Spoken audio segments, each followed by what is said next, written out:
Hello everyone, and welcome back to the stream. Wednesday stream is long Civilization VII stream, and we are continuing with our city challenge, since today we are going to play a Huge Archipelago Deity map with Napoleon Revolutionary, but with a little restriction. We are gonna play on Archipelago without boats, because that sounds like a great idea and not difficult at all. So only land units will be allowed. Second restriction, we will be at war or in a constant state of war with every opponent civilization. Not necessarily with the city-states, because we might need to do a little bit of trading. I don't know, we'll see. Also, I am not blocking myself from potentially incorporating a city-state, so maybe we will try to work a little bit on the influence.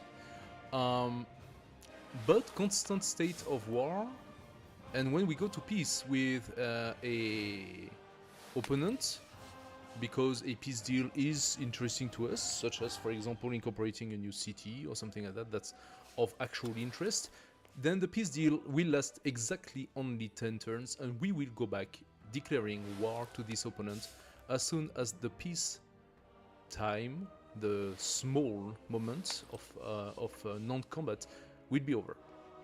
So this is for the I would say the premises of the challenge. We're gonna play with Napoleon Revolutionary, not with the other one, for two reasons. First, because it has a very interesting setup.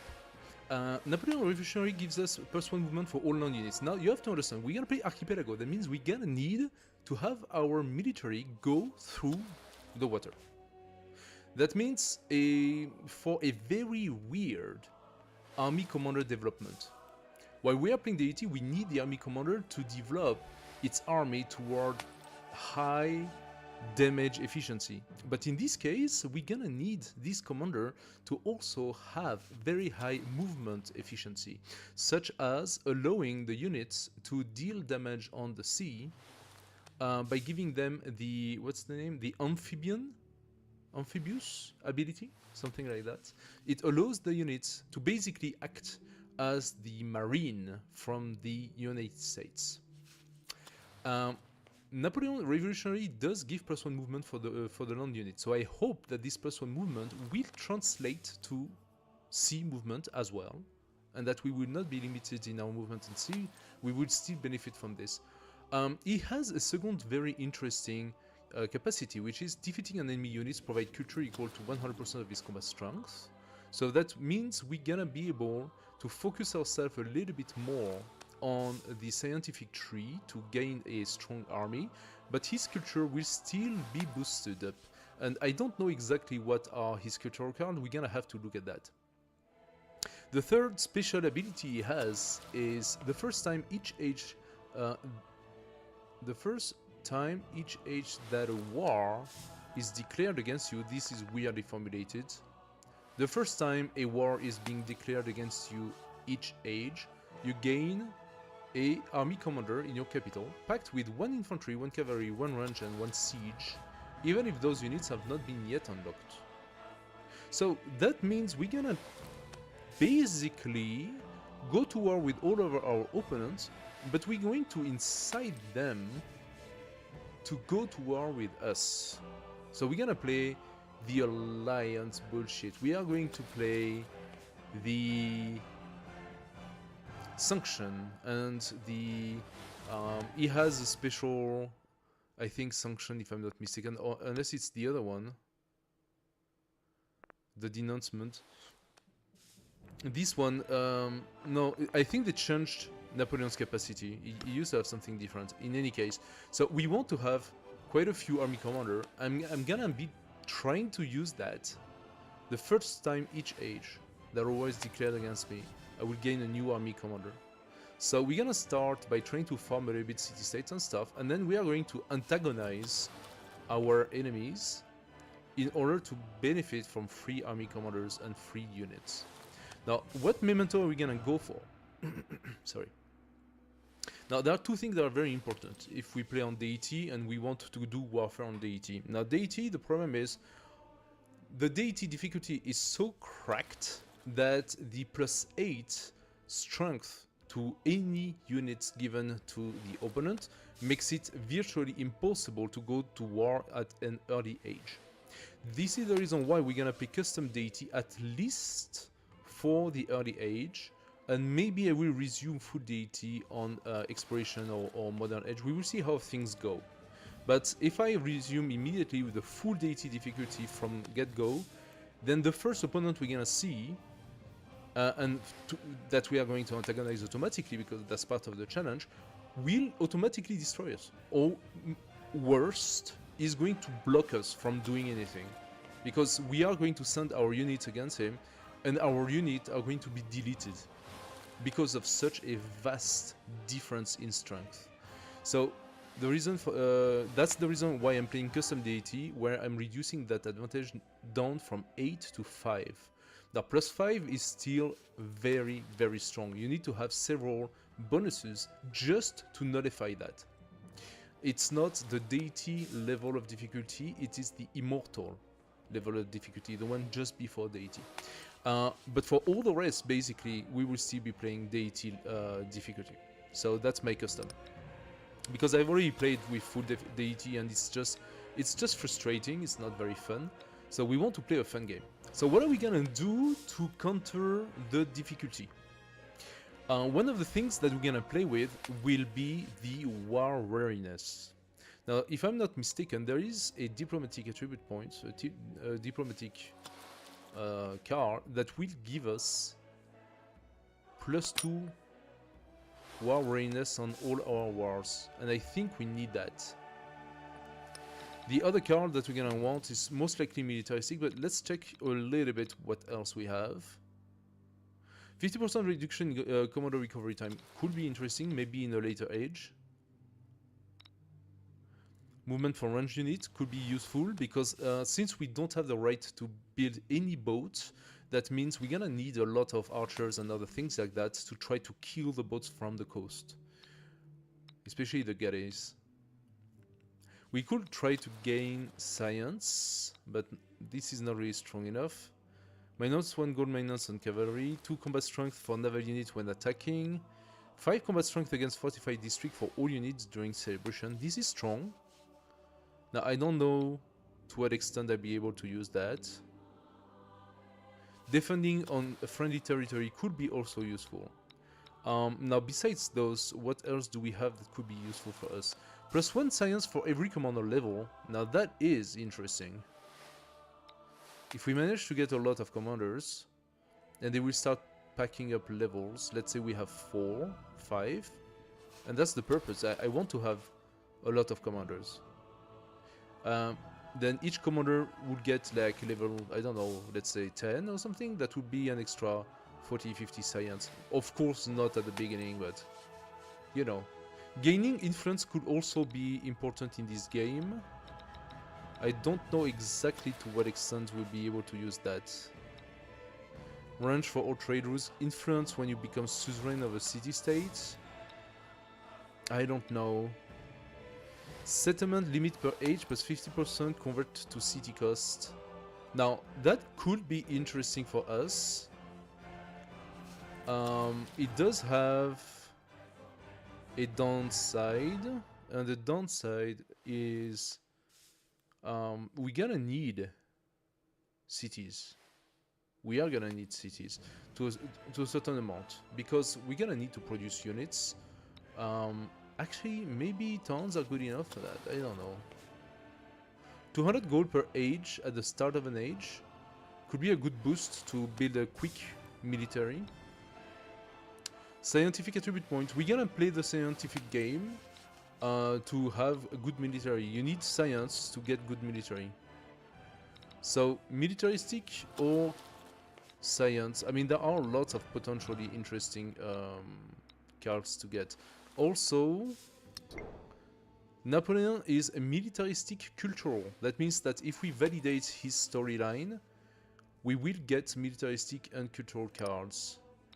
So we're gonna take the diplomatic one for the sole reason of this very specific... I might be mistaken, don't get me wrong, I actually might be mistaken when it comes to this. I'm gonna take it, and if I'm mistaken, I will take it off in Exploration Age. Since we're gonna get militaristic attribute points, I am thinking about getting this scientific one. I am still interested in maybe getting the science for commander level, but maybe that's something we take in the next age. Next, Faire tout ce qu'on est capable de faire, c'est être un homme. Faire tout ce qu'on voudrait faire, c'est être un dieu. Okay, if you say so. So which army are we gonna use? Persia has the Immortal, which is very interesting, of course, plus 3 combat strength for infantry unit when attacking. Now remember, we will have to eventually fight at sea, and I don't know exactly how that's gonna go, how our units gonna work at sea. So I am thinking, so getting a civilization that has a special boat serves no purpose. We're not gonna do that. Gain the technology whenever you capture settlements for the first time. That is interesting. Codices are not awarded from technologies. That's not cool. Can generate codices from conquests after completing the tutorial civic.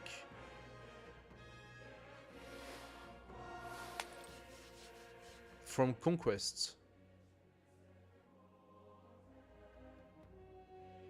I'm not so sure what that means, but it is interesting. 30% production toward contracting Durshadukid. I am very interested in the Gate of a Nation. The Gate of a Nation is absolutely a wonder we want to have.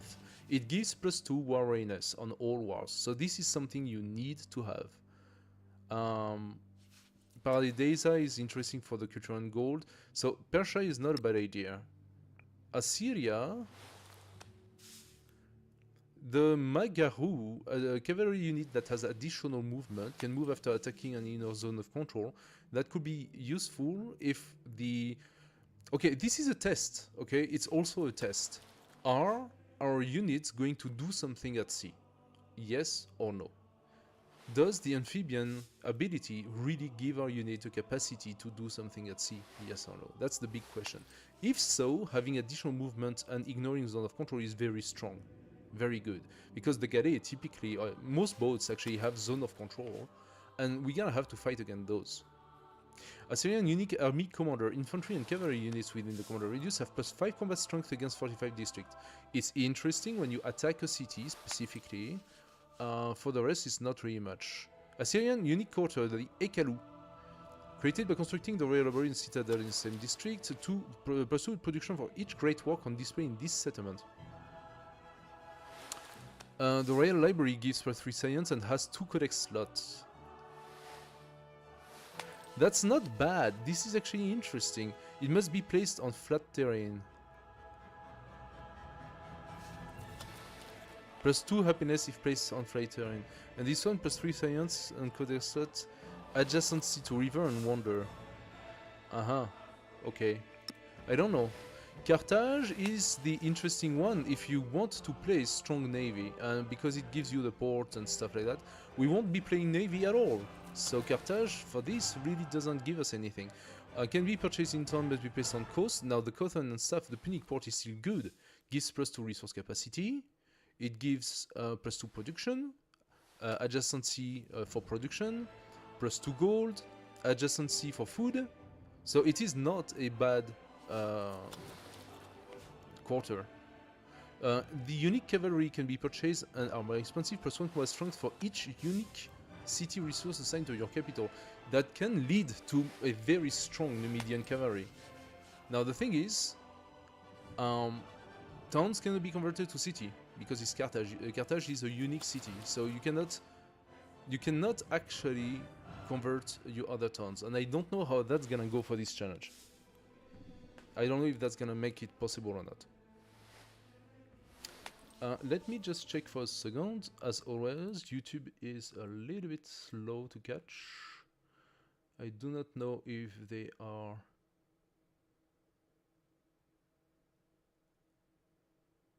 Yeah, the live is on. Okay, that's fine.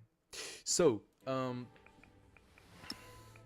Egypt, we get the Medjay, which is strong, +3 combat strength on friendly territory, double when station is settlement your own, so it's more of a defensive stance thing.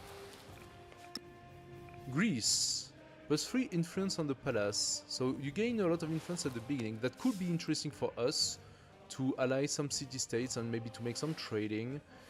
We also have the Acropolis, which gives us happiness culture and a little bit of gold. We can train the Logios, and the Hoplite has +2 combat strength if adjacent to another Hoplite. It's a small bonus, but it's still good. Overall, this makes for a nice global sort of army. You want to have quite a few hoplites. The +2 is not cumulative, it's a one-time +2, so it's not a huge bonus.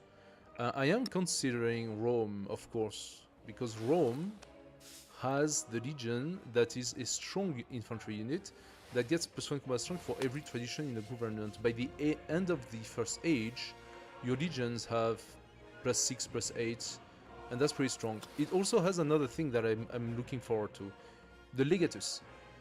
Now the Legatus is an army commander that gained a charge to create a new town for every 3 levels. So at level 1, at level 4, at level 7, you're gonna be able to create a new town using the Legatus as if it was a settler. So while you cross lands, you can just pop a new town, and that can make it really interesting. Also, the special district, the Forum, +1 culture for every tradition, that fits to Napoleon, but also +3 influence, +1 gold adjacency, and +3 happiness, +1 culture adjacency. Happiness and culture building around, and wonders, etc. I think this is the best logical choice. The production reduction is for the Colosseum. We might want to try to do it, although the Colosseum impact on Archipelago is really not gonna be that good. Because it has, like, if I'm not mistaken, the Colosseum has a distance limitation. I could be interested in going for a very strong range unit.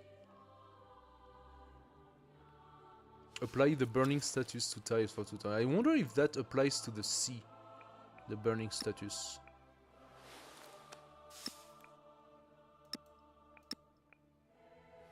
Now I'm looking at the rest. Moria unique cavalry +5 combat strength against 45 district is good. No wonder here.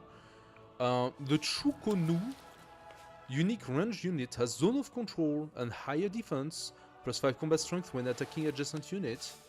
This, to clear up some Gade, could be really strong. The capital and new towns gain additional population with their first growth event. You gain the Great Walls, which is good for culture and happiness, but we are playing Archipelago, we might not have a lot of space. And that's also a defensive thing. So I think I'm gonna go for Rome. We also have Silla, Special Merchant, unique range unit, +1 movement, +3 bombard strength. This is good. This is actually really good for us. +1 culture and resource, this is also good. Silla is a very strong contender. Unique merchant, when you create a trade route, get +5 gold on the current relationship level. Culture adjacency for wonder, +1 resource capacity in the settlement if placed on rough terrain. Happiness and 1 influence adjacency for natural wonder, mountain, and wonders. We are not gonna play Tonga. Tonga is a boat. 1. +1 influence on the palace and city halls in settlements adjacent to coast would be great to have a lot of diplomacy. Cannot use the city-state incorporate. So doing that gets the incorporate possibility out. So let's go, I think, for Rome, because I think the mix is good. We play custom difficulty on online speed. We are not gonna go continental island. We are going to go Archipelago. Like, this is the dumbest possible setup. We're gonna go on a huge map, and we are not going to regroup, we are going to continuity. I'm gonna go in the options. Since we are playing continuity, I do not want the countdown. The H length is going to be abbreviated. The S transition impact is there. Initial independent hostility will be on default. We disable the civilization. Do we do that? Do we disable The bypass civilization unlock. I think not. Not for a challenge. For a challenge, you need to be able to choose the civilization you're gonna go with. So we're gonna enable the bypass. Our custom standard. Start position will be balanced. Map size is set up. Disaster frequency. We keep it light. I don't see the interest in having a lot of disaster on an archipelago. Do we want crisis? Now that could be something interesting.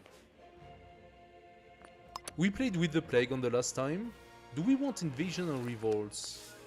I mean, we are playing Napoleon revolutionary, so revolt seems interesting. Let's put revolt and revolution as our crisis.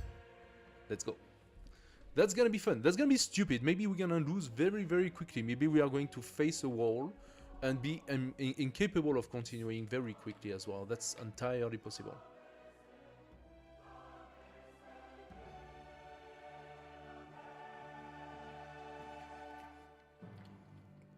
The first thing we're gonna check is the attribute tree. Napoleon Bonaparte, your name is synonymous with ambition and audacity.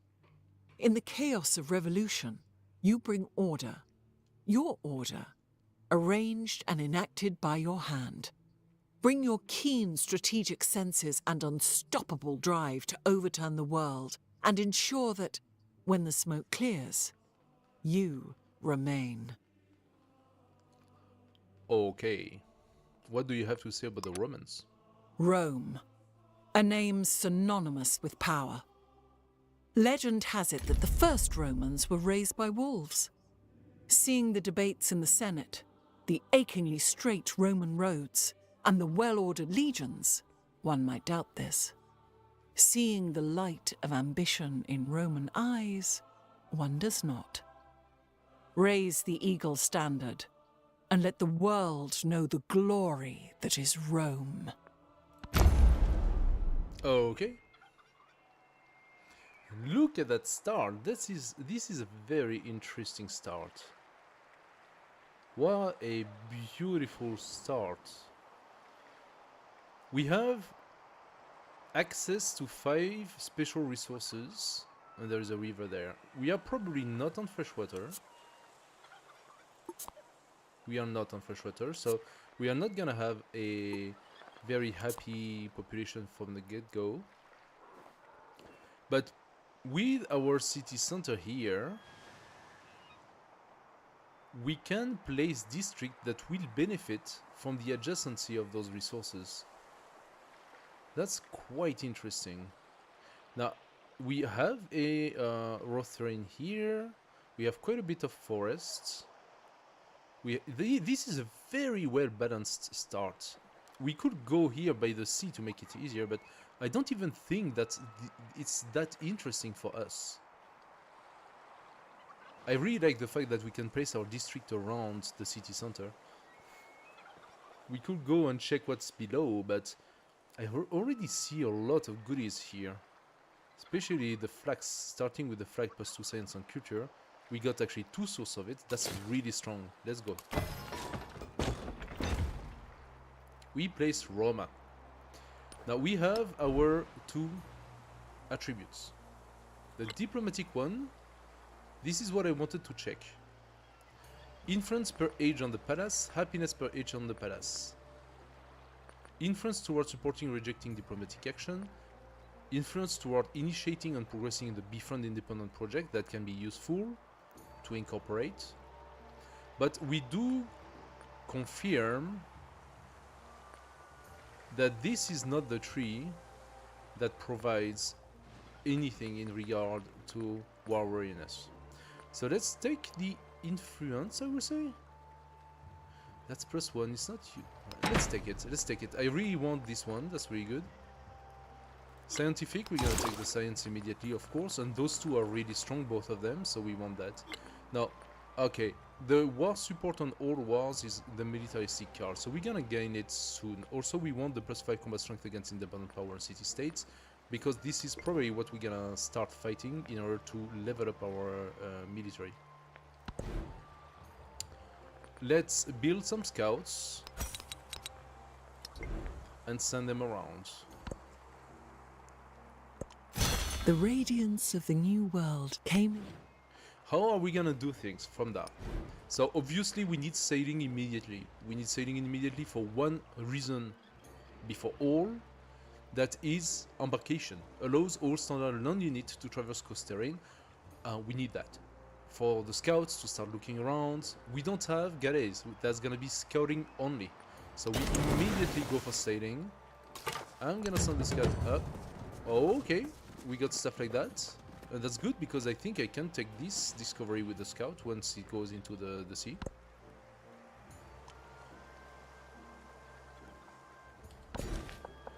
I want food and happiness, and we progress toward the flags. Another thing that we're gonna want to take as soon as we can will be the reef on the coast. Also, placing myself here is not without thinking.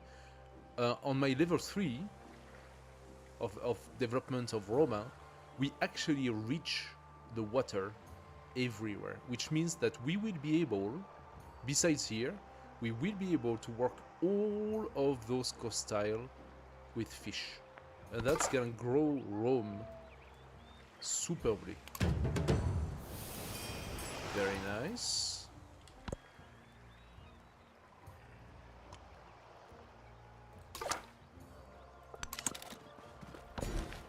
We take the flags. Immediately we got another +2 science and +2 culture. There we go. That is a very nice boost at the beginning of the game. We're gonna go for those after. I protect thee with this flame, and I drive away the foe and the fair breeze blue. There we go.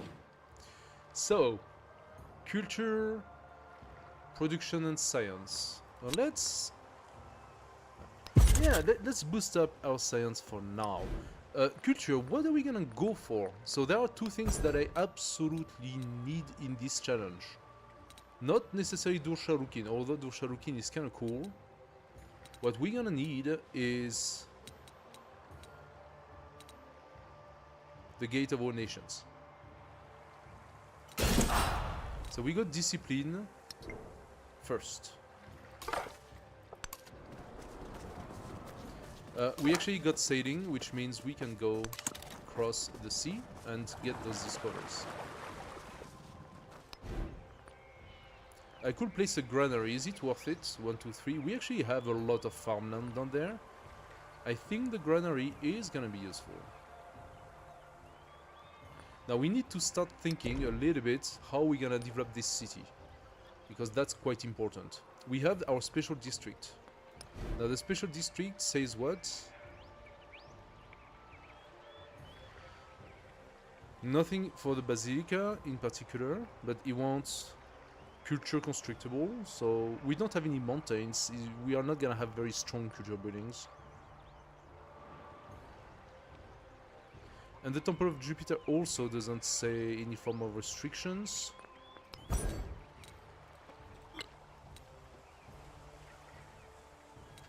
Now, the Colosseum, +3 culture, +2 happiness on quarters in this settlement must be placed adjacent to a district. Okay, so having the Colosseum close by our districts does make sense.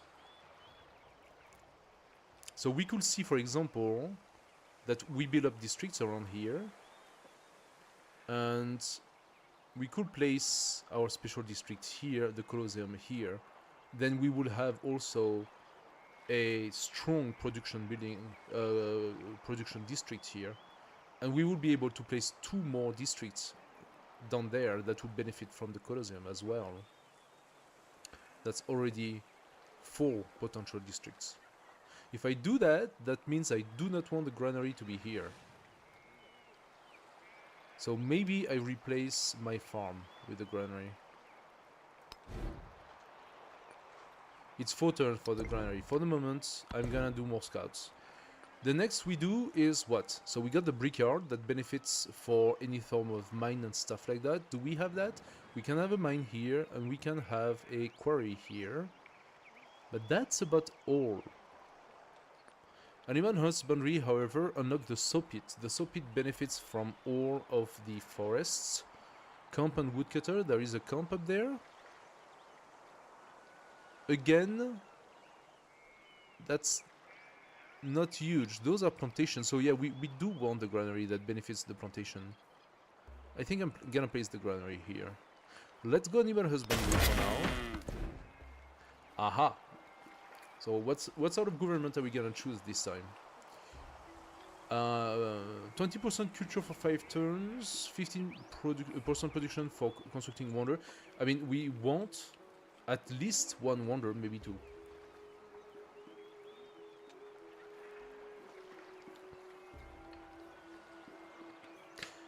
Production for training infantry unit makes sense too. 20% science, it's a lot more militaristic oriented, and we're gonna be militaristic, so I think we take despotism because it's more logical to our gameplay. I'm not trying to be hyper efficient here, I just also want to make decisions that make sense, right?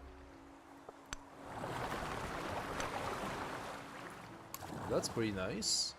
Already 3 resources. That could lead to another city here, or another town.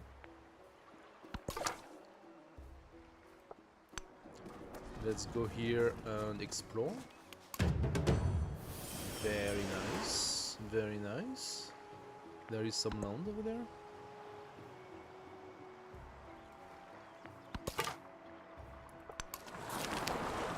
Blacksmith at the seaside forge have taken to using salt brine, or brine, I don't know how that's pronounced, to quench their metal.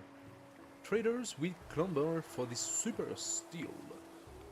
Set standard for excellence, plus 5 production and 15 science to Rome. That's 1 turn of science, and 1 turn, I would say, of production, maybe a little bit less. Or we could get 37 gold. Now 37 gold, that is 7 turn of gold. At the beginning it's pretty strong. I'm gonna take that because I'm not in a hurry to get these science things necessary. Okay, now the next scout takes 3 turns to build. I have a feeling the cost is incremental. Or did I lose production capability? Oh, I'm losing happiness.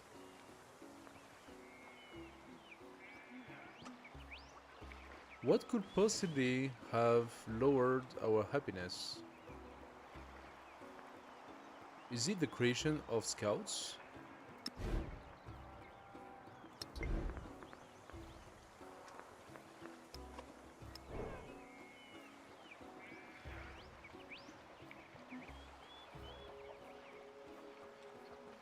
+2, +5, +2. Last time I checked. Ah no, it's gotta be the population. So that's +9 total. And the population is raising. And that means our happiness as a resource is being consumed. A group of refugees have survived the shipwreck, their numerous faces molded by years of hardship. Their bodies may be battered, but their spirits are completely broken. Show hospitality to the refugee. Minus 100% gold for 1 turn. And I gain a population, that's good, actually. Or 5 production. Yeah, no. Give me the migrant, that's actually good. I can wait 1 turn to get the next population and validate the migrant straight away. That's actually really good. That means I can go for an early settler. Very early settler.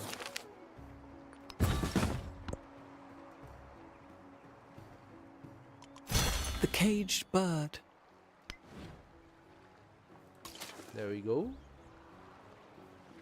I can immediately place a sawmill, I'm thinking. Oh, I could actually activate the migrant on the capital itself.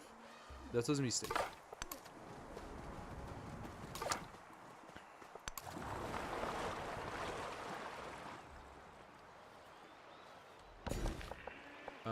I'm gonna go.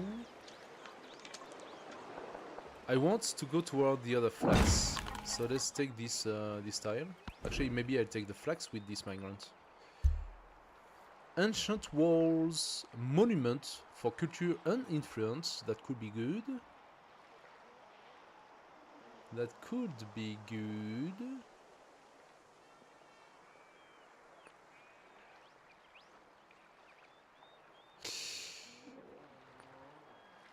Or food and plantation. Production and clay pit. Food and plantation is good for me. Let's take that.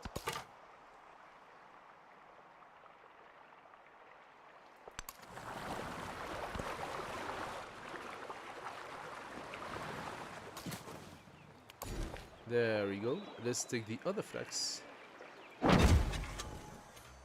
And now we have 5 population, which means we can do a settler. That will take 5 turns. But I'm thinking that doing a very quick settler after the next scout could be something interesting for us. We also have some money. It's not enough, we need 108. But I'm probably going to purchase the granary. Also, we can definitely place a port. I think a port here or here is gonna be good.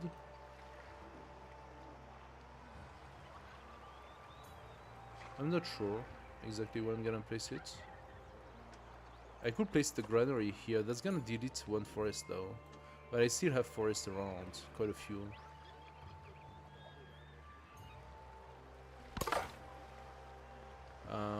Let's check around.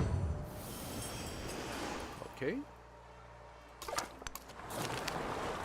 Pilgrims have carved a trail to a rock formation, offering a stunning view of the coastline.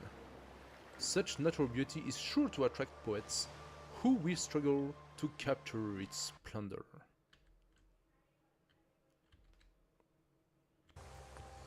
Sell the land, another 37, so again 7 turns, or we get some happiness. Getting into celebration is not a bad idea either. Our happiness right now is not good. 37 is quite a few turns. It's not enough though. So we need 21 turns. We need 84. 84. And that would be giving us almost half of it. Alternatively, I could take the gold and place my granary immediately, which is a boost to the rest of my city.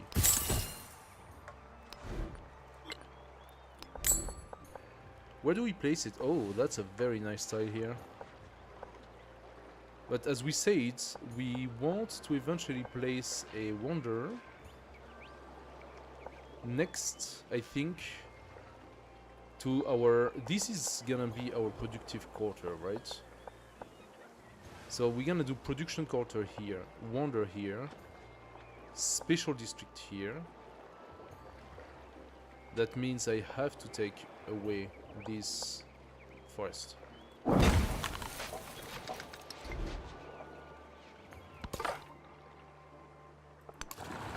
Let's go for this discovery now. Do nothing which is of no use. Okay, Dur Sharukin, the Legatus is unlocked. All are made of clay. Very good. We could get the +1 movement and sight for the scouts, or we keep science and production on the capital. If I lower a production, are we going to make more time for the settler?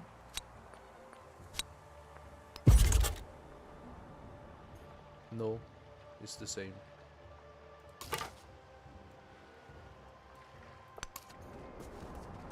Okay, we are finding a lot of small islands.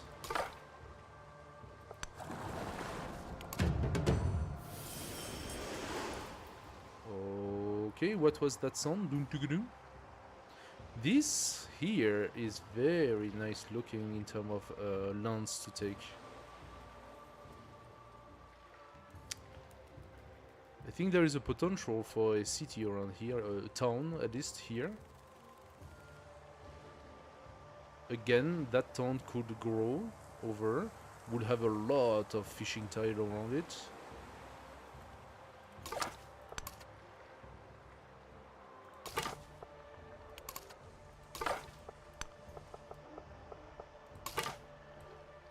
let's visit our island first. Aha, that was the dun dun dun. Hello guys. For those who just joined, we are playing today a city challenge. Huge Archipelago map on Deity difficulty with Napoleon, but Napoleon land unit, no boats allowed. So, what could possibly go wrong, right? The Man of Destiny, first Napoleon event. Now remember, those events are quite important for us to gain the cards. Napoleon wakes in the night, dreams still clouding his mind.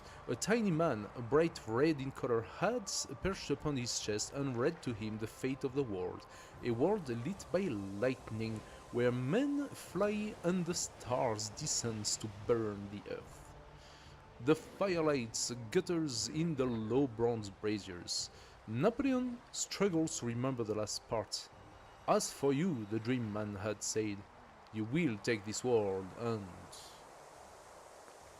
infuse it with fresh ideas. Nice Napoleon. Napoleon teacher, everybody knows it. Galvanize it with strength. Have to commander. Yeah, that's definitely something that's gonna happen.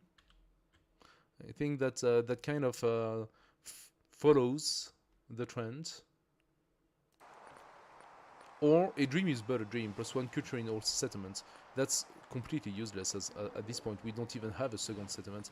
Let's go for the 2 commanders. We'll gain +25 science doing that. Or the other one would have been culture, but we are going for the military. Gaining science makes sense. Now this legatus needs to evolve. I do not think that he has his ability to create the new town before it gets at least level 3 or 4. So at the moment we haven't seen anything in particular. There is a funky tire here. I wonder what that is. We're gonna have to check it. I could use my my army commander to scout as well. It's very dangerous. I don't want to lose it, but why not? I think writing is interesting and important for us to start. We will need science quickly, and we go discipline 2 for the Gate of all Nations. Again, this is the one wonder that I really want. Pearl divers have made this stretch of coast a favorite site, but they do not allow others to access. For success, the tile becomes a pearl resource. Or scavenge when they depart, 25 gold. I'm gonna scavenge because I don't really have access to this tile anyway. Give me the gold.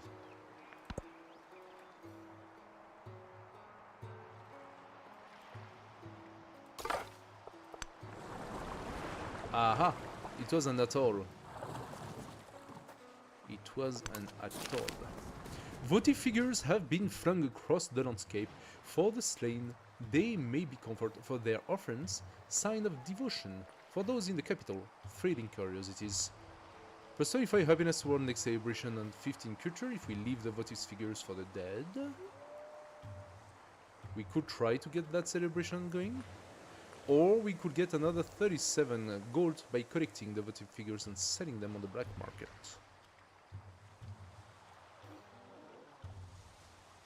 I think we could try to work our culture a little bit and gain a few turns of happiness for the celebration. Let's check what's up there. Probably nothing. Okay. So scout, you are gonna come back here. And you are gonna go up. Aha! We just found our new play friend. Excellent. Sugunya, which means as soon as we get that settler done, we will start creating an army. Sugunya will help us level up our commander.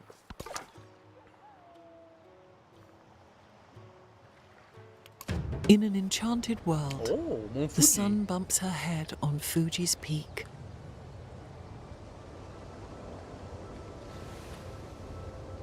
Very cute, very cute.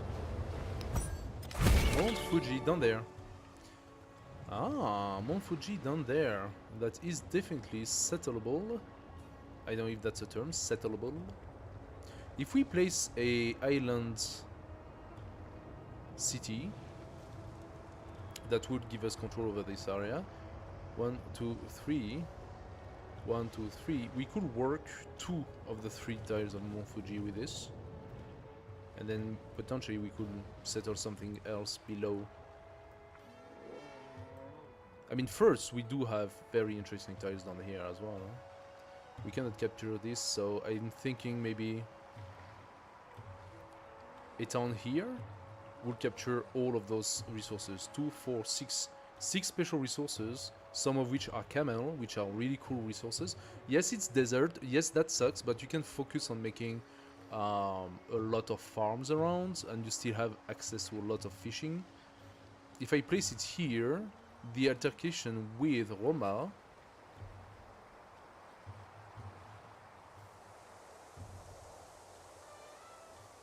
is at level 2.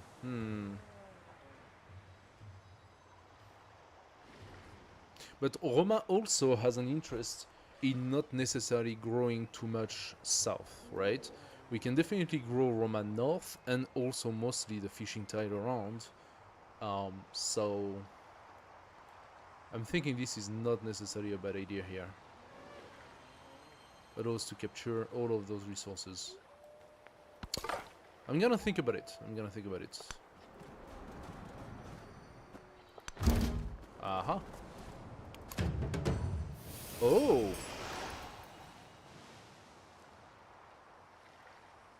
We found Xerxes. Now that is a terrible, terrible, terrible neighbor to have.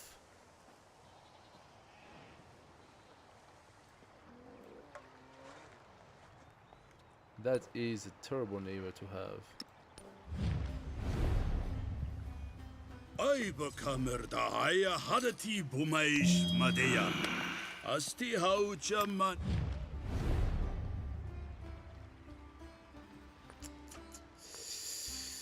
Yeah.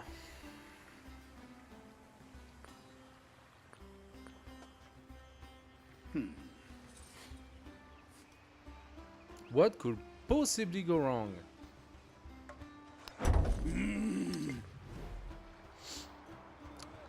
Well, Sugunya, I think we're gonna try to befriend you because suddenly we have another play partner south. That's gonna be tough.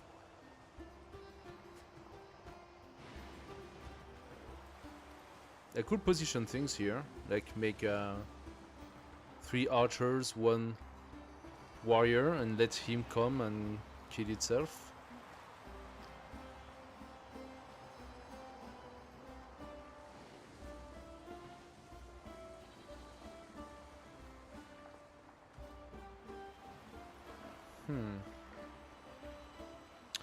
From every possible nation, it had to be Xerxes, right next to us. Do nothing which is... Okay, the scouts. I'm gonna put that out. And we are gonna get back to the production. The scouts, you're gonna go into the water. Well, Sugunya cannot do anything to you. What could possibly go wrong? I think everything. Everything is gonna go wrong with this. Everything's gonna go wrong with this. Going back with Xerxes straight from the get-go, that's horrible. A horrible outcome. Soldiers have just been here, their campfire is still warm, and there are supplies packed in anticipation for their return. However, just now, all is still and quiet. Thank you for the supplies. That gives me enough to buy myself a first warrior slinger. Let's start with the slinger. Okay. So we do have mastered this, which also means I need to build it now. I think we're gonna go for the Roman civics. Oh, bulwark. That's gonna be good. I would love to have the bulwark promotion already on my legatus.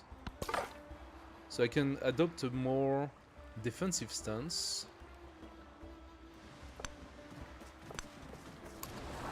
and see if that works. The spoken word conquers all thought. Okay. Do I need to go in that direction? Not really. Let's go and explore this direction instead.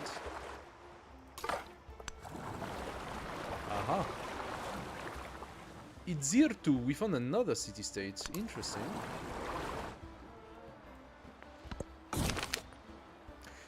The Witch of Thessaly.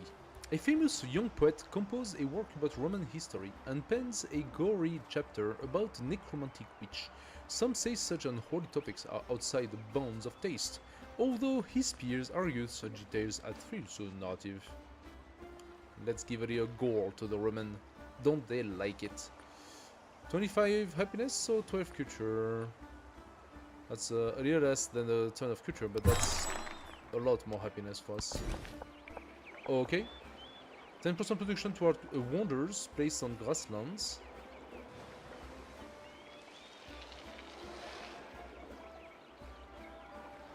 Tundra and marine terrain. This is grassland. Flat grassland. Perfect. So yeah. We are going to take that. Rating for the first codex. I think we want it. Also, that implies we want the library. The library benefits from having resources next to it, yes? Yes, it does. So the library is typically one of the buildings we're going to place here.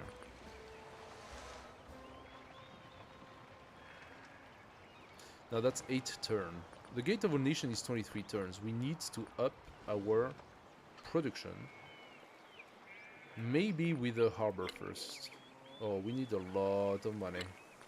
We need a lot of money, and we need to build a lot of things, and we don't have the time for it. So we need a soapit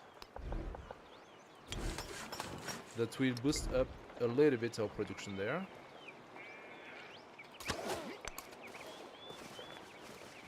Because we're gonna need to pump out some army soon. When our Xerxes friend is gonna get very angry at us.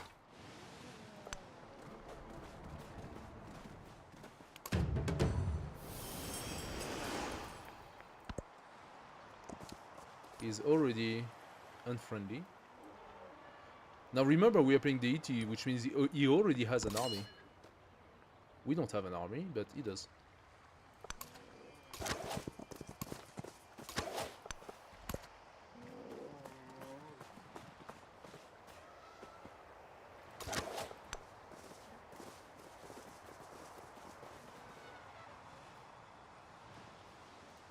Alright.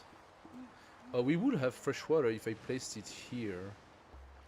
I will lose access to those resources though, so that's dumb. No, we're gonna place our second here. Actually, we're gonna forward settle towards Xerxes, and maybe we pump out units from that settlement instead.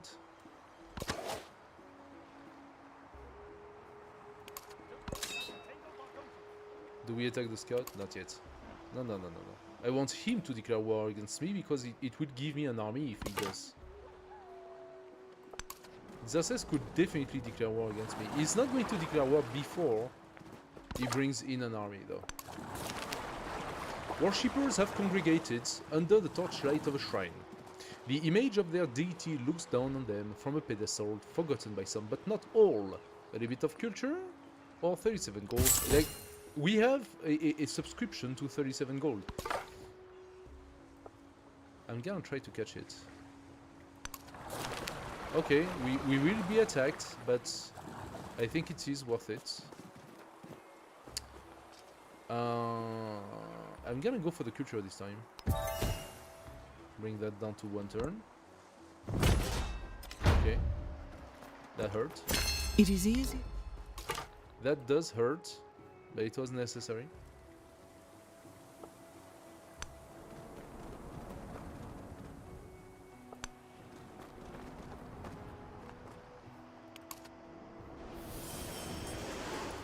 Okay, we gained a little bit of vision thanks to that.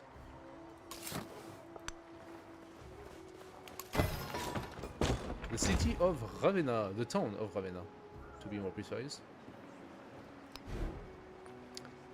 We need more gold to do things, but we can definitely pump out another cylinder. Excellent.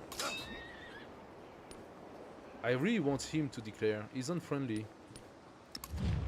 He's gonna get worse than friendly.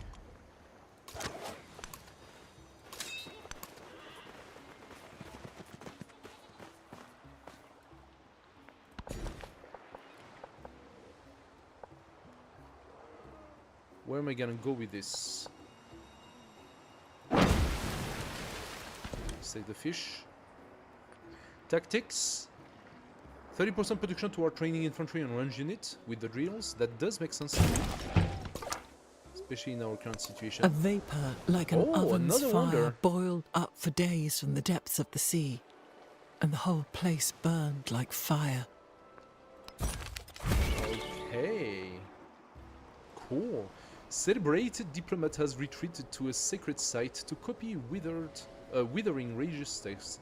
Her oratory skills are wasted here, but she refuses to leave these documents to fade.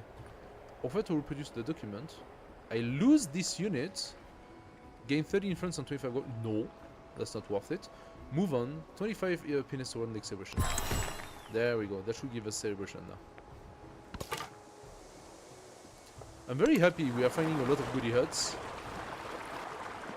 That is boosting up our production quite a lot. I need to figure out how to place my units though. I'm gonna do a little bit of cleaning up there. The spoken word Okay. +2 science in Roma. We have an extra one here that is waiting to be placed. The problem is that in order to place it, we're gonna need the library, and we need 8 turns for the library. Alternatively, we could set up the harbor here, but we need then to start fishing to provide more production. The brickyard is going to help a little bit because we have this one, but that's it. No, we really need the sawmill. That's what we need at this point. Everything costs a lot and take a lot of time. So, do I want to take production to our training infantry for 5 turns? Or science for 5 turns? Well, I'm losing 3 turns to get the saw pit, so it's not really worth it at this point. Let's take the science for now. +3% production to our military unit in the capital for every town. Oh! That is not too shabby. That will grow over time. More importantly, that is a tradition card, which gives +1 to our legions. Now the legions, we don't produce them yet. I think we should go irrigation.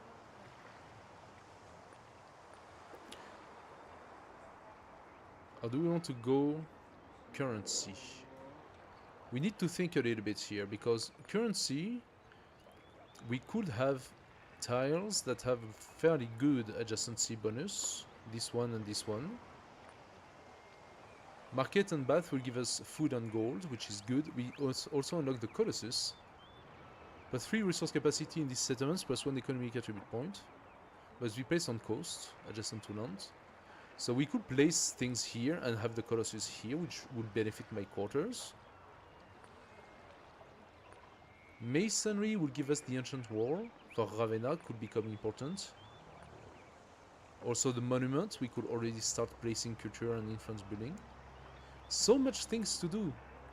So many. +1 production on mine and quarry already.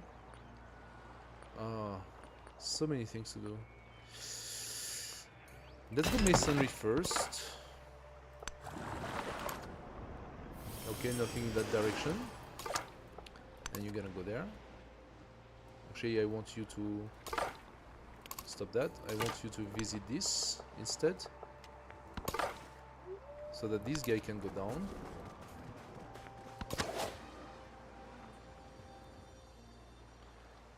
how can we place ourselves? I think here, I mean, here it's a little bigger. I'm thinking this place here is the strongest one.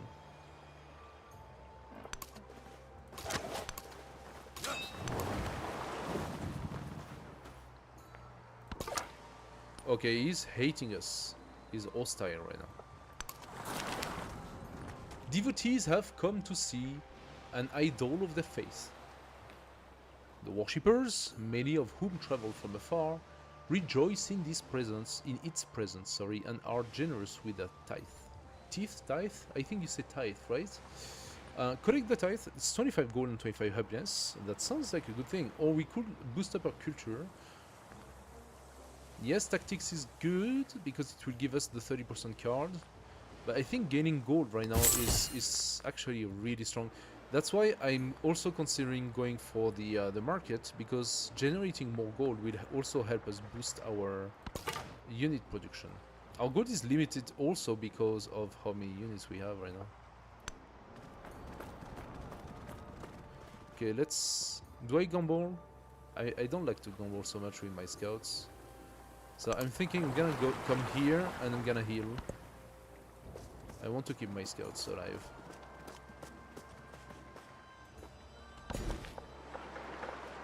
Okay.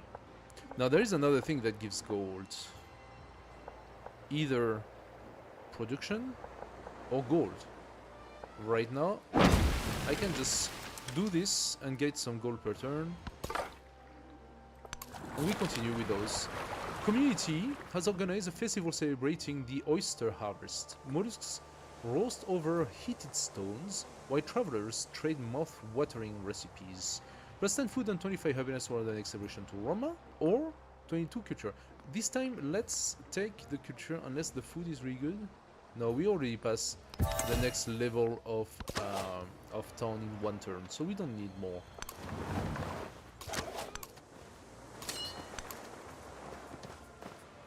I would love to have at least a third slinger, and if not, a warrior. That would be good.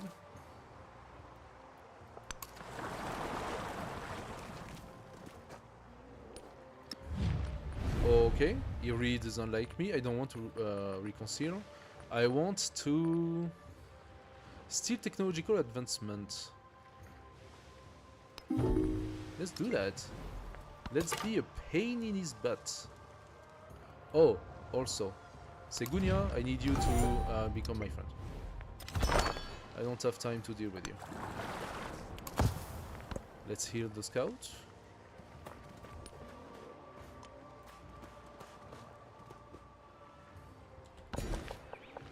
Okay.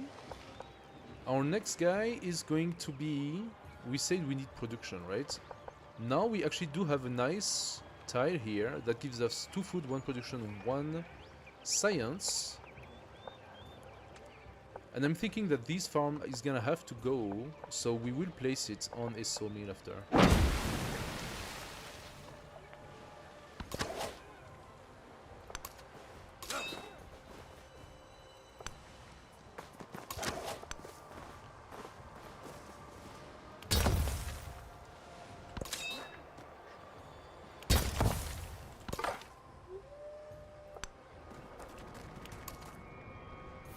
Okay. He has a little bit of army down there. Not toward me, actually.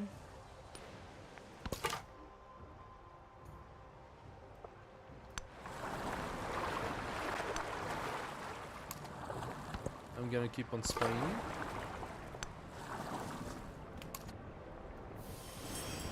Okay, we have good vision here. Let's go in that direction. If it's only Xerxes and if he's limited in his development, I'm not against the idea of a blitzkrieg.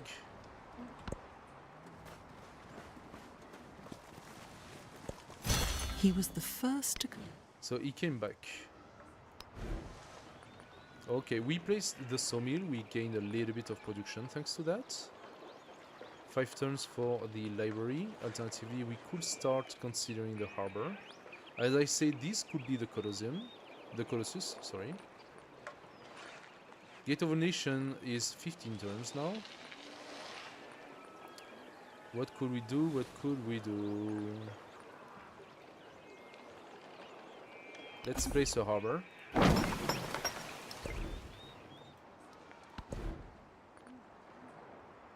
Plus 3 combat strength for fortified district, plus 1 production on production. That does make sense to me.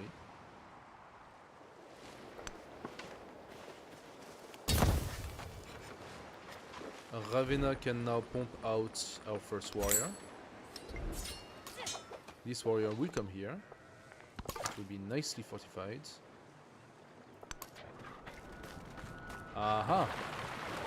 Oh, a free settler.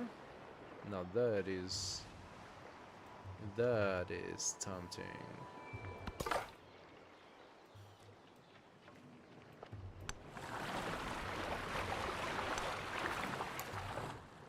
That is something. Where does he go with this? No, he's going down. He was the first to construct a wall. 18 months. Okay. How much did that boost our production? Just plus 1. Plus 1 is better than plus 0, okay? Also, we are not pumping... Okay, good stuff. Roma is gaining on production. Thanks to that, we will be able to develop the city to a point where we gain more gold, we gain more science and culture thanks to Roma. Ravenna is going to pump out troops by generating more gold, right? Exactly like that. For example, Ravenna, I could place in a granary as soon as we can. And I will. Okay, currency I think is the next one we want. Plus 10% science, absolutely, thank you very much.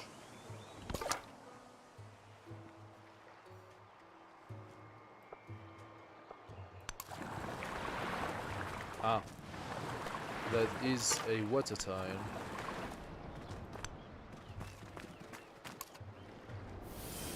Alrighty, now we see it better. He does not really seem to have a huge army, which is surprising.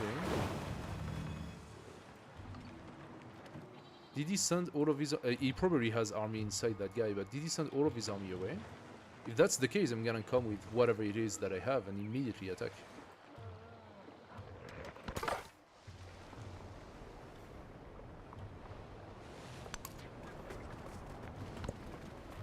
I mean, I would love for him to declare war on me, but... Those who delight. Should I tempt him with my scout?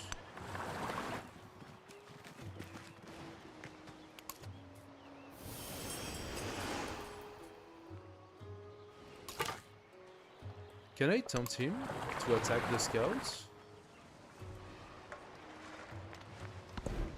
I don't know if that's gonna work, but Delegatus gain the bulwark. I absolutely do want the bulwark.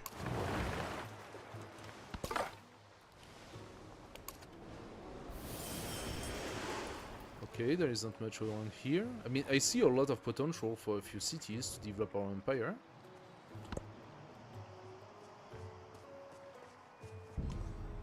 He's stuck. He doesn't know what to do.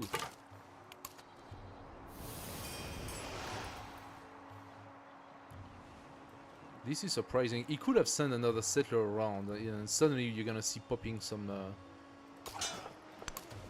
new towns around.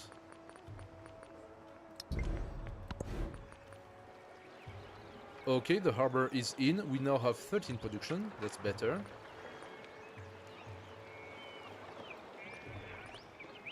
Do I start my special districts? The happiness will benefit everything.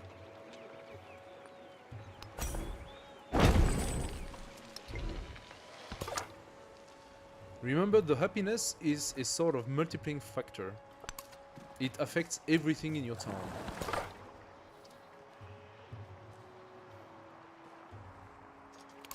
Pass your turn. Aha.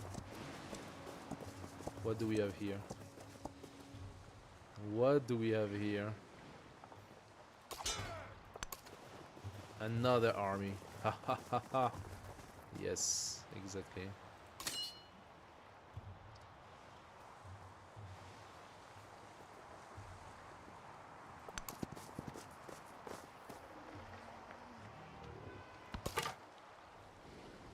It's not like I saw it coming, but I kind of saw it coming. Hinder military production. Yep. I don't want you to have militaries. I want to kill you quickly and surely.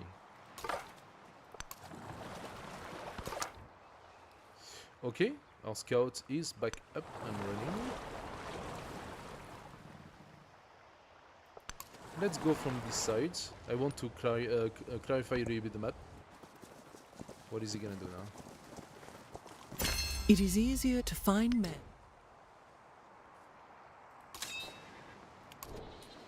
We gained the bulwark right on time. Look at this. We are fortified. Our warrior will wait. And we gained a promotion. A cultural promotion. +2 culture. I take it. Thank you very much. Now let's see if you attack. I would love for you to do that. He does have probably some very strong capacities already, but you know, you do what you do. Organized military. -1 gold maintenance for units. At the moment that won't do anything because my units are not expensive. Mausoleum of Theodoric. +3 production, 100% yields and HP from pillaging, +1 military seek attribute point must be placed adjacent to coast. Now that is definitely interesting. Let's take the Basilica and then we try to validate organized military, if we can. How far are we with the Gate of All Nation? 11 turns. I wonder when I'm gonna be able to do it. I really don't have very strong production here.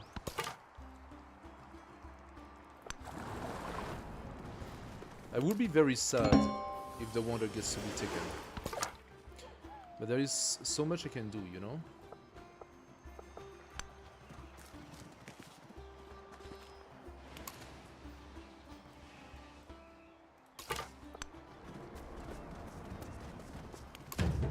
Aha!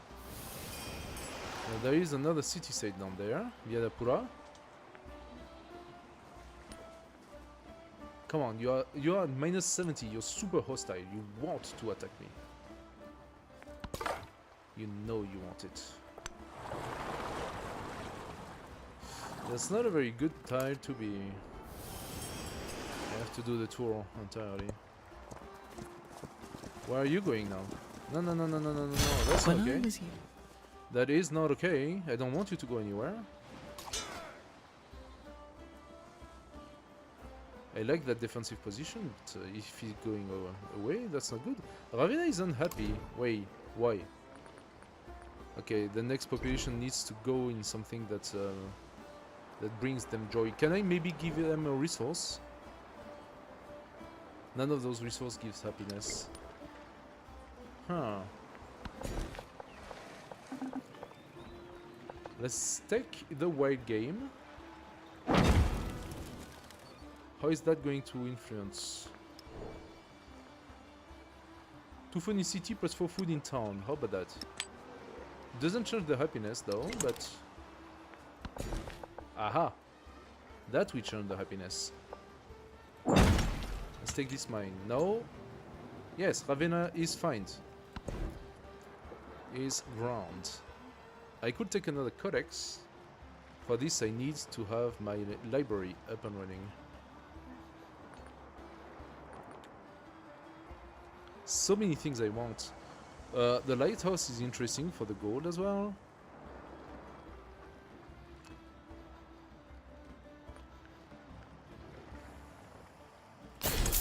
Let's go for this one. It's a flat gain, so we always take flat gains. Is he baiting me?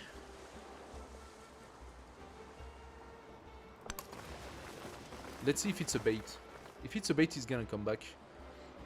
But this tide is fortified, so...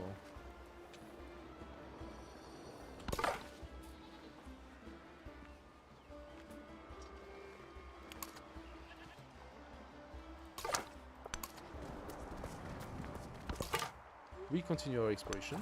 Oh ho! We found the city state of Izir 2. Izir 2! We will take Easier 2 when we can. 2 or 3 turns from now. I'm still very concerned about finding Gadis in the sea. Oh, he's leaving.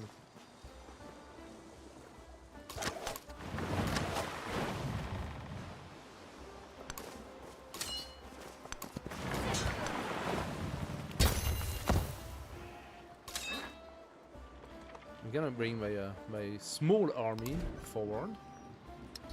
In one turn I can pump out another slinger, then we can make 3 slinger, one warrior. Maybe I should have 2 warriors, we'll see. We will see. Should I consider next settlement? I mean, who knows? Let's imagine that I actually managed to take this settlement, because he's not really defending or anything. But I'm waiting for him to attack me. He doesn't seem to want it. That's a little disappointing. You're at 84, dude. Is there like a level at which you're forced to do it?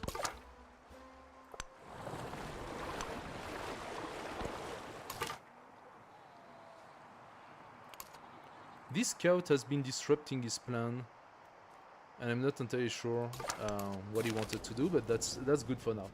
A band of soldiers, their flags and faces unfamiliar, has kept a well-ordered but tattered camp in the wilderness. They have given up on home and need work to do and a place to settle. I think I can allow myself... myself a little bit light again. How is it? Is it terrible? No, it's not terrible. That's perfect. Alright. 7 production to Roma. I think that is what we need right now. Or 37 happiness for the next celebration. Let's take the production. Validate our first special quarter. And get the extra into a market or a library. I am thinking, if we place the library now, we get +6. This is insanely good. Moves also one of my farmer, which now can be placed on productive time instead, such as this one. Which means we now have 17 production. We are losing gold, but that's kind of expected.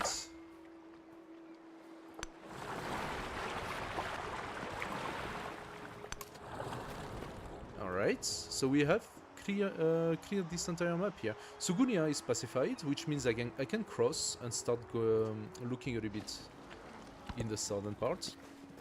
I probably will have... Aha! Avoid any specific discussion. The essence of... Is he trying to bypass my army?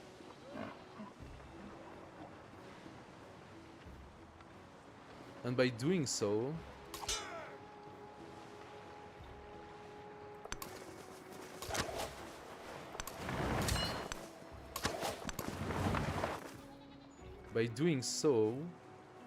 attacking Ravenna without me being able to defend. I'm gonna do another warrior in Ravenna, and I'm gonna bring it in this direction. Action succeeded. I got revealed. I suffer -8 influence penalty for fighter. That sucks. We got irrigation. That's nice. +2 gold in the capital for every town you own. Yes, please.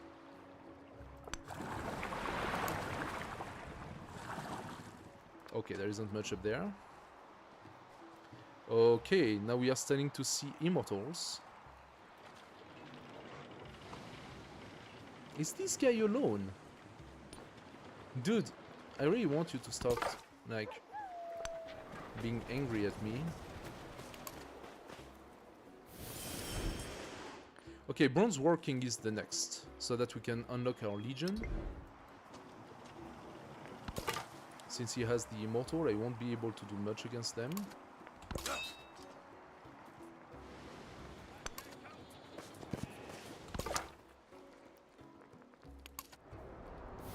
Alright.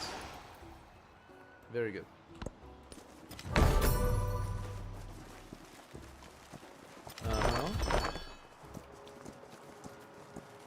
Pyramid has been built.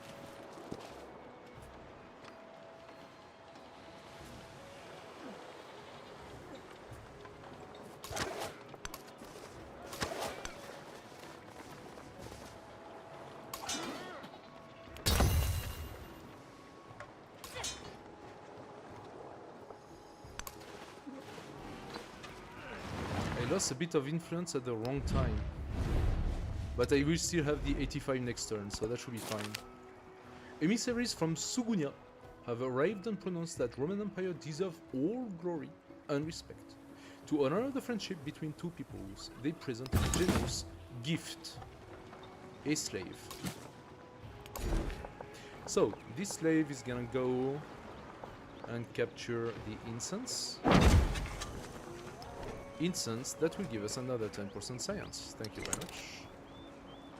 We are doing not too shabby in terms of production right now.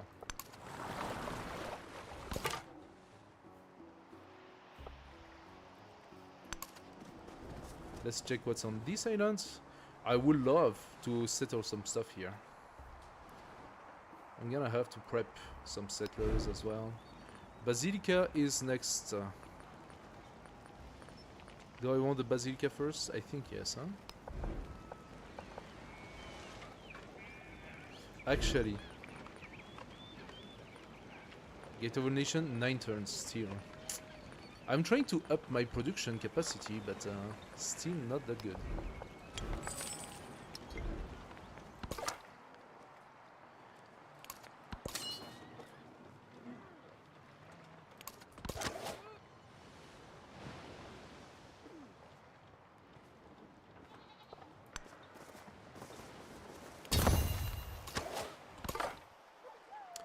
Okay, you come back down here and you're gonna cross. Now I want to know what he wants to do. When I was young, I thought... Aha, the library is done. There we go, extra science, 37 science now. That is really nice. Serpents of Libya. Actually, I should probably go for another commander. If he declares war on me, I'm gonna have the new commander. I need this one. The poet's expressive historical work on Roman history now includes a sequence in which an army is graphically murdered by a diverse population of lethal snakes. The public is divided as to whether or not his catalogue of serpents is biologically accurate. Seriously? Let's go bronze working and gain a free legion in new settlements that you found. Oh yes. Actually, I think I'm still finishing this. It's your turn. Let's get the science. Let's get the boat. That gives me more science. 38.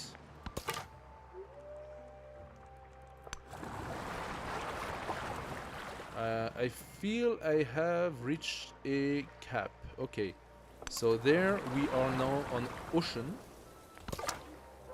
Ocean tiles.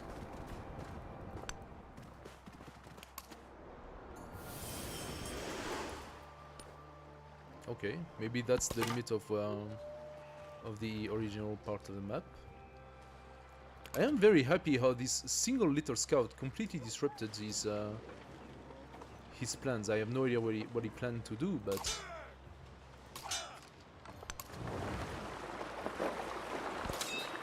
I would love a third slinger.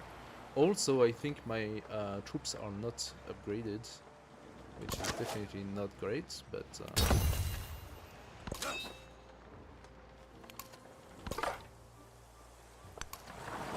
you cross. Okay, are you gonna do something or what? Avoid any specific... Plus 1 culture and diplomacy and military building. Double building is both. Ah! Plus 1 culture, sorry, on diplomacy and military buildings. Doubled if the building is both. I could go for the drills and start pumping out some army.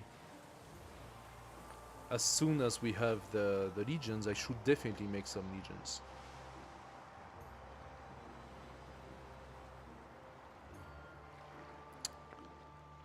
So...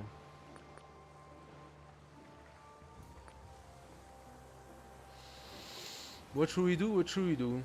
Combat strength against independent? We don't need that for now. Maybe I go back with survey.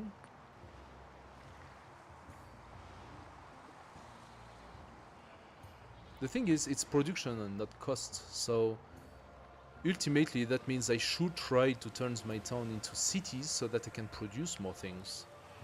But how much would that cost for me to do that? Ravenna, 200 gold. I need to pile up 200 gold to be able to do that. Petra has been built.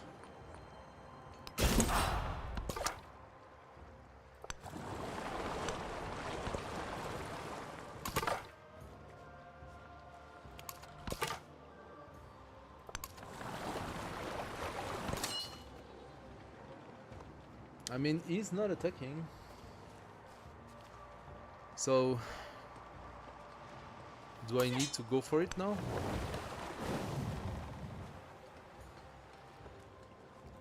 He already has 2 immortals down there. It's like the game knows if he declares war on me, I gain a bonus out of it. He knows. That's a little bit annoying, because in any other case, Xerxes would have immediately declared war on me. Like, he would not even have waited a second.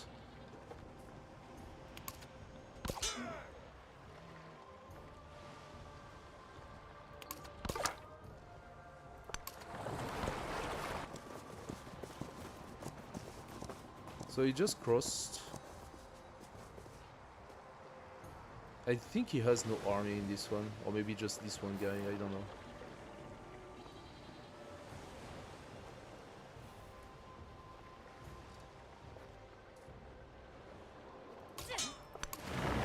Fine, since he's not attacking, I am. Einastai bumais madin tu basanti?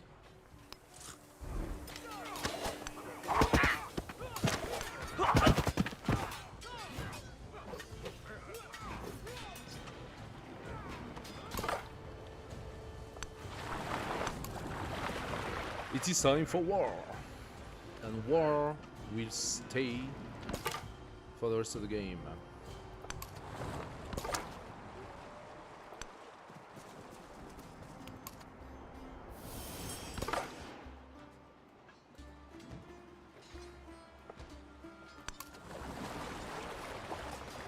This scout is gonna get killed, that's why I'm moving it.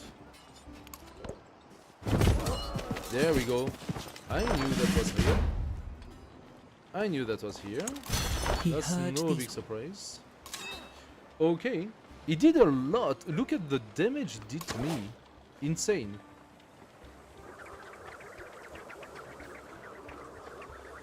Oh, I got war weariness now? Yes, I got war weariness, of course. Can I lower that? That would be nice. I mean, that's a formal war that still created war weariness. That sucks.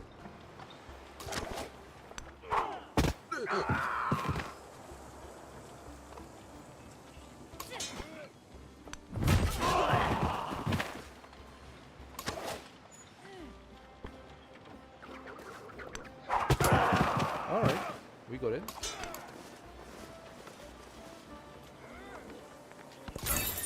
In terms of promotion, so this is the thing we're gonna have to start looking. One of the things I'm gonna need is this. The amphibious capacity. Land unit within the commander radius. Suffer no combat penalty when attacking while embarked. It costs 1 movement to embark and disembark. So, of course I want the assaults, because that's something we need to gain the combat bonus, right? +2 here, +5 when at full health, and an extra +5 with the order. Now the +5 from the order I could obtain from here too. Maneuver will give me what? The commander has +1 movement while on mount and ignore terrain movement restriction when packed. That could be useful. Land unit within the commander radius has +2 flanking bonus. That's also useful. And then amphibious. Like, we're gonna need that.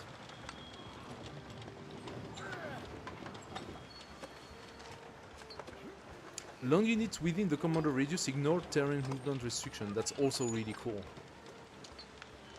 And then apply zone of control. That's potentially useful. I think the +2 combat strength for range units is what I'm gonna need first. So we're gonna go there. Military might. The Roman soldiers have earned many accolades and grow proud of, in their strides. Are apparently entitled to the city's choicest bites. Some citizens start to grumble that their authority shouldn't extend beyond the battlefield. Yeah, well, we're on the battlefield right now, so calm your horses, guys. Okay, first... Yes, +3 combat strength for infantry units is definitely something that we need. We're gonna support this body power, because I really need this bonus. Okay, we just gained suzerainty of Sugunya. So we could receive a free settler in my capital. I think this is good. Better than the rest, because I need to expand. Now this free settler, we could expand toward the Wonder. Look at that. Look at those tiles here. If I place it here, I could benefit from the whole Wonder. Plus access to an extra 4-5 resource. This is really good. Let's go here.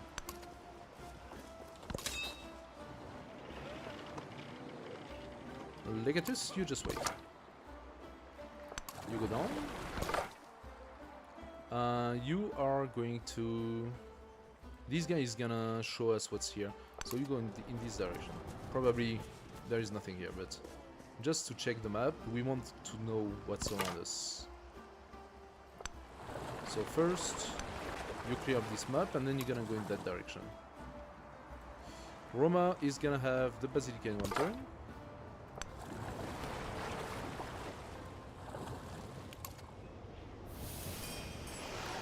Okay, we still have only met Xerxes and no one else. Surprising. Okay, how do we position ourselves? I can actually already go straight to the city. He's building the walls, which is not surprising. Aha, and there's an archer.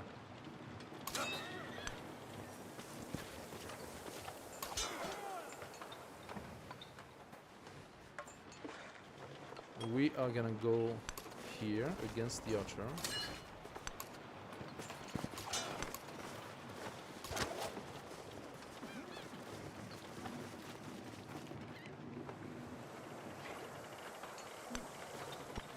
And we can actually even shoot just to damage the guy. This guy is in place and can heal.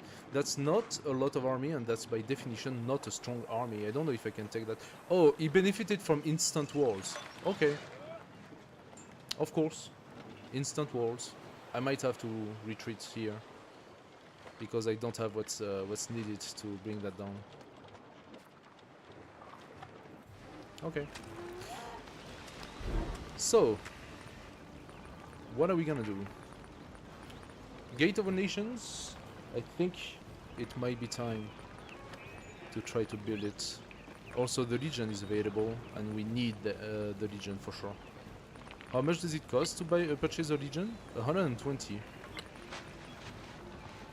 Should I build a few Legion? Every single turn that I pass that I don't have the Gate of the Nation makes me very worried. I could also do a barrack. Can I do the barrack into Ravenna? No. Not as long as Ravenna is a town. So the market would give us more gold to grow Ravenna into a town quicker.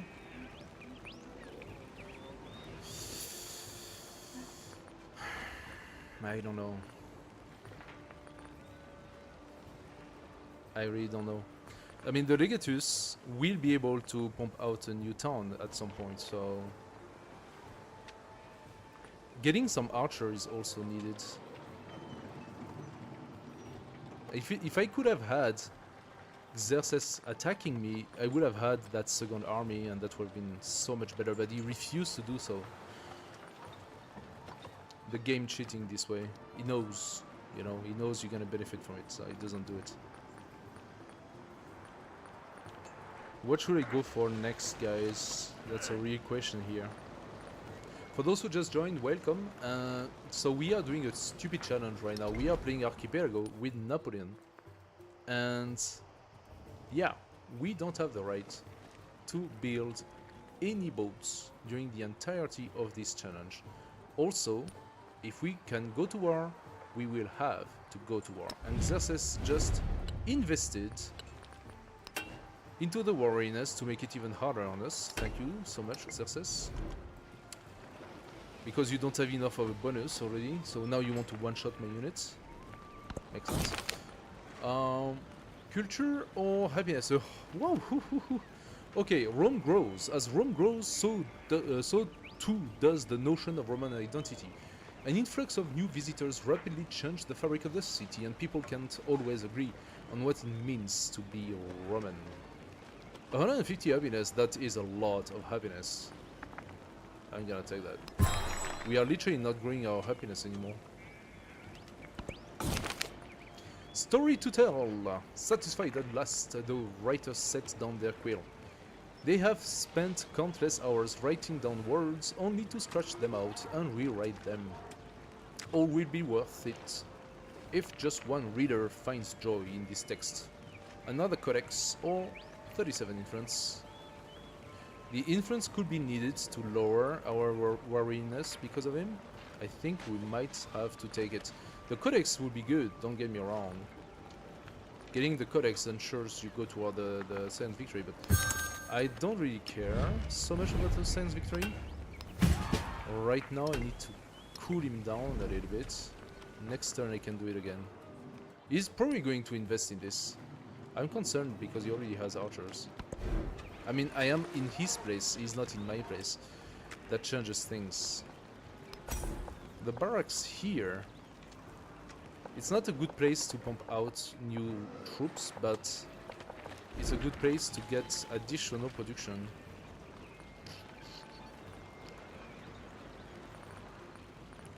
Ugh.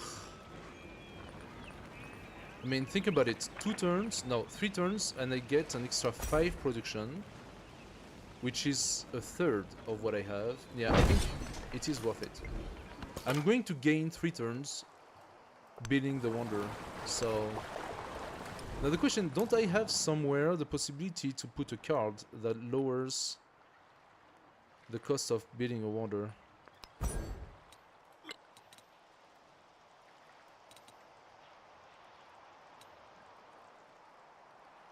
Where is it?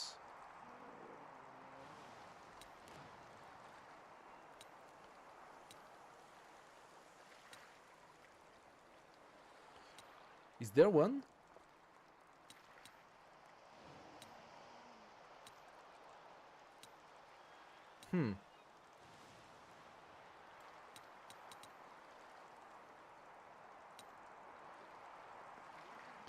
Plus 2 gold in all settlements is definitely something I should maybe take. Priesthood. Also I could place the altar, which will help with my happiness. So I need to consider that. Am I building something? Yes, I am validating my Roman civic.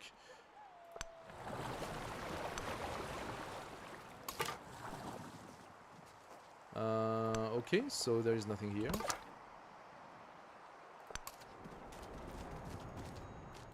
Aha! He finally placed the city of Kuza.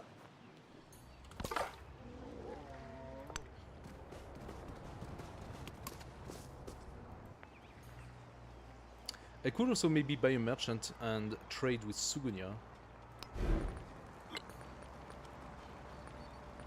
I cannot buy a merchant because I need a market for that.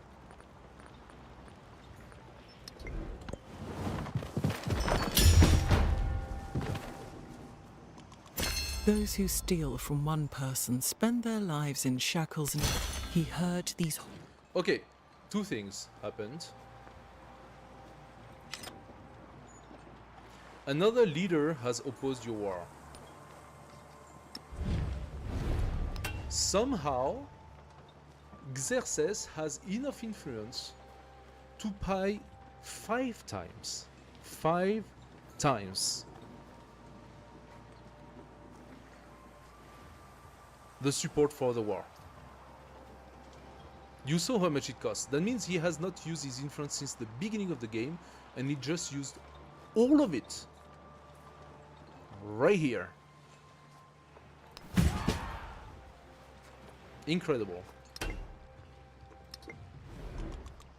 And right after doing that, his archer one-shotted my slinger.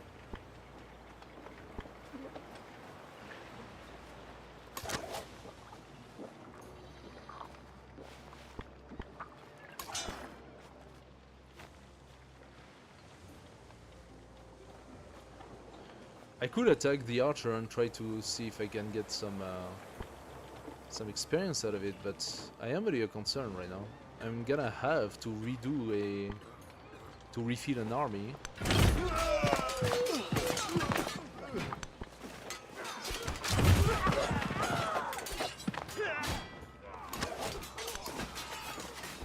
Oh, come on!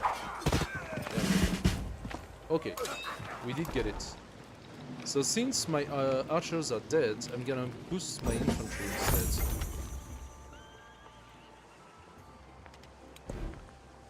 I think I will need this time production for infantry and range unit. Press the drill, press the other one. That should make Roma able to pump out. Doesn't seem like it, apparently. What's happening?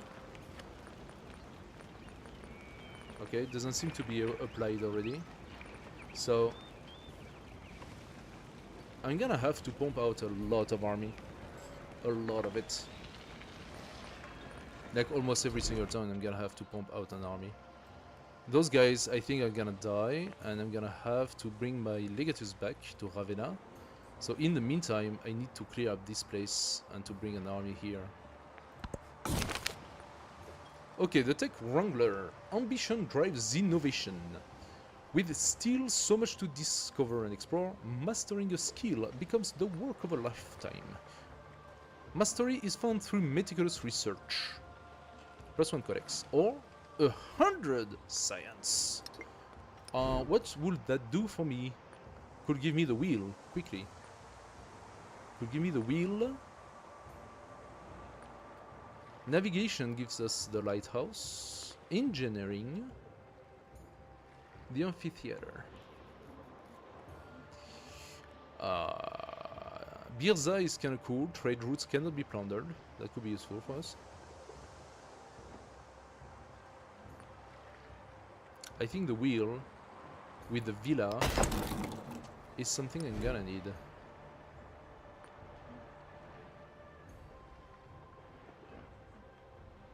+1 production on district in your capital with Princeps Civitatis.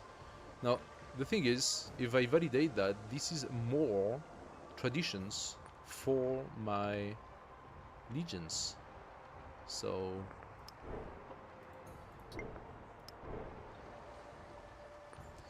currently I have 2, 3.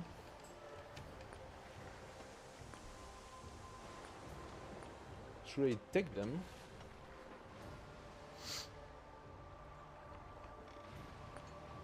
Culture on diplomacy and military building. That will make sense. +1 food and +1 food, gold and culture in town, or +2 in Fort Town. Ah, Fort Town. How about we check that? Fort Town. What is exactly? I cannot do it. No point in checking. You cannot do it. So do I want a codex? That's the second codex I would be passing if I don't take it.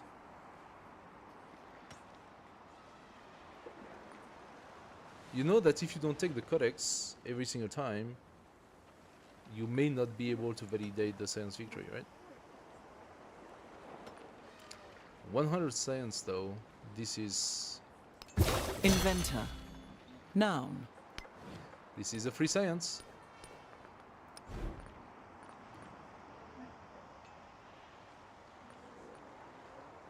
Movement for siege units. Makes sense to me. Makes sense to me. On standby, the consuls have received word from a faraway backwater. They wish to send some of their civilians for training by the Roman legion, that they may defend the empire. Conscript archers, plus 15% production to our training on ranged units, or plus 15% conscript infantry, 15% production to our training on legions. Better for them to send gold. No, that's not enough. We are going to start pumping out legions. Problem being, I really need to place my freaking wonder. But yeah, let's get our traditions so that the legions will benefit from it.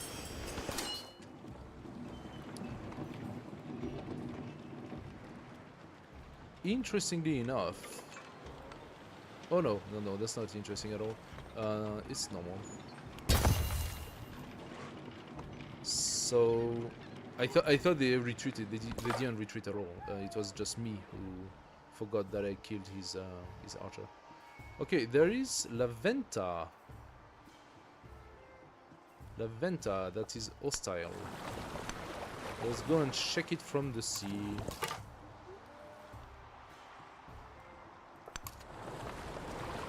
And there is another island down there. Let's do that. Okay. Now there we go. That is a frightening army.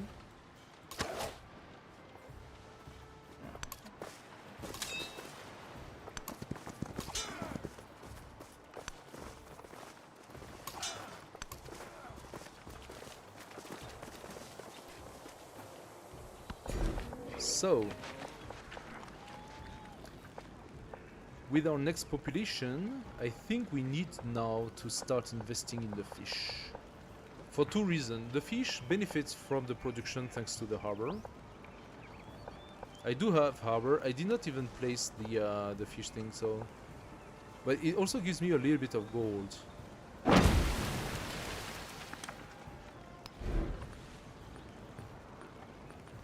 I didn't place the fishing quay. I probably should do that. The fishing quay will cost me 108. Can do that in 2 turns. We have another fish that's interesting here with an extra science. Or we take the ivory, 10% production to add wonders, placed in tropical plain and desert terrain. That's not gonna help.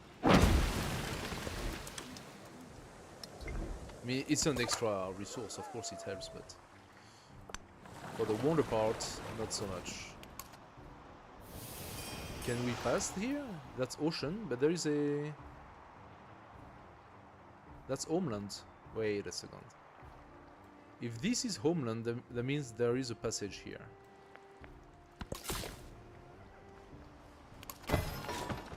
We place our new city of Neapolis and gain a legion doing so.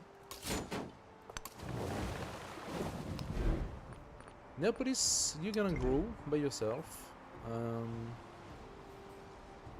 and catch quite a few things. That would be nice. Oh, let's start with the ship.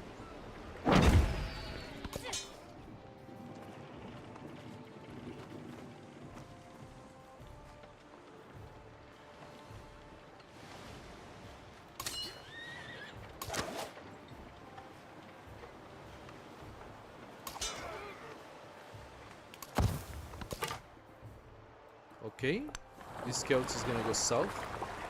Hey, what's up, Spawn Wrong? How are you doing? Welcome, welcome. Kick is in the place. Kick is in the place. I'm still trying to develop Kick a little bit. It's very slow growing. I'm not entirely sure if there is a lot of thing I could do to develop Kick. Oh, and there you have it. An unmet player has finished constructing the World Wonder Gate of all nations. An unmet player. Why? Why did you do that? You didn't need it as much as I did. Okay, we're gonna have to steal it. We're gonna have to conquer that unmet player.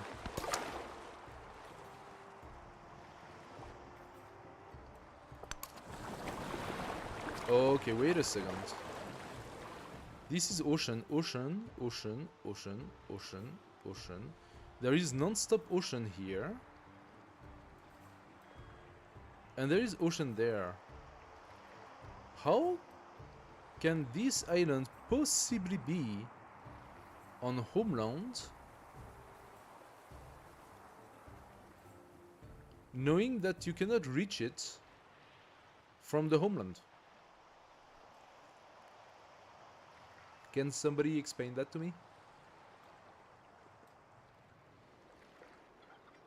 I'm not mistaken, right? There is no actual passage as coastal marine. It's all ocean marine all the way. And here, this is not a passage anymore. Those tiles are actually blockers. So how can this be homeland if you cannot access it?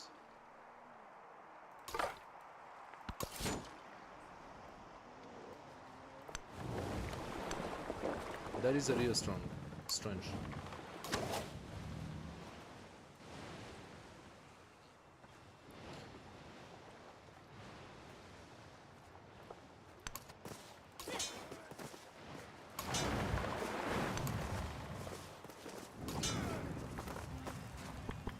He positioned himself very well so that this warrior cannot escape.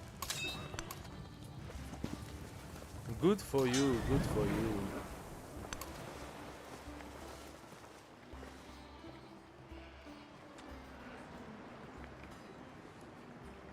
Ravenna. If I wanted an archer, I would need 100. Ravenna, what do you need to become a city? 175 still. Should I just keep my gold? Should I keep my gold and eventually transform Ravenna into a city?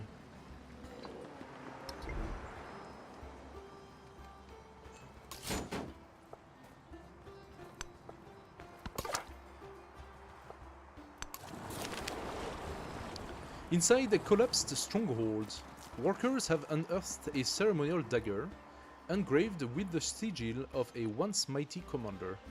The find would be invaluable to its original heirs, but a rival house could probably name a price. Return the dagger to its owner, again a bit of influence, or find a new buyer, again a bit of gold. They are both interesting. The influence could allow me to reinvest against Xerxes and lower the war readiness. Not getting the Gate of All Nations is devastating. I just don't have production. Roma is a absolutely shit productive city, and I'm barely finishing my first production building right now. So getting the Gate of All Nations at the moment was still asking for 9 turns.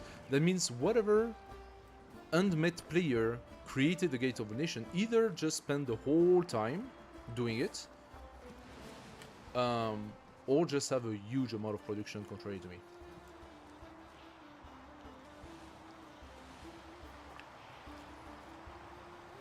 So, right now we don't have military, we don't have nothing, but we could definitely pump it out from Roma. So, what are we gonna go for? I think a few legions to stop this onslaught. Those immortals are currently at 33. He does have bonds working, just like me. And they have a base 25. So my legions will have a base 25 just the same. So the difference at the moment, if it is not just for that, is gonna be for the 5 difficulty bonus to combat. And then he also benefits, if I'm not mistaken, from +3 combat strength when they are attacking on neutral or enemy territory. So he will have +3. And he also has +3 because of the war readiness, so that is +11 total. I have to fight against the +11 bonus of Xerxes right now. Inside the collapsed stronghold, yes, we said that. So do I get the influence through that? Do I take the gold to prep myself to turn Ravenna into a city? That's the thing. Is it interesting for me to do so? I just don't have enough gold income. But what will be my production income in Ravenna? Catastrophic. That's because I don't have the harbor yet. I could build the harbor. It's still catastrophic.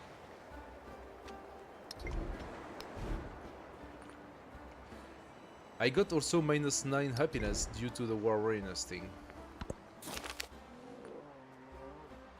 Let's take the gold and try to make Ravenna a city if possible. Aha!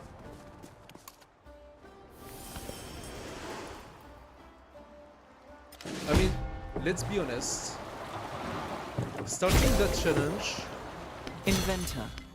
and getting Xerxes as immediate neighbor is like the worst possible outcome.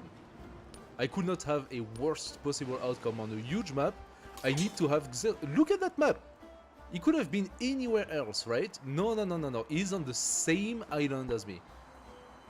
His capital is literally one city away from my capital, and it is the strongest possible early age civilization against who you have to fight. So, like, what the hell? That's a little hard. That's a little bit too much of a challenge right now. I think this warrior is toast. Is toasted. Properly grilled. Okay. Let's bring this guy inland so that he doesn't get killed by this galley. As for you, you gotta come here. Let's go in. We found La Venta. And we found a archer, which is not crazy good. If I stay here, the warrior cannot attack me unless this is tropical floodplain. I don't know if that stops the movement or not. I think it does. But the archer will shoot me. That's probably gonna hurt quite a bit. And then I cannot really retreat, so let's retreat now. Go into the water if I can. Now this is a galley, yeah, okay. What I could do, I could go here, but the galley is of course going to come here if I do that. Alternatively, I just go into the sea, he attacks me once, and then I can go into land. Alternatively, again, I can bring my scout on the other side here and try to hope that he doesn't see me, go inland on this side. I think that's what I'm gonna do. So that I can do the tour. It's not perfect because here you have a cliff, which means you cannot go into the water. You have to go to the water from one of those tiles. Alternatively, I could also go in this side.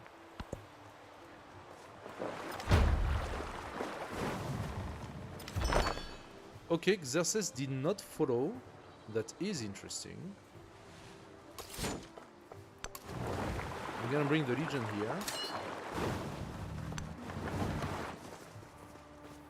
Oh, I actually have the necessary to found a new settlement with my legatus.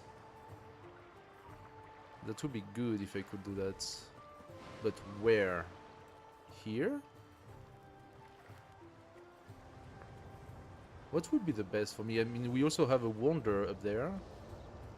I would need to send my legatus quite far away. Right now I could send my legatus around here quite fast. Could I do something good if I place around here? That's not a great city by any means. There are quite a few resources.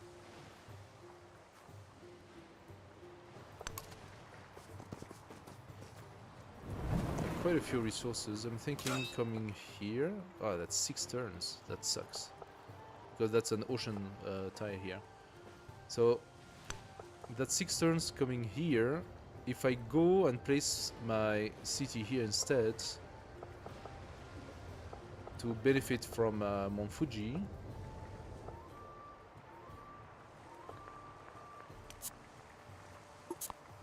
Yeah, that's fresh water. I could place my city anywhere on fresh water.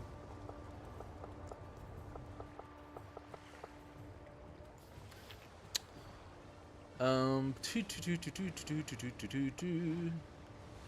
could place the city here, so that once grown, it benefits from the fish, the turtle, all of Mount Fuji, and another turtle. Maybe that's better.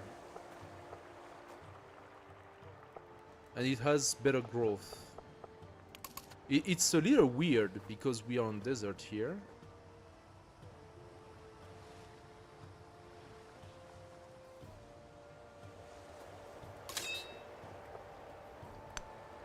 Let's do that. Let's capture Mount Fuji before anyone else comes. It is a little weird.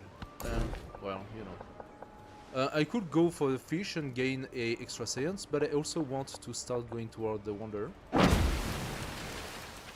So let's do that. Let's go south and explore. Okay. We're gonna go for this discovery down there. Kusa is also growing south. Okay, why not? So, Xerxes did not really launch an attack. Do you want to stop the war right now? Do you want to cut make peace too soon after the... Oh, one more turn. One more turn. That would leave me some turn to build up a better army. Something more fit to attack him, because right now I'm not really fit to do anything. Plus I didn't want to go to war with him. I wanted him to go to war with me, which did not happen. So, not happy about that. And I think you will know by now.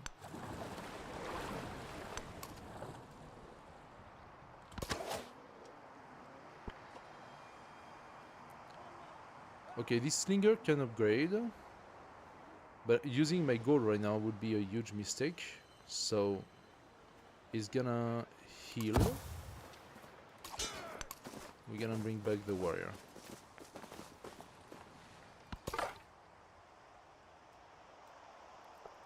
Okay, the galley did not follow.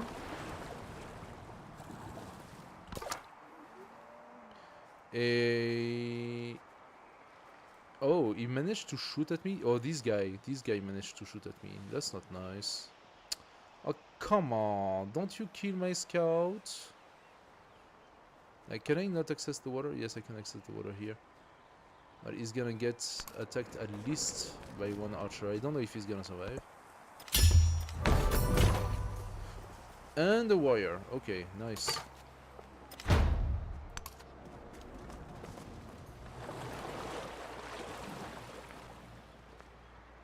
The Colossus has been built. Every single wonder I could have potentially wanted have been built, and I don't have at all the production to do anything. I cannot even hope to get those wonders. Oh, we just found Viadapura. Okay.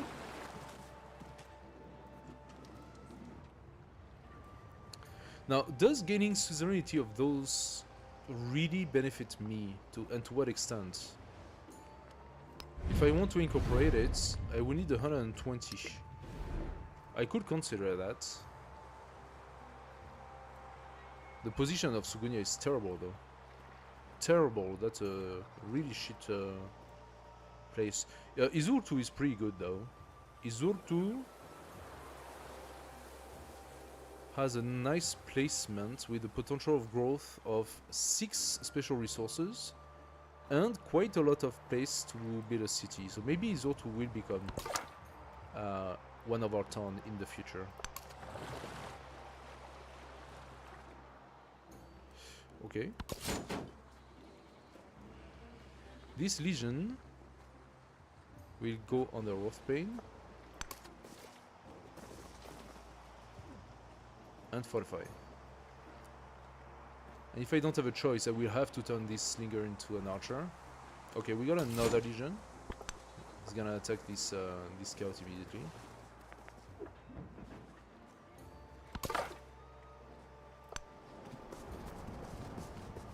This scout is gonna go all the way south. I cannot go in the sea from here, I know, but I'm going to explore and try to see a little better. And this warrior will go in and heal. Okay.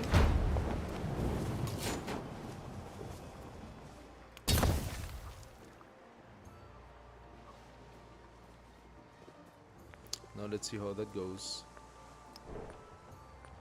I could replace those by better policies, but I can't because I am not having a celebration. 0 turns until the next celebration. Despite having given 150 happiness.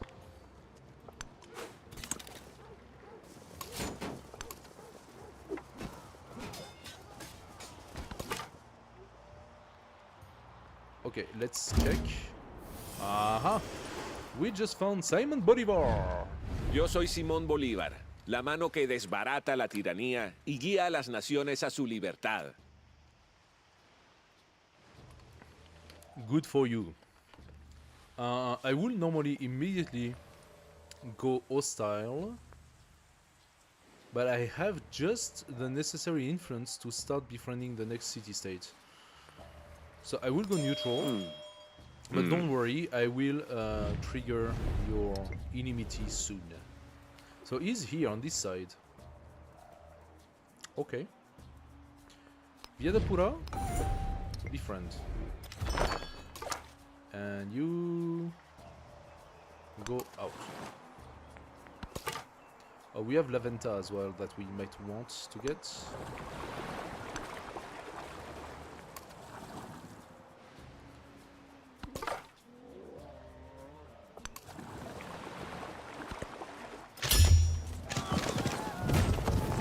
Wow. Okay. So much for Let Legion. arms yield to the toga. There we go, you can change the policy. Now, we're gonna place our...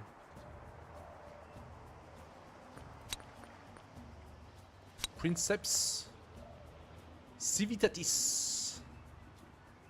+1 production on district in your capital. That's 5 production, I take it. I would love to take the real out, but at the moment I'm using it. So, it's already +3. +3 is not too bad.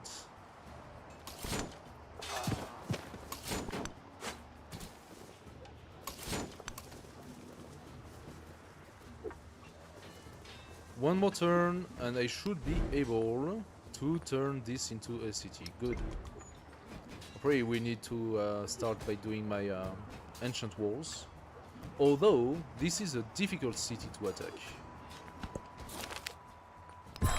Easier 2 is now turning.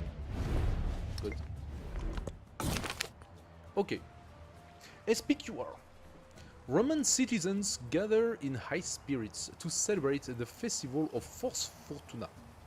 Wine flows liberally, and revelers drape themselves in flower garlands. One rowdy group declares that these are the celebrations expected of an empire ruled by its people.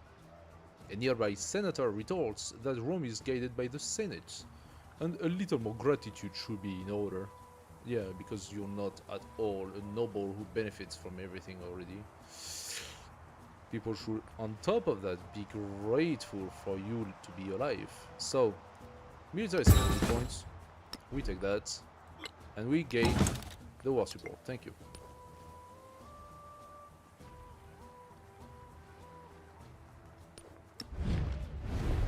How? Ah, 3. Okay, not 4. He reinvested on the same turn. This is ridiculous. He invested 6 times. Every time you invest, as you can see, the war support costs more. It starts at 30, then 45, then 60, 75. So how many did he invest?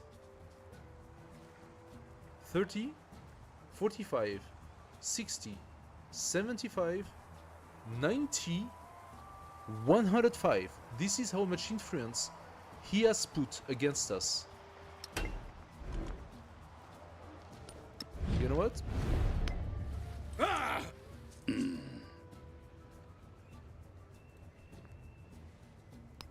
Give me Kusa. Tobartish noram basta asti. Okay. You don't want to give your city to the loser. That's fine.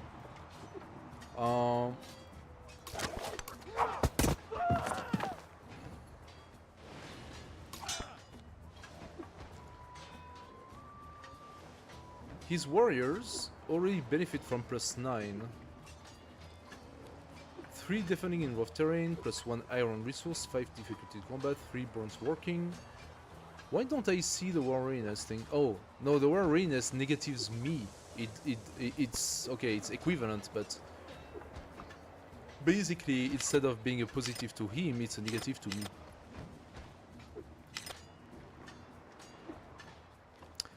I am a little bit worried that those guys might not survive.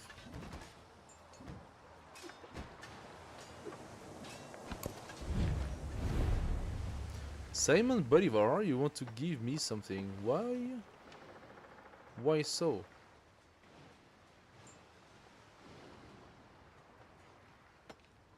Gold per turn. Simon Bolivar received +2 food per turn in towns. Oh. While it is very tempting, it goes against the challenge, so no. No, no. You're not gonna like me, Simon. I'm sorry about that. Should I go mysticism? Conscription starts validating some money now. So let's go mysticism into organized military.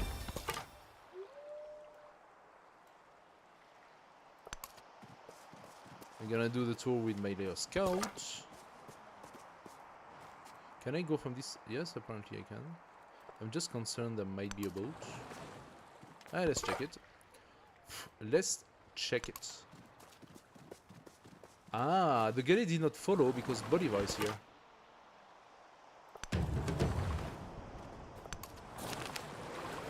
Soldiers have tracked a horde of bandits to their stolen treasure. Debts must be repaid.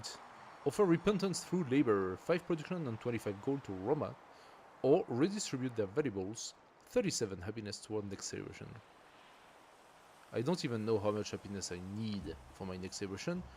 The game decided to block me from having any form of celebration, which means I cannot have new policies. This is so incredibly stupid. The happiness is the worst game mechanic ever created in Civilization, and they decided to redo it in Civ VII. I don't know why. This is the worst of the worst of the worst game mechanic. As soon as you decide to play a little warmongering, and Napoleon and Friedrich are both typically leaders to go into warmongering, you destroy your empire by not having happiness. I don't have any happiness. I'm starting the game and I don't have any happiness. So straight from the get-go, straight from the beginning of the game, I already start by not having policies fast, by not having benefits from celebration, nothing. Like if my entire empire could not be happy because I'm warmongering. Where does that come from? I am playing the Roman. The Roman Empire based half of their civilization on the fact that they were waging war around and gaining new territories and stuff like that. Warmongering was what the people wanted. And I don't get to benefit from it?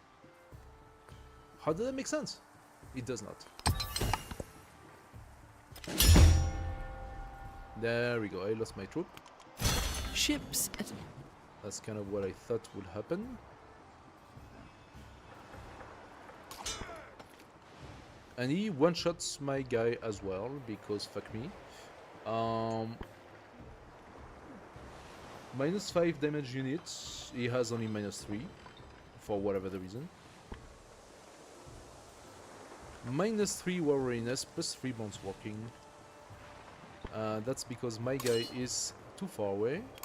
He's going to place the new city. We unlock the shoulder, but we don't care. And he's gonna come back with a unit. Okay, so it's not completely wasted. Now he's gonna come back here to Ravenna, and those guys There is another are also coming down. Now I'm gonna need... I'm doing one more, but I'm gonna need archers. I'm gonna need archers, I'm gonna need to protect myself from those galleys that are starting to come out. And also to be able to shoot at my enemy. And other legatus is also needed.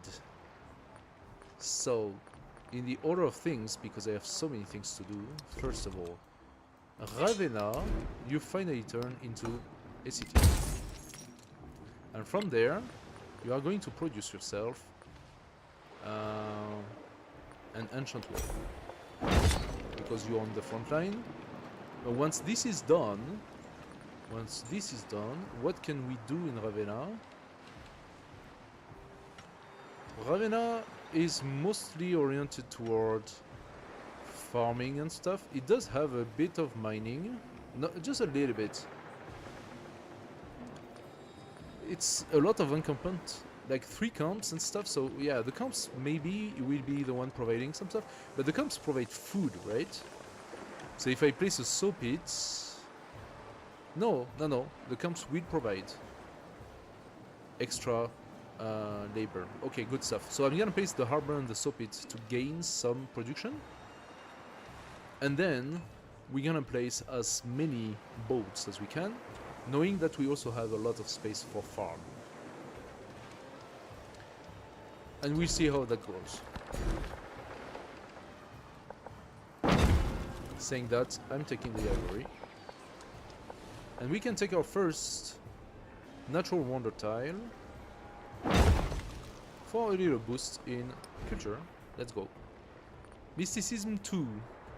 20% growth rate in towns with a growing focus. Sure, I mean, I do have my growing focus right now. That could definitely be something good. The Code of Law, free merchants. Unlock the merchant and free merchant. Let's do it because my gold situation is pretty bad right now. Let's take the oasis and make it a clay pit. Clip it. It's such a shame that it transformed the oasis into this.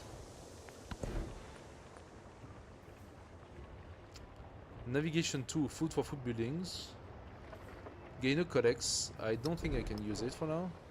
No. Military training is gonna be, so we get the blacksmith. Okay, we got a sort of a region, like a pantheon. So what else do we have? Almost everything is taken. 10% production to our trained settlers, we don't care. 15% production to our trained military units in cities with an altar. Makes sense. +1 production on barracks. Matters of Mars.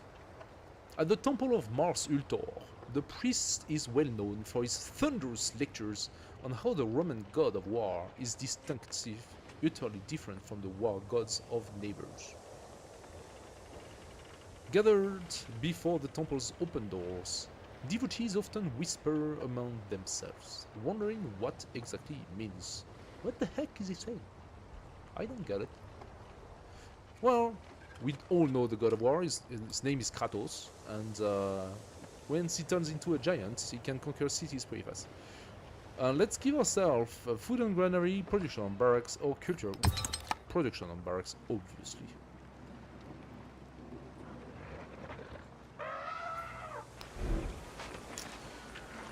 Getting the altar would benefit me, so we said we wanted a wonder here.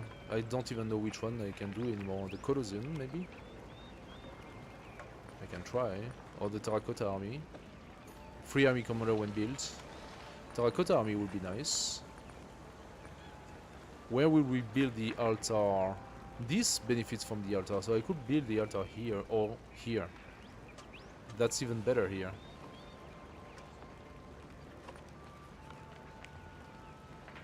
But right now, I need archers. Maybe not so many. Let's go 3.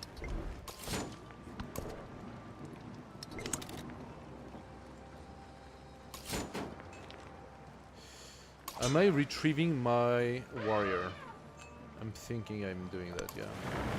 I'm gonna place. No, I'm gonna place a legion here. I'm gonna save my warrior, put the legions in front. The last legion was killed in like 1 turn, but okay. Let's heal that guy. Bring the next one next to him.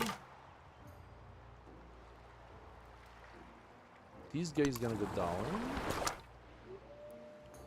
Heal that one. There we go. Now what's happening here?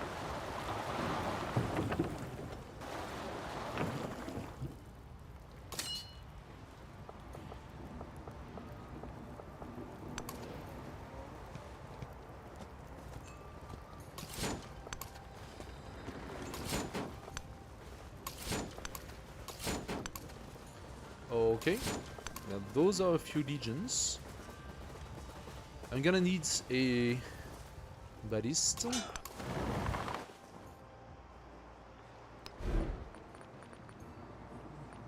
Full turn for a ballista. It's not necessarily the worst idea.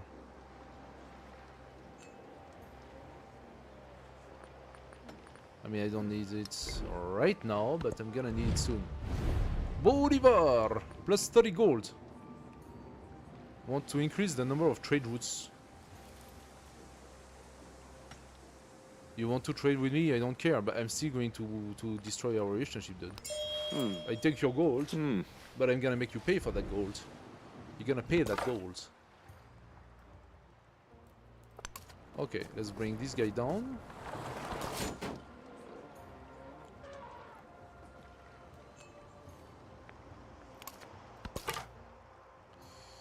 The scout will go... Oh shit.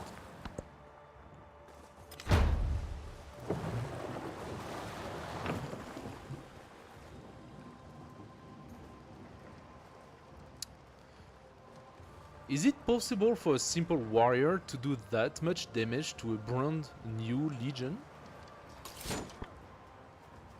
Look at that! Also, Shahanshah, I suppose that's one of Xerxes' special ability. That seems completely cracked. Because he gets this +3 out of nowhere. So, his warrior, tier 1 unit, is +5 stronger than my legion tier 2 unit.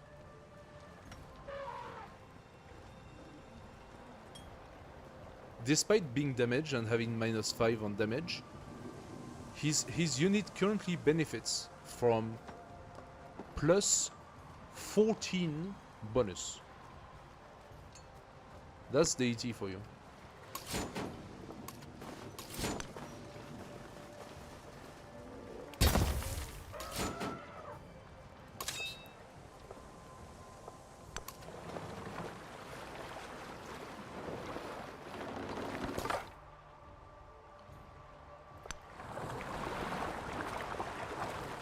Is he gonna die if I take that? Maybe. Scavengers have unearthed an ancient clockwork device. The heavens themselves, cast in miniature. To know our place in the cosmos is to know ourselves. Study the device for 22 science or charge a fee to marvel at the device. You want to look at the device? Sure. Go to the museum. That's only gonna cost you 37 gold. We want the gold, of course. Viadapura. Yeah, we are befriending Viadapura. I don't know if I'm gonna keep this guy. I'm afraid he might die soon.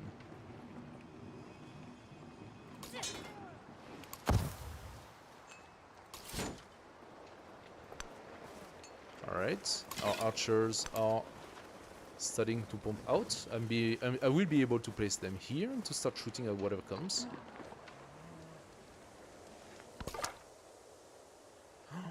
We were not attacked. And we found Kutai Martadipura. That sucks because now we are in between. Let's continue inland. Maybe we can figure it out. Okay, we got some money. With this money, I'm gonna go into...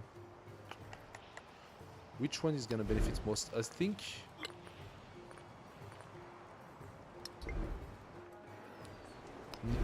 Every single one of my cities are hugely discontent. -11 happiness. This This is gross. Let's take the harbor.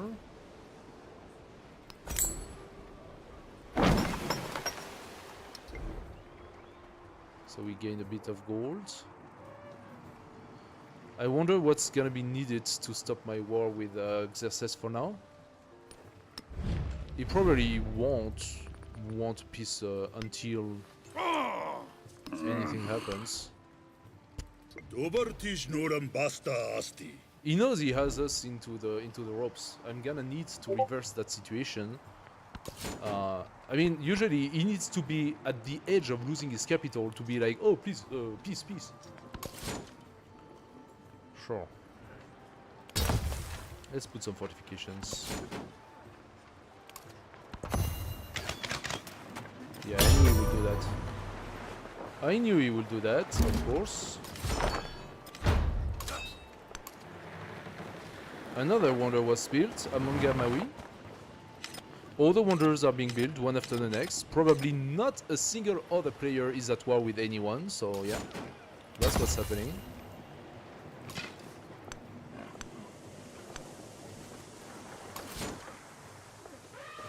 There we go.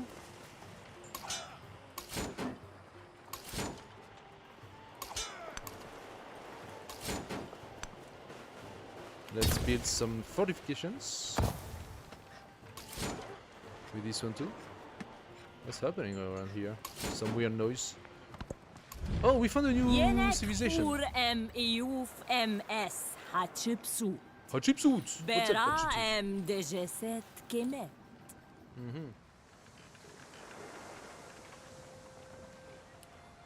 Hatshepsut, you know what?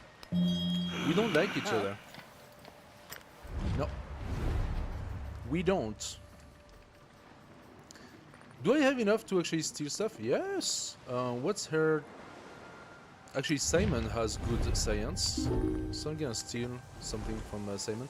I should also try to maybe keep my influence if I want to get some of those. I see that... Wait a second. Okay, the age is already at 66%.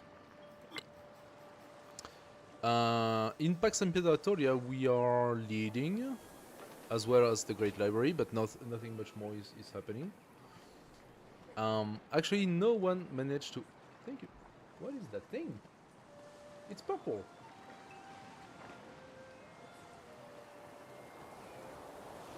Thank you. Purple. To your good earth. I don't know what I'm getting into. Oh, that's good. Thank you. I'm drinking a purple drink. Alright. I didn't want to do that, but now I have a farm. Okay. So, Southern bonus from Idzir 2. Idzir 2. I think the social policy slots is definitely what we want. 20% influence towards starting espionage action. That is interesting, though. But the social policy slot is better. Since we are blocked by our happiness, I will be able to place this one and give yet another +1 to my guys. Also, the 30% production to our training infantry and range units, it's still needed for 2 turns, but the 8 gold in all settlements, I need that more.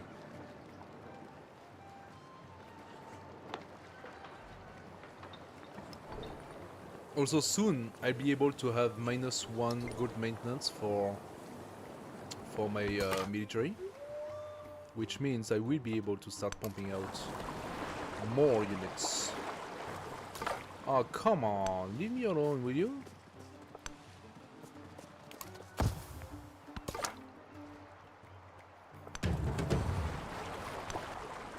Okay.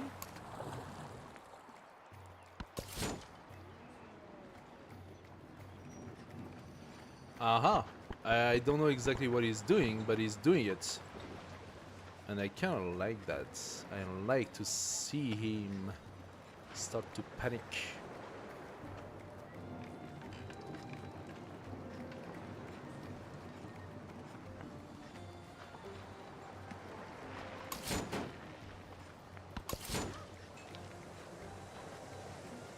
I will be able to move next turn. I'm gonna wait. And I'm gonna bring this this nice army forward.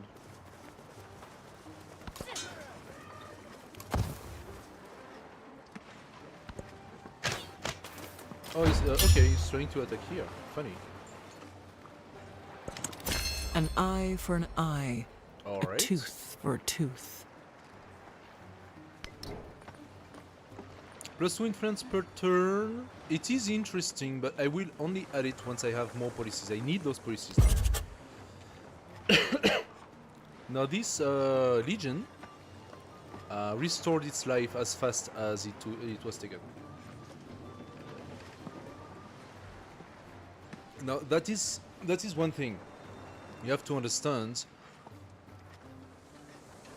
While defending with the bulwark, I managed to get a level of strength with my legion that was enough for this archer to not do a lot of damage.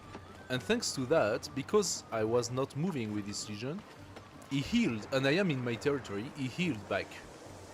So it's like if nothing happened. Now let's look at the differential. Okay.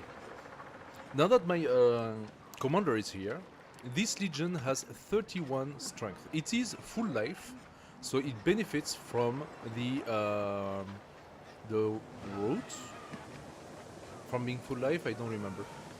I also have +4 combat strength from my traditions. Now this is not enough to counter all of these negatives and stuff, but it's starting to help a little bit. So I do have 9 +9 bonus. He still has +14.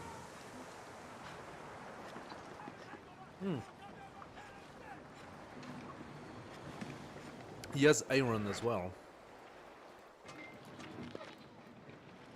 Yeah, he has iron, which gives his infantry unit +1.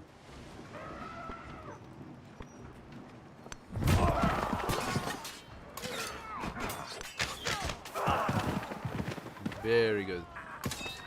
I'm going to heal my commander, who also has an extra legion in it.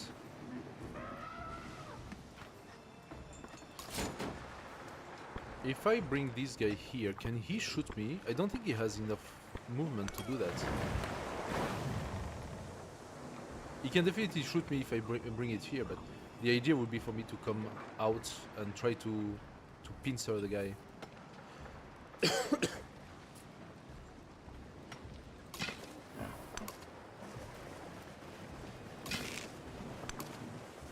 Okay, we got the merchant.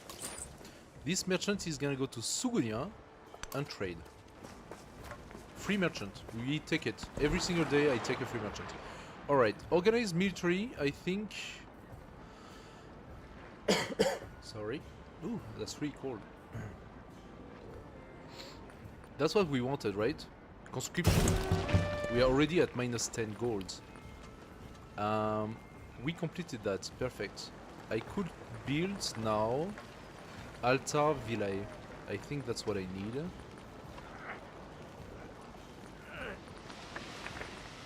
I really need to up my happiness a bit.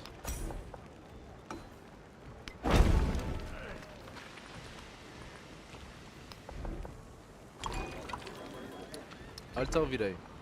And then monuments. What would I need to have my terracotta? 8 turns. Yeah, my production is just not good enough. Also the market, I would love to have the market. I would want to have everything that's written on this list.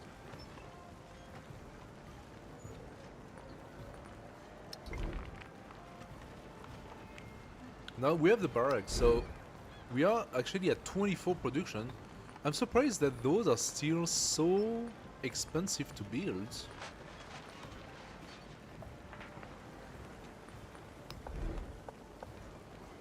I could get +4 with the brickyard. How is that possible? +1 on Crepit Mine and Quarries.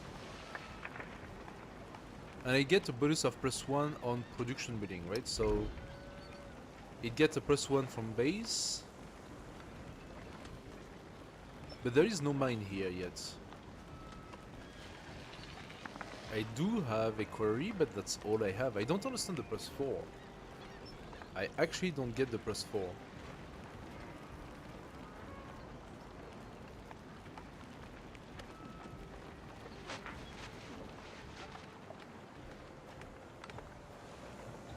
It's kind of weird.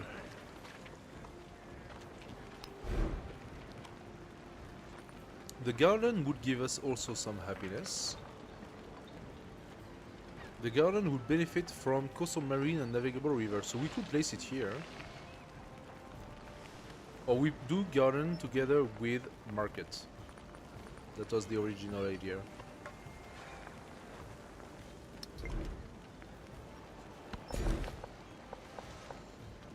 I wonder if we can do it though, because we don't have so much time.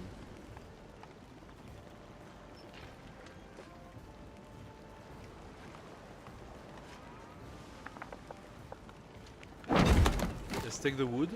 Oh yeah, that didn't change our happiness one bit. It's still at 0.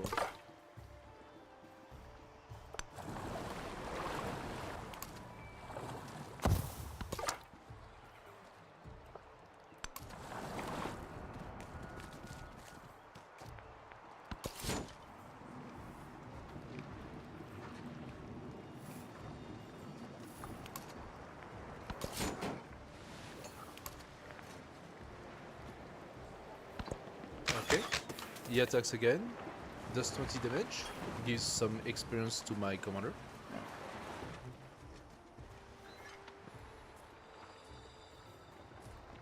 Alright, that is quite good. I could come here and block him immediately. He could come here though. I could come with the Legion out.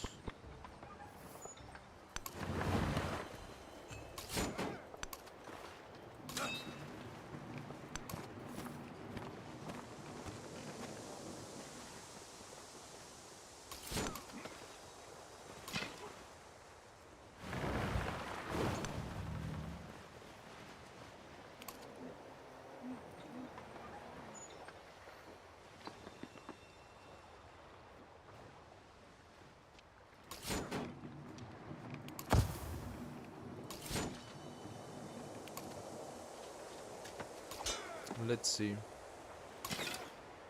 Should I bring the archer forward and attack him? Because he's going to shoot at my archer. That's for sure. Maybe it's not a bad idea to have it shoot at my archer. I don't know. Also, Ravenna. That is not building anything.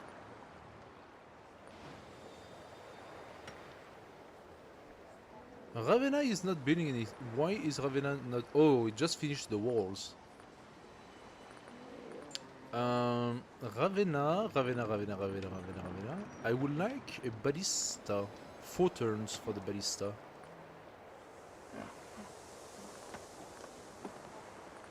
Alternatively, if I want to boost up your production, the barracks could be useful. Starting maybe with the harbor is also 4 turns. Everything is a lot because it has a terrible production, this one. So I'm thinking harbor is next. We give ourselves more fish.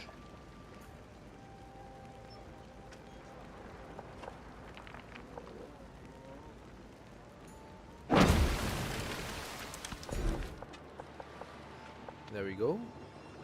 Once the harbor is built, that fish will provide additional production. We could give ourselves the camel as well. The camel is interesting because it provides additional resource storage.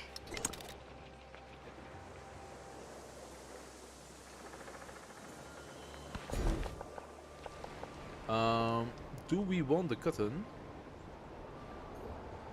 I think we do. Okay, we got a milestone for economics, not too bad.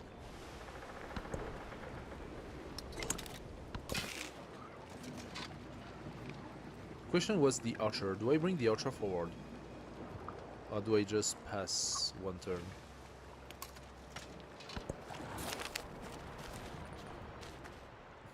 A herd of prized cattle. Cattle? You say cattle or cattle? Because cattle is what you use to boil, right? So a herd of prized cattle has stopped to graze. Their rich meat is a delicacy. Yeah. Their rich meat is a delicacy back home, but the cohorts say they are bones for nearby Kutai Matadipura. Ah, the city state that's around somewhere. Oh, next, behind the text. Steal the cattle! Kutai Matadipura becomes hostile, removes all progress toward befriending. We are not befriending. 20 food and 5 production to Roma. Or a meal isn't worth an enemy. 15 influence. 15 influence is not much. Let's steal the cattle. Hey. Yeah. I like the little crunch. You know, we just crunch the cattle.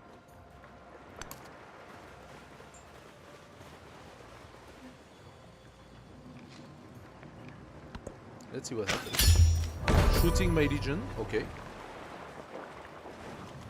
The truly brave never boast. The blacksmith is now online.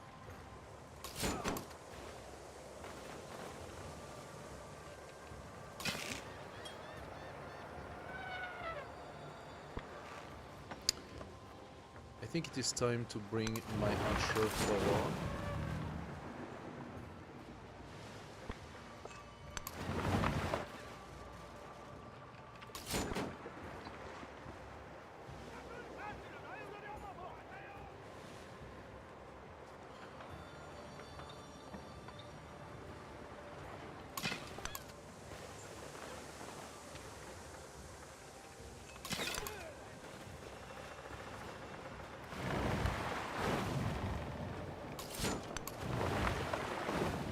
Let's see who he decides to attack now.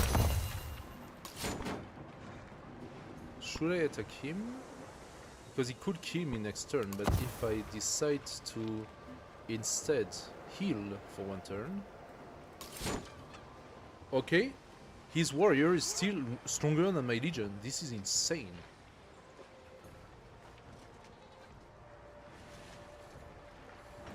But it's not as insane as before.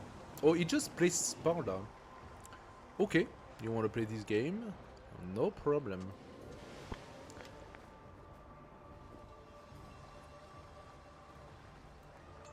How much for a ballist? 105. Power at the center. At the heart of civilization. The capital city radiates authority. Banners bearing the sigil of vampire flutter atop monuments to the power of a people united. Yet, other settlements distinguish themselves, and as their stars rise, citizens question their place in this larger community. Does the Empire truly represent us all? +2 crisis oh, that's gonna be... Considering how my happiness is in the gutter, that's gonna be fun. I think we are gonna have fun now. -3 happiness in settlements you did not found. That would have been bad if I conquered everything. -6 happiness in settlements without war. Okay. Or -1 influence in settlements you founded. Not very nice, but okay. That's not the worst that I could have had. I think we're gonna go combat strength for range units and surge engine plus the happiness on happiness building. I take it. Ah, of course there is a slinger.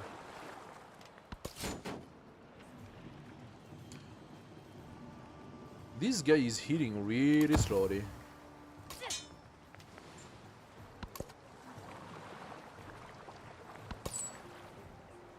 Okay, let's start the exchange with Sugonia. We got a pearl, +2 happiness in capital, +4 in any other city. There we go, +4, thank you. +2 food in cities, +4 food in towns. Okay. +3 production. Perfect. Oh! We are back to positive, guys. We are back to positive. Now that we didn't see a positive happiness for a while now. Angkor Wat has been built.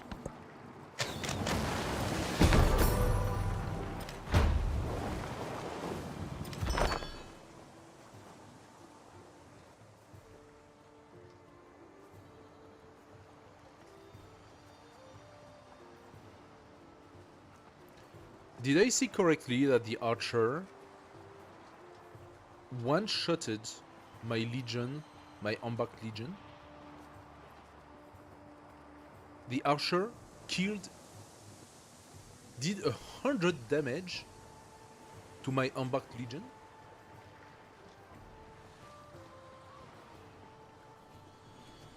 What the fuck?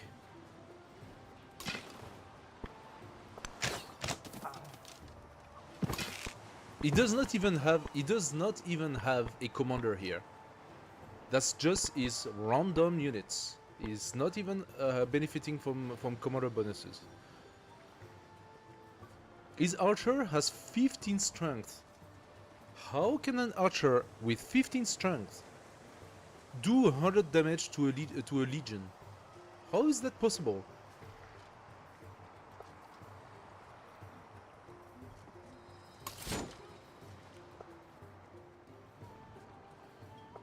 Do I benefit from more movement if I come here? I don't think so. So I'm gonna bring my commander here.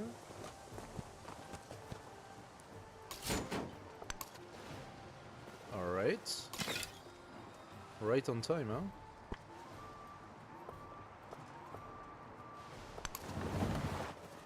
Actually, this one is not well placed, so let's put it back here.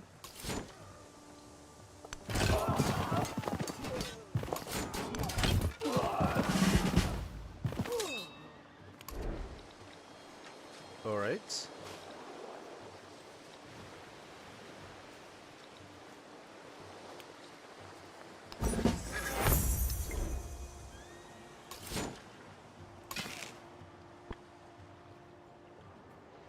Yeah, my archer are stronger than his archers. Like, how the hell did he do that much damage? Also, this archer is gonna go for this kill for sure. Let's see how that goes. Let's see how it goes. I'm not going to steal it. Either it happens or it does not. Oh, come on.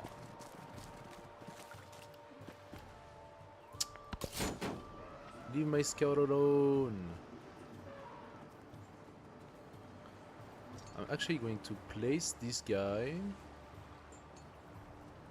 here so that this guy cannot penetrate there. Do I need another archer on top of that? Or should I just...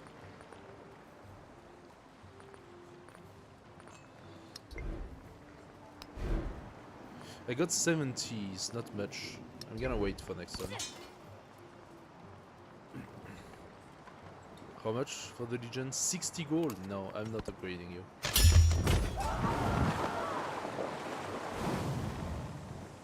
Okay.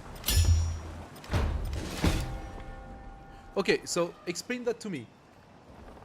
His non-upgraded archer one-shotted my units in water. This, however, is how much damage I do to his unit, which is not even 50%. I do not even 50% of damage on his embarked unit. He killed my unit in one shot. That, like, how does that make sense? You see, I did 44. He did 100.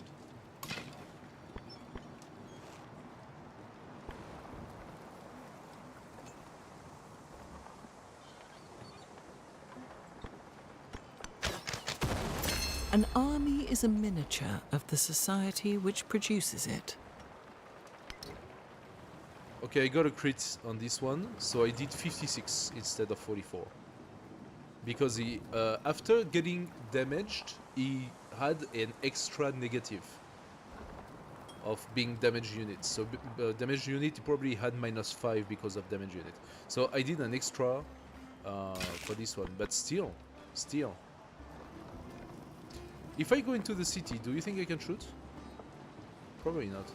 Oh yes, I can. Cool. So I will damage you. Okay, this legion suffered quite greatly.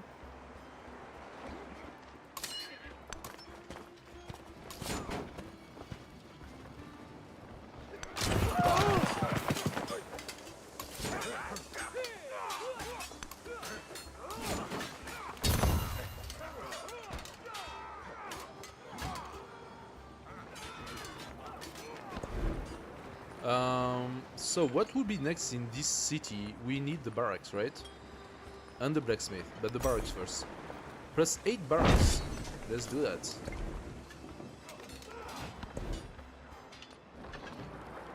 What are we gonna do next? +2 food in all settlements with casts. Emil Bell. Emil Bell is kinda cool, I like it. Code of Law. Culture from Specialists, I don't have any. Still Government Secrets, meh. I am not strong enough, I don't produce enough. Like, overall, I think that my... Okay, Simon Bolivar has 127 science. And that chipsuit has 94.9 culture. Wow. So no, I'm not competing with them. Yeah, I think citizenship for Emil Bell. I don't know if Emil Bell is ever gonna be available, but yeah, I knew he would attack them. I knew he would attack them. Like, the damage he does is ridiculous.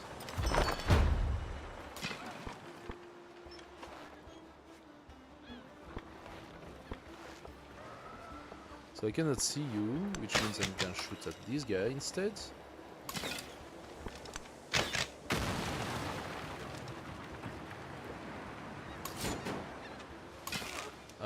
You gonna come here, since it's that bad. Verify you. You go here.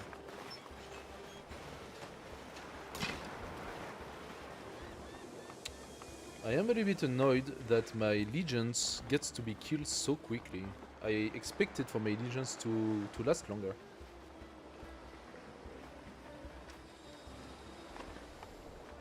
To be fair.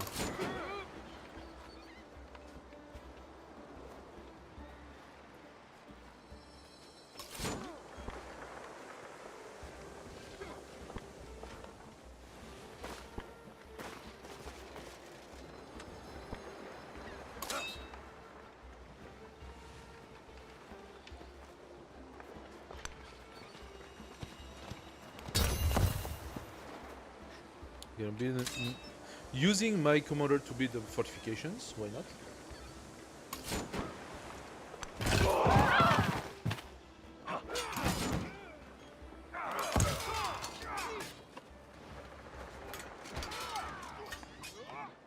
I think we don't have enough army, despite the fact that I have twice the amount of army. And that's exactly what I was talking about, by the way, at the beginning of the stream. I don't know if you heard it, but this is what we are confronting here. On Deity difficulty, imagine now... Okay, you see already how ridiculously strong the units are. And he didn't have to do anything to get that strong, basically. Now imagine now that if this challenge was played with complete Deity difficulty strength, which is +8, and not custom, as I did +5, then that means that all of my army here would be dead already. Ultimately, what's happening is that the differential is so great that on ancient time, and we are currently on antiquity, you just cannot attack an AI. And I find that in a game that has one of its 4 components to be military, you should be able to attack an ally. You should be able to go the warpath, especially when you take a leader that is a militaristic cultural leader. So if I am militaristic, I should be able to go militaristic. But here's the thing. Look at my army, look at his army. He has nothing and he still destroys me. Now imagine if he actually had +3, an extra +3 to all of this shenanigan. That means all of this will be dead. And it will make no sense for me to have any army at all, because my army gets wiped completely, immediately, because he has literally double the strength. Like this warrior, this non-upgraded warrior, actually has more strength than my upgraded warrior. Despite me having also bonuses. That this is the differential. The differential is insane. It's just ridiculously insane. Bye bye Legion. But truly,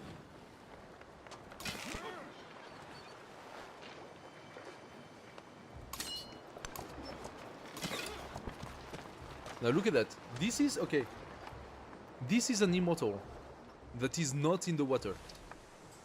This is an immortal that is on land. His immortal now has 35 strength, 20 base, which is the same as my legion. My legion also has 20 base, 25 base, sorry, that's the same. He has -4 for damage unit, I have -8, but okay, let's not consider that. +2 for dense foliage because he's into a forest, fine, whatever. +1 for the iron resource, good for you. +5 for difficulty bonus, which is immortal. +3 for bronze working, which I have as well.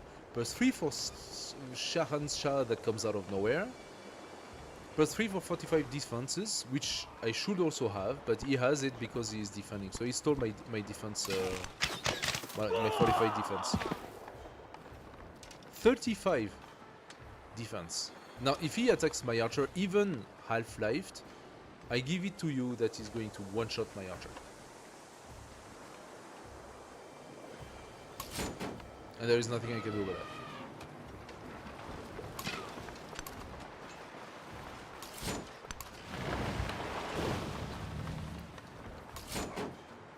Now, the reason why I wanted the amphibian is because, as embarked, the strength of your unit goes down to 10, I think, or 15, or something like that. And because he's basically a passive, he's just defending itself, he's sort of passive. But with the amphibian, logically, the strength of my unit should go back to its normal strength. We will see how that goes.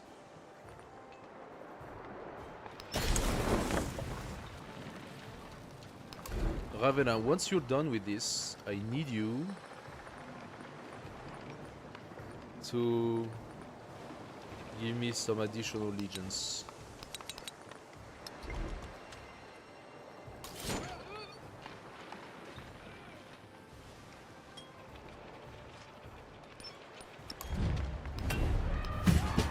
I'm gonna pay again for the wariness. Let's see if that helps. If I attack him, I die. It's as simple as that. If I attack him, I'm dead. At least I can kill this stupid archer. Yeah, I need more army.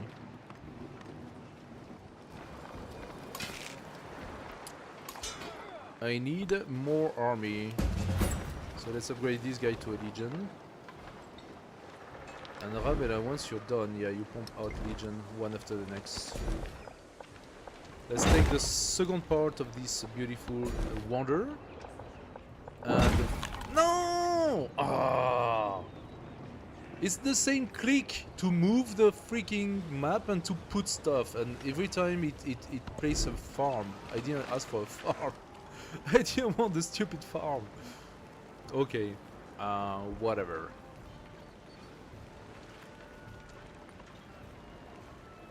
I should probably do the fishing cay.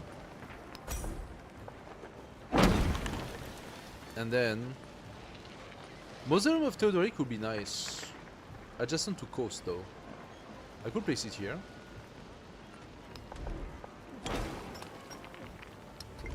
Usually the AI goes really fast for the Mausoleum of Theodoric, so I doubt I will be able to have it.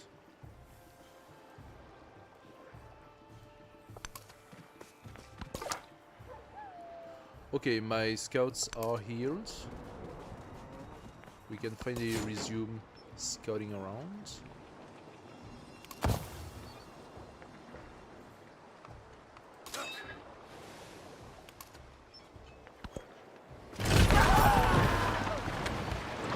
There you have it. What did I say? What did I say? It's not like I was not fortified. It's not like my freaking archer was not fortified, right? One shot the archer. Although he's midlife. So apparently the negative don't count for him.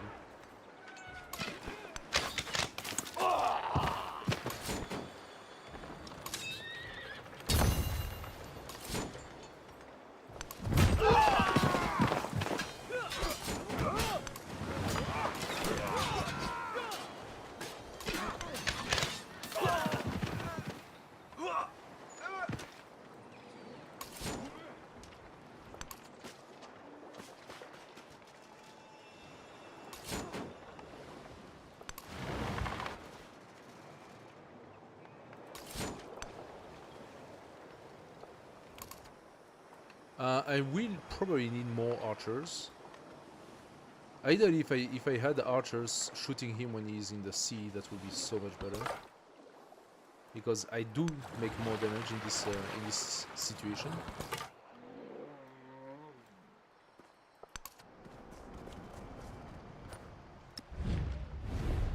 Simon, I'm stealing your technology. Ah. Being at war straight from the get-go really makes things really tough. So, are you giving me Sparta? No. He doesn't want to stop war, he's happy to be at war. He doesn't suffer from being at war.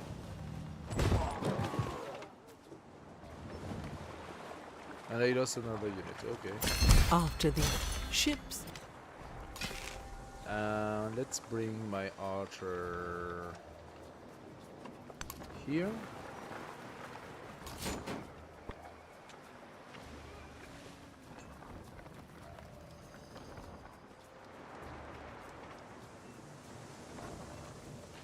I'm gonna exchange with this guy.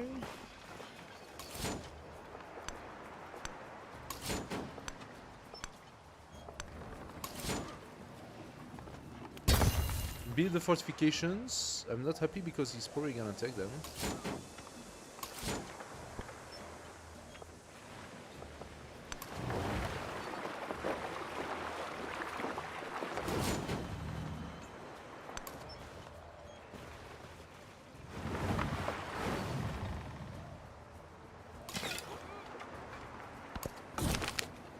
Broken borders.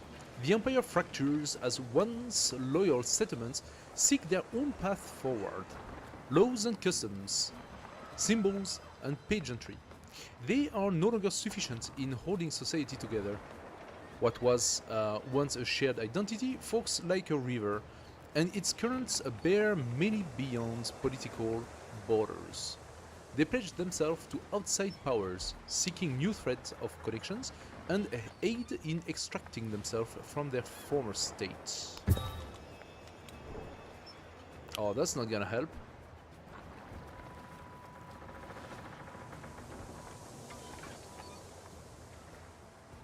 -6 happiness in town, -6 happiness in cities. You choose, you lose.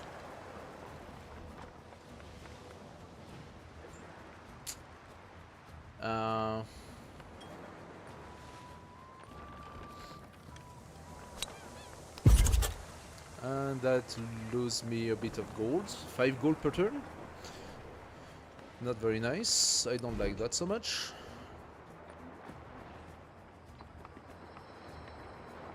Science and science building, maybe.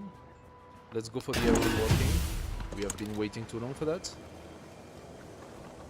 Discovered by Simon, of course. Like, they discovered me every single time as well. What did I get?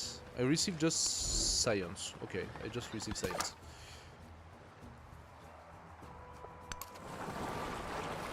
I have the worst spy in the history of spying.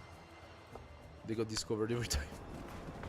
I'm so unlucky, guys. I'm so unlucky. Like, every single time, every single turn, I had something going wrong. Like, the number of times my scout just fell right in front of archers and slingers, and I don't know what, and you don't even see them coming because they are just waiting behind a forest in ambush, you know. There we go.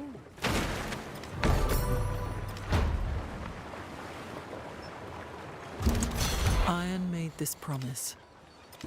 By the tongs and the hammer, many trees I can injure, but I shall not kill. So he just made a galley, and his galley one-shotted my legion, a brand new legion, full life. He just went through. Don't care.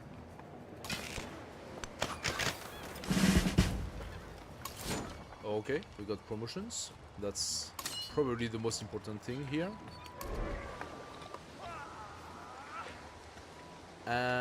Siege units will be made eventually, so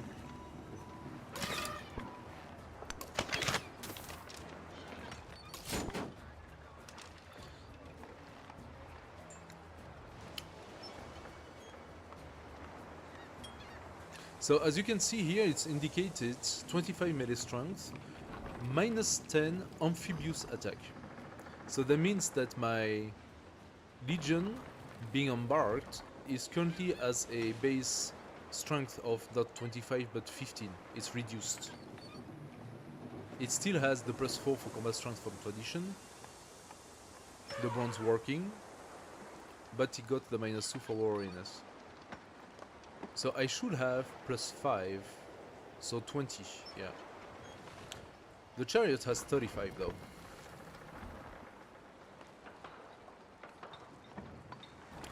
That is quite a lot.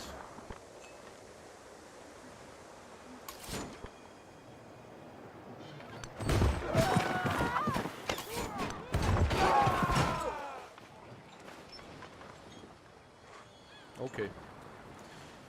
You on what army? He said. Not me. I don't say that because I don't have an army anymore. Let's buy myself an archer.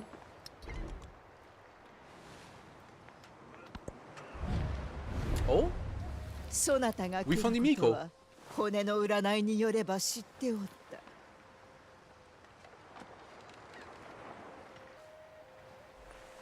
Hello, Emiko. Would you like to not like me?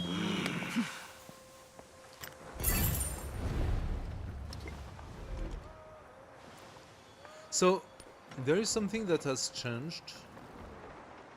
Now, I don't know if it is on the other Napoleon, but Napoleon used to basically benefit from being in a bad relationship with other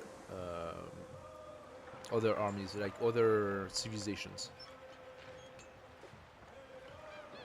But they have vastly modified the leader's ability. So now that doesn't work anymore.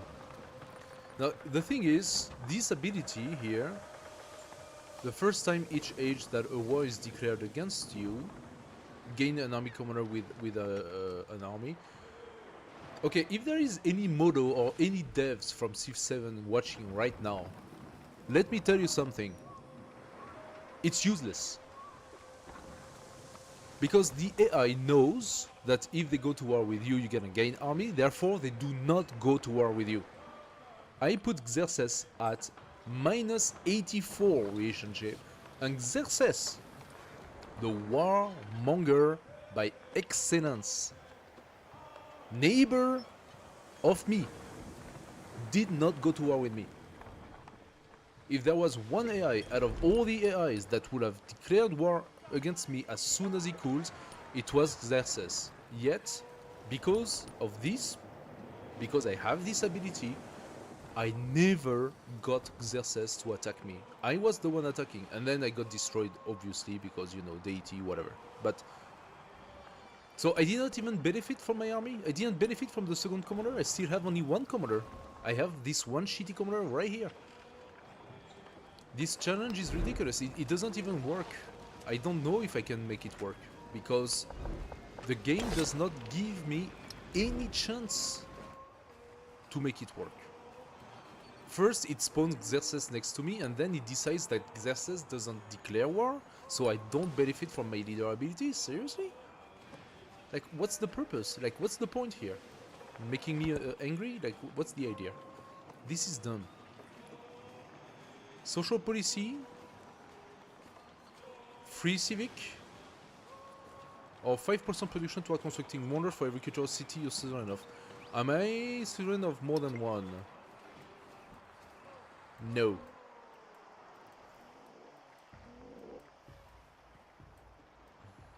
No, I'm not. So that's not such a great stuff.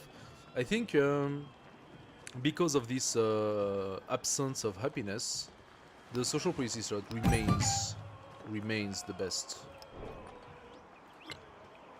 Because otherwise I would not be able to have new ones. So thanks to that I have new ones. Let's take the gold maintenance. We got 20 gold per turn, that is better, I suppose. It's far from the 156 from Hatshepsut, but it's at least not 0, I suppose.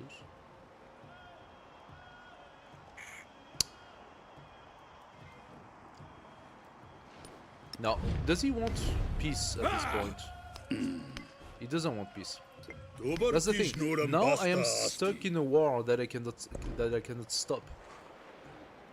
I'm stuck in a war during the entire age. I'm at 94% of the age, so the age progress is almost finished. I am stuck in a war that he does not want to stop because he's so much stronger than me. And this war has impeded my entire growth during the entire game. The war weariness, and I don't know why, but as soon as you go to war or something like that, you start getting a negative on your happiness. The happiness is a factor that changes... Oh, guys, I'm so sorry. I didn't realize my overlay is wrong. I have the wrong overlay. And you cannot even see the resources from the beginning.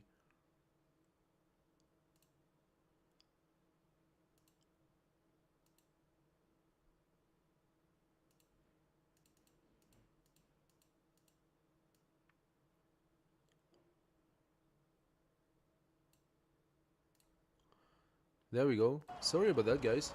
Hey! That's why people should come into the chat and tell me like, hey dude, we can't see shit. Sorry about that. So anyway, there you can see the resource now. So you can see that my production and my happiness is extremely low. You could not see it before, so now you can see it. But when I show you here, you can see the same numbers. Huh? It's the same here as it is here. But from the beginning of the game, I've been keeping an eye on this, and I've been like, why is my happiness plundering so hard? Well, guess why? Because you have to dedicate all of your buildings to the war effort. And then the game decides that if you go to war, people are unhappy. It doesn't matter who you are, it doesn't matter which civilization you are. People are now unhappy. Oh, no, not everyone. Xerxes is happy, and you don't know why he's happy. He has positive war weariness, he's happy. I mean, the guy invested 6 times into the support. 6 times. He invested all of his points into the war weariness. Anyway. I've never played such a ridiculous game. This is beyond dumb. So I don't exactly know where this is gonna go because we are stuck.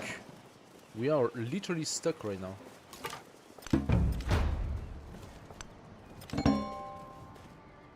We found that chipset, okay.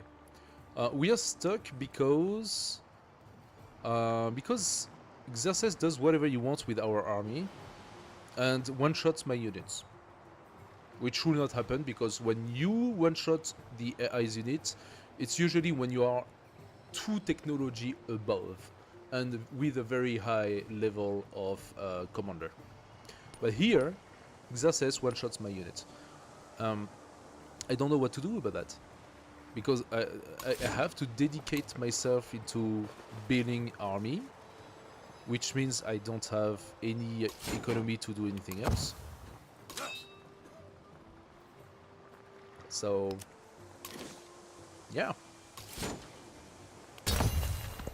What am I supposed to do? Bolivar denounced me? That's fine.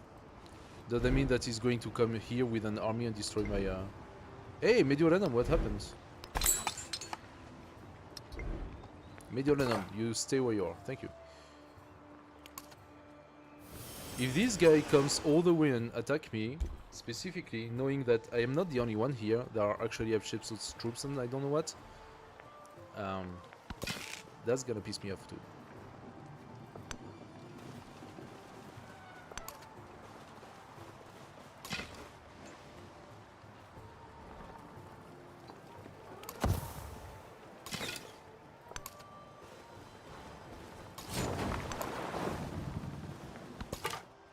Alright, let's bring this scout. Oh, we scout. Oh, Vyadapura gave me that visibility here. Okay, so now there is Sandapura down there. Okay, Sandapura. Aha, and Imiko was down there. I see. I'm gonna try to escape with my scout, if we can.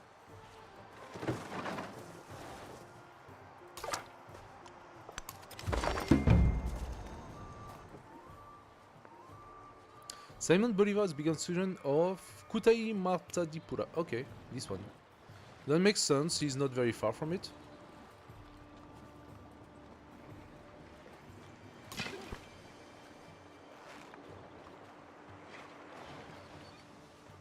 So let's see if I one-shot the guy, like he did for me.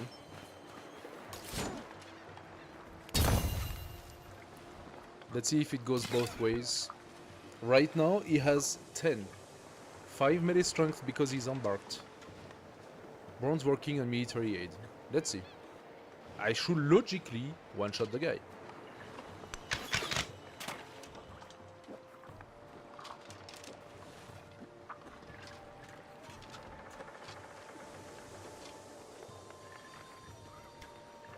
What am I supposed to do here? Why did I do 40 damage when the computer does 100 damage?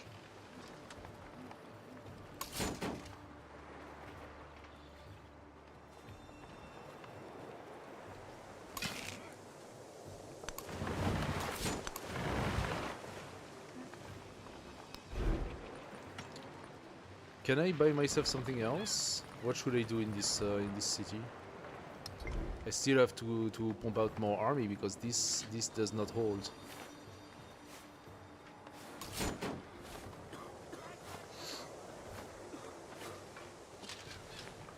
This okay, I have my traditions in, which gives me +4 combat strength. That's not enough to counter what he has, huh?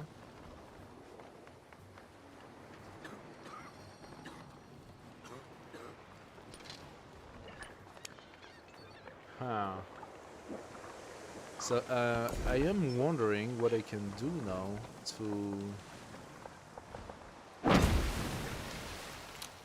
to reverse the situation. Unhappy citizen riot in Neapolis. Ah, that's okay. Riots. That's what happened. That's because of the crisis. I see. Sure, I had so much gold. I'm happy to use my gold to repair the riots. We got Fuji, the first one. Ah, shit.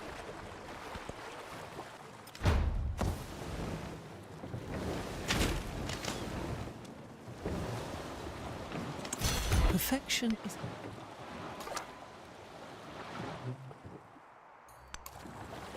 Ah, yeah.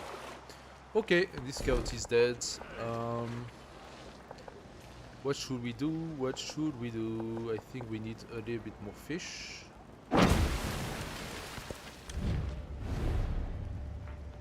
Cancel your diplomatic action.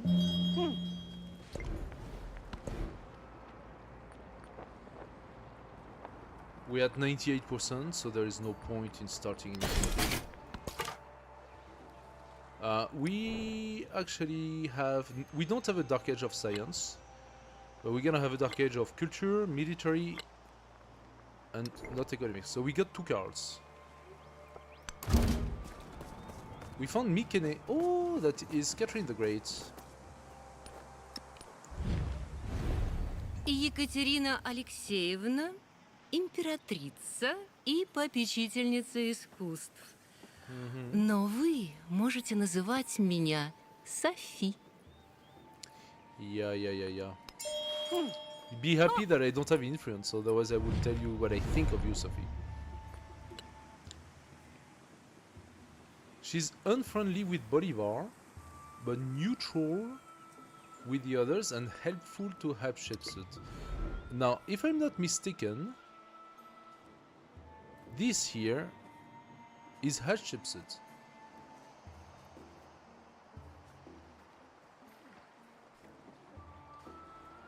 Their cities are literally joining each other, and they are helpful. They are not in conflict at all. What about the border touching? What about the forward settlements to capital and all that shit? That doesn't apply to them anymore? They should be at war. What about Bolivar? Bolivar, are you at war with anyone? You're unfriendly to me and to Catherine, but you're friendly to Hatshepsut and Xerxes. Well, Xerxes because you don't care, I suppose. Or because you're unfriendly with me. Actually, if he wants to go to war with me, that will give me a commander. Probably not this age, but next age, who knows.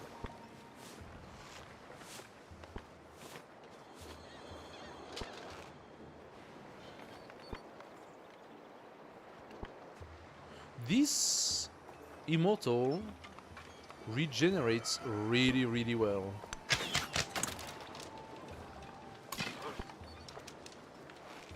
Ah, I cannot shoot. Because this is vegetated. Okay. Oh, that's unfortunate.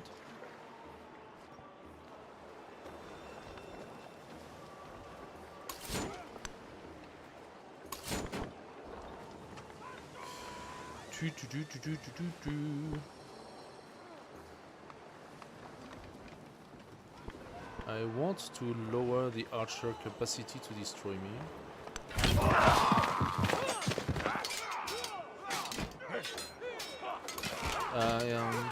I need this guy to come here. Because from here he can shoot in the bay, but he cannot participate to this war.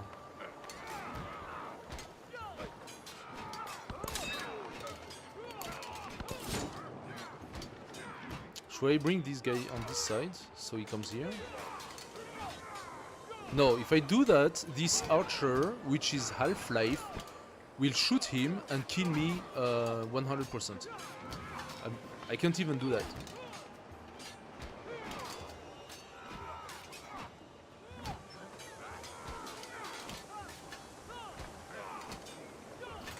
If I come here, can I do 1, 2, 3?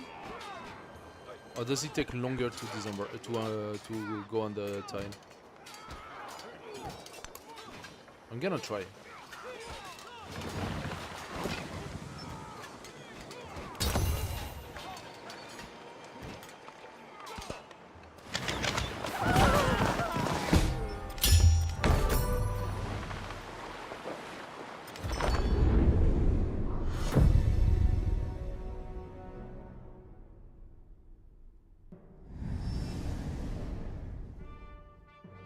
Okay.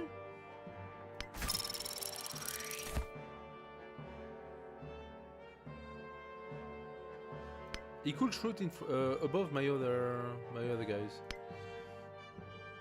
Huh. So what are we gonna continue with? I am thinking, I already have some sort of an idea. So diplomatic is not needed really. What I will need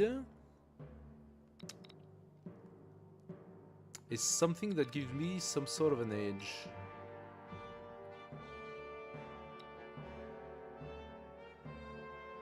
I could get the +2 combat strength defending on friendly territory. Am I on friendly territory right now? Cavalry. Movement for range unit is interesting. Scientific attribute points. I should probably try to boost up my science still.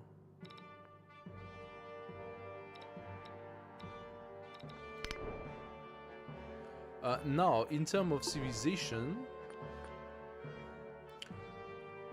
I had an idea, but I'm not entirely sure where to go with this. Bulgaria maybe could be interesting. Pillaging buildings grants production in all cities equal to 50% of the yields or HP gains. -3 combat strength for all military units against districts with medieval wars. Bulgarian unique cavalry unit ignore rough terrain for movements and enemy units combat strength. +3 combat strength on rough. That's specific.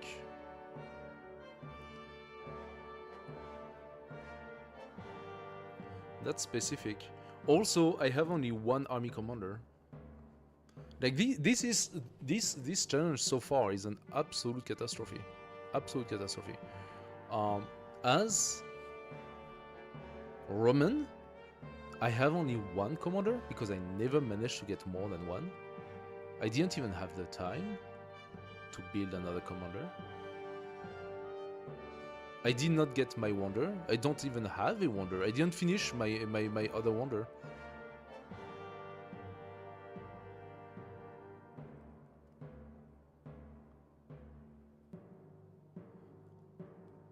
I don't think Bulgaria is gonna work well for me. Now there is another problem that we have. I expected my commander to grow enough on experience for them to be able to develop the tree and get the amphibious. Without the amphibious, our army is literally just prey to every other civilization, which is the idea of the challenge. Don't get me wrong, that's the idea of the challenge. But I cannot up my army, so unless I have to forfeit the idea of getting my +2 for range unit and standard unit, which is the standard assault, you know. Do I have to go into defensive and systematically invest in defensive instead? So that you let them kill themselves on you, but like they were doing so much more damage that would not even work properly. Even if I had +2 or +3 in defensive, I don't think that would have made such a difference that I would have gained a lot more XP. I don't think that will make a big difference for that. Okay, Dai Viet. What about the Viets? They have this elephant thing. Unique range unit has increased cost, combat strength, sight, and movement. Can move after attacking. That's a funny one, this one. Unique settler. When this unit creates a town, gains 5 culture for every tropical tile. Nah. I don't think that's gonna work. Can work ocean terrain, +1 food and 2 gold on featureless ocean terrain, blah blah blah. +3 combat strength against infantry and cavalry unit, +5 combat strength defending against naval unit. Oh, that's interesting.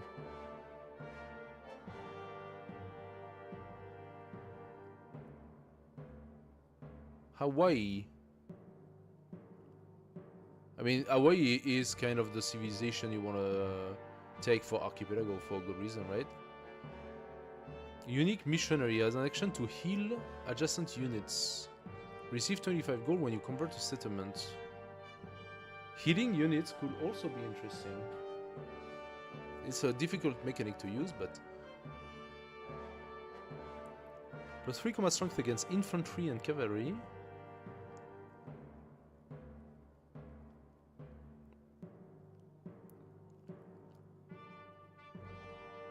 +1 happiness on all marine terrain. Yeah, probably that's an interesting one to try. Let's do it. We'll see if that's... The world's Helps greatest me change sailors, things a the little bit. Hawaiians, venture forth when all others fail. With the blessing of their kahuna, they brave the blue expanse in search of new lands to sow with taro, new treasures to collect, and new legacies to forge. The conch is blowing. The wind is right. It is time for the oar to bite water. We gain some culture each time a settlement expands to marine terrain. Does that mean that you reach marine terrain, or does that mean that you use marine terrain as using a new fish, for example, a new fisherman?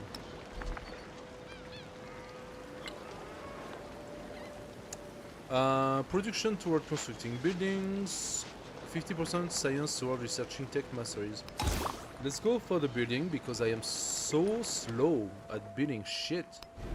It is terrible how slow I am at building stuff. I have so little, so few things. This is all I have, literally. I built my special district. I got Alta and Villa for a little bit of happiness. Granary and Sopit. Library and barrack. And the port. So we can immediately start with the bazaar. Plus 9.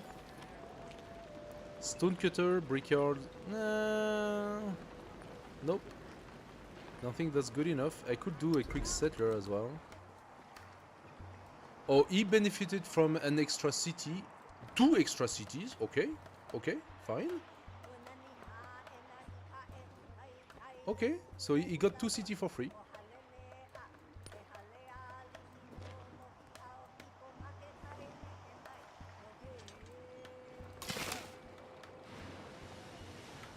This time I'm gonna wait for him to declare war and see if that happens.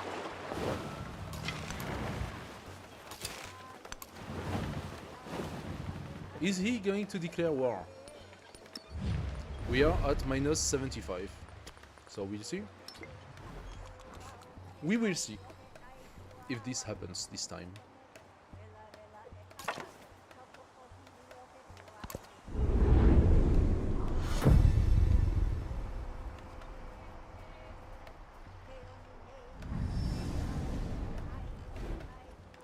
Okay, we could take a cultural dark age. Missionaries have +1 charge and +1 movement, but -3 happiness in all settlements once you have founded a region, doubled if the settlement does not follow your region.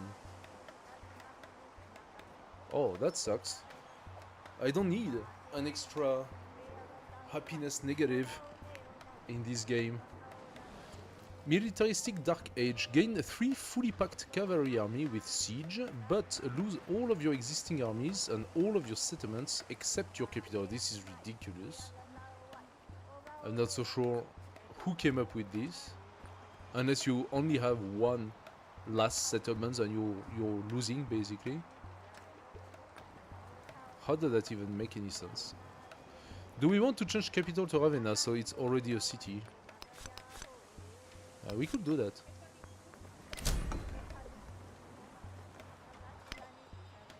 I have 1 more scientific, please. Okay, economics, we gain a little bit of gold, and scientific. Let's validate the 25. And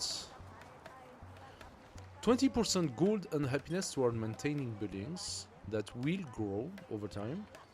Science in settlements for each resource assigned. That also grows. Let's go gold and happiness since it's been our shortcoming. Okay.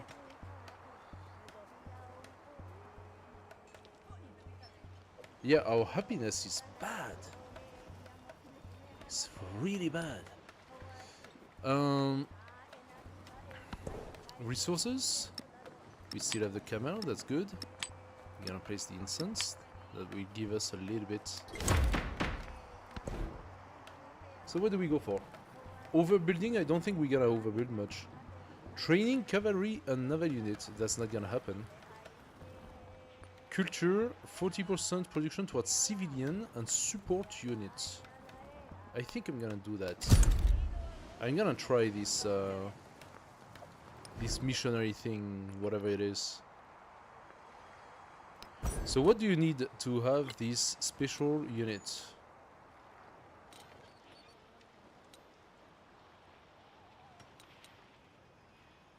I think when you defeat an enemy unit with a Leomano, gain culture equal to 25% of the defeated unit's combat strength. That piles up with Napoleon's bonus. +2 relic, +1 settlement limit, +1 culture on maritime. That's actually really good. But I have a feeling that this is not what we need to do first. So let's go piety. Let's go piety and let's go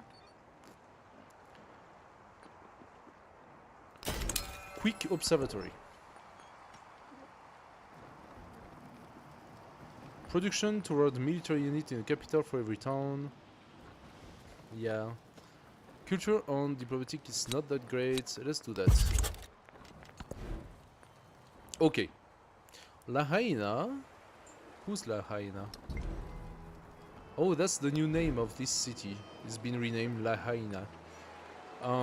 Let's build a fishing quay. And then I want a bazaar, so we can have a +9 right here.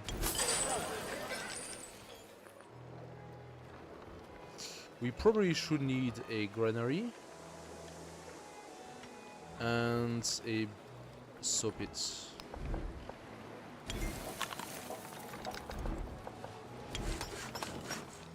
Let's do that. Actually, I'm gonna do those two before the gold because they will make it easier to build. Now, in terms of settlements, there are a few settlements I could try to get. Like, I could make a meme settlement right here. I could try a settlement on this island in between those. Or I can go up there and make another settlement around here, like right here, for example. That would catch quite a few things. That's interesting. I am very sad that I could not even use really the special ability of my commander. Because now the commander does not have the special ability anymore to build a settlement. I literally just did Mediolanum with it. And doing so, my commander was away from its army and could not really help. That's not cool.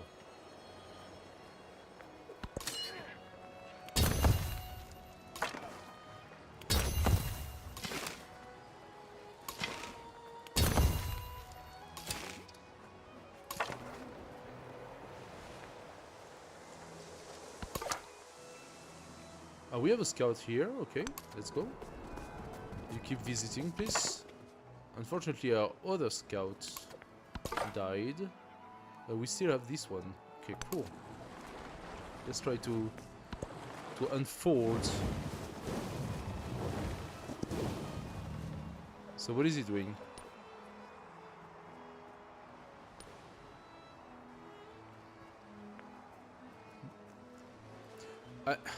I am almost tempted to play dumb here. I am tempted to leave my army here by his border and wait for him to declare war on me. To see just how many turns we're gonna go without any war declaration from Xerxes. Like, he literally just sent his army away right now. He was in front of me and he just sent them away.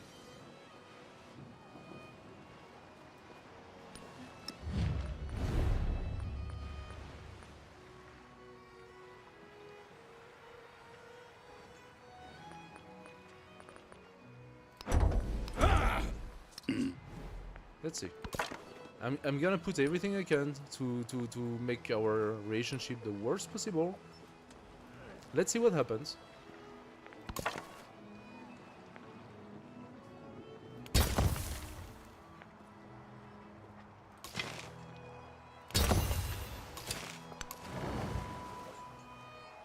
I could shoot him.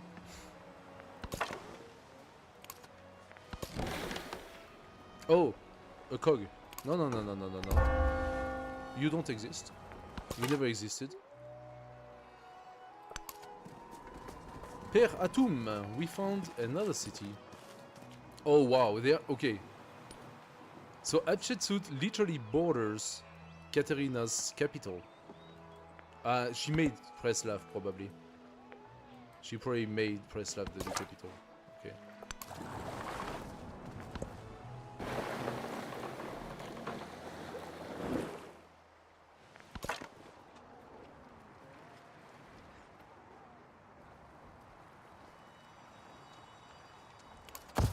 He's good.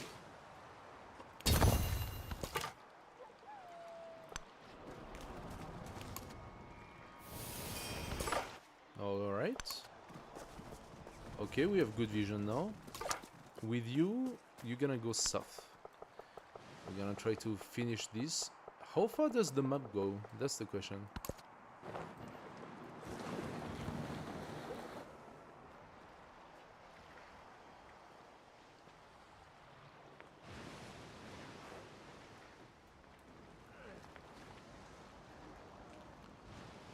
Should I create a settler in Neapolis? I need a 220 to buy it, but I could probably just build it in a matter of turns. Can do merchants as well. I don't know to whom I'm gonna send a merchant though.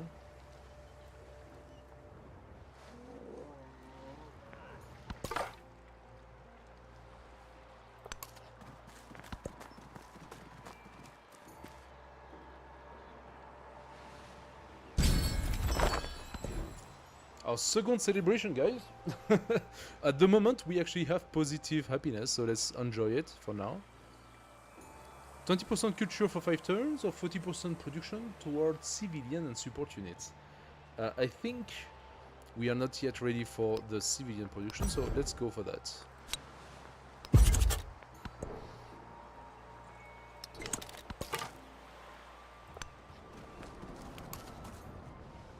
Okay, so we are finding the limitation of Simon Bolivar's empire. There is a lot of land to be taken here. Why is there such a massive island in the middle? I thought this was an archipelago. Why is there a massive island here?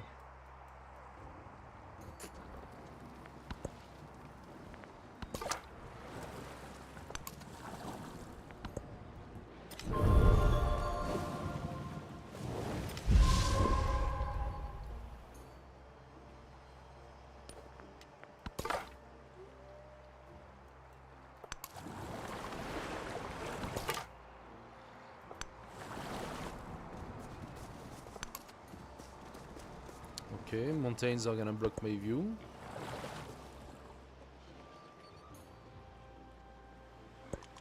I take refuge. There exists. We can see those at least. So a region has already been founded. I wonder if it's not the Abbasid or equivalent. There is a civilization that yeah, Hatshepsut has the Abbasid. I wonder if it's not the one.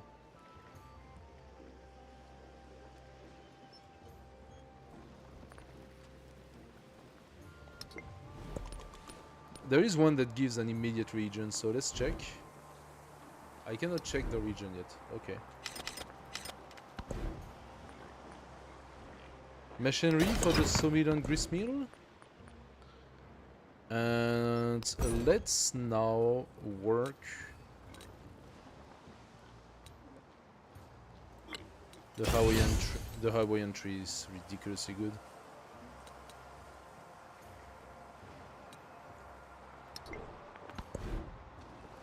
Okay, so if he already founded a region, that means that he had the time, he or she had the time to build the temple. I need 6 turns to build the temple, but they already have the temple. I think there is one civilization that gets like an immediate temple or something like that. I don't remember. That's kind of cracked, but it's fun as well. because then you can have the very first region before everyone else. We could do an observatory here, actually. +8 observatory, sounds good to me. We are very, very far in terms of science. This settler is gonna go here.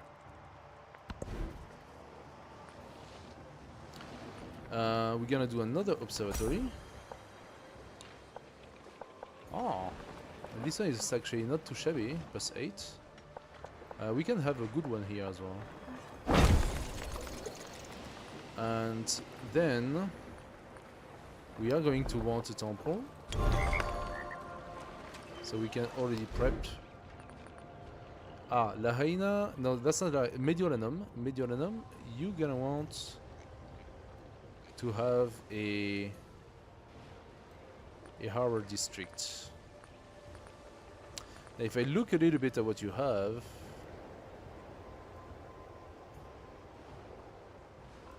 I think you need a granary, brickyard,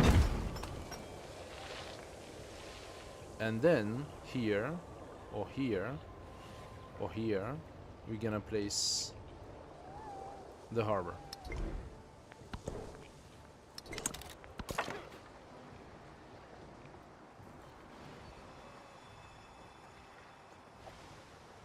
Karakorum is expanding its influence.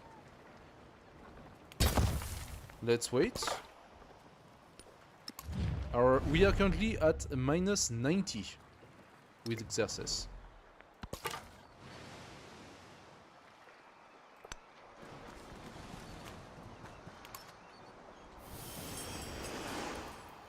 Okay.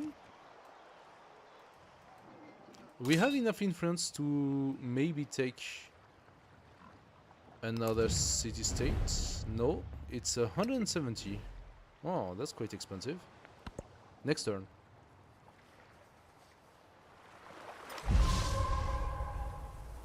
$171. Actually, I'm going to go for Aethercus for two reasons. I wanted this one, but is it still good? It's not as good as it used to be. It still has a very strong place to build here. Maybe we will take it. We'll see. Okay, let's bring this scout back. Oh no, that's a cliff. So the scout... Oh, okay, I cannot pass at all. I could ask Hatshepsut to let me free passage.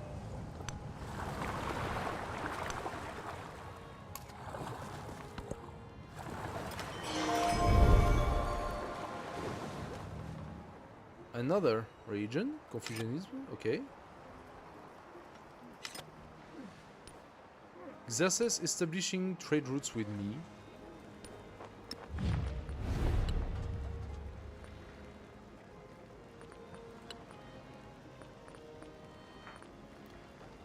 Not sure to understand.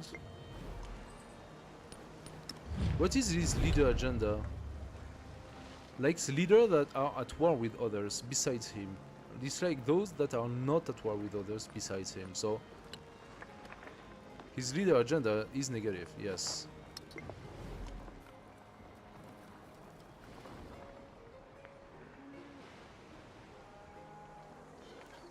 I should be able to invest again.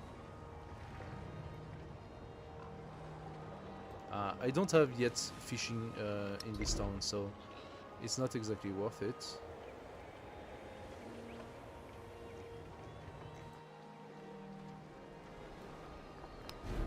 But I could put it in Neapolis, the granary, not the granary, the fishing cave. There we go.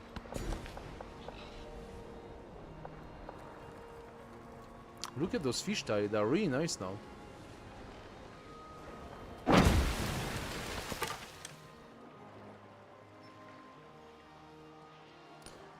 Hatshepsut, open your borders. Thank you.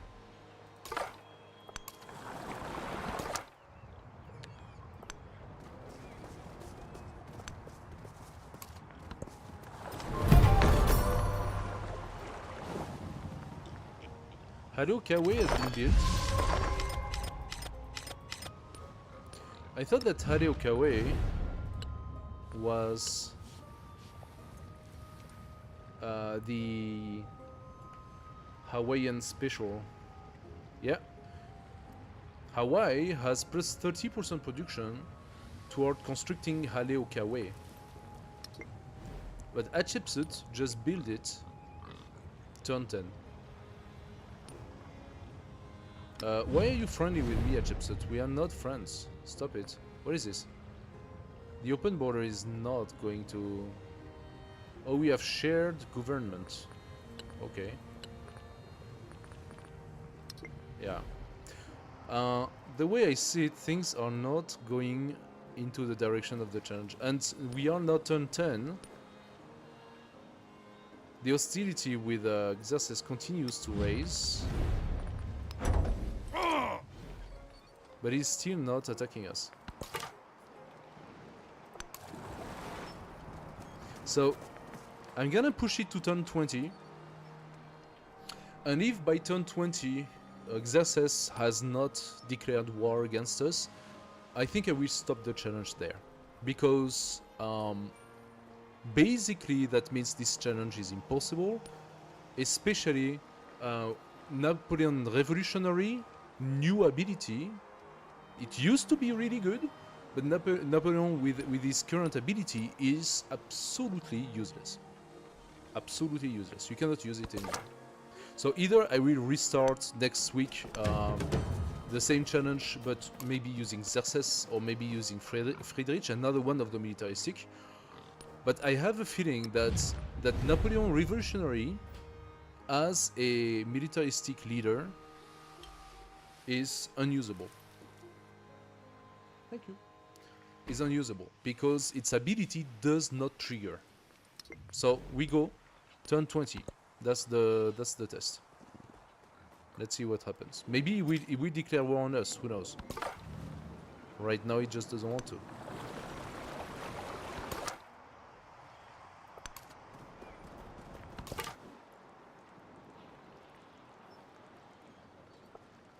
Oh, I cannot go ocean yet.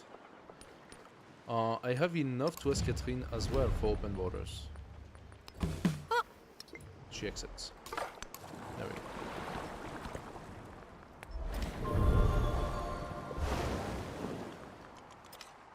Orthodoxy has been founded. And we can create our own. Let's put the Buddhism, because why not? What do we want to do with this region?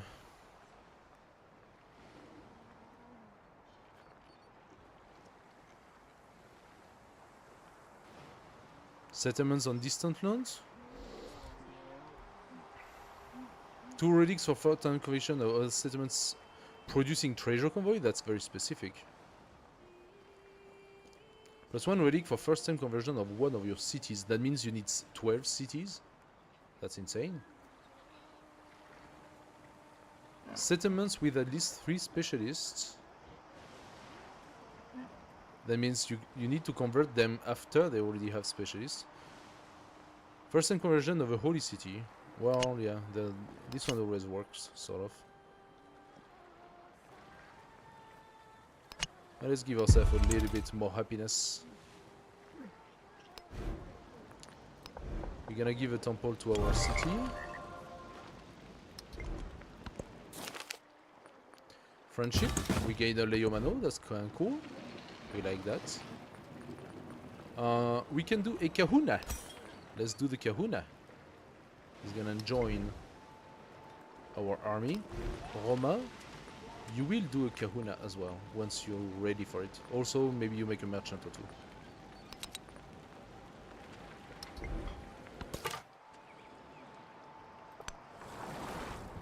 Zimbabwe.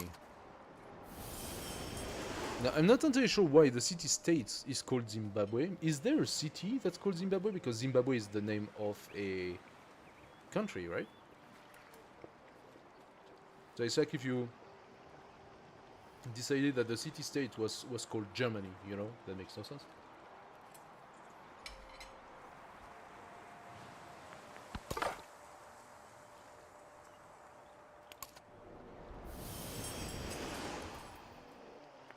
here a bit more visibility. Zimbabwe just turned. Mana is a part of the spiritual world. I worked my wits and Okay. thoughts. I think we need to go heraldry or cartography, so we can enter deep ocean. Crossbowmen are also needed. Let's go crossbowmen. Use also the dungeon, and we're gonna boost it up into the future. Hawaii's growth, and with it the prosperity of its people. The careful cultivation of mana encourages both individuals and communities to reach higher than ever in their aspirations for greatness. That's cute. Let's take another Mount Fuji. Mount Fuji tiles. Our relationship will increase. He wants to increase our...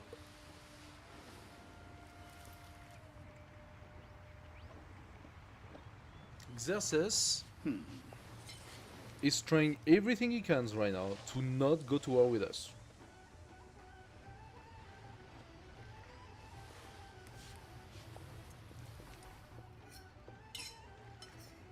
I think that's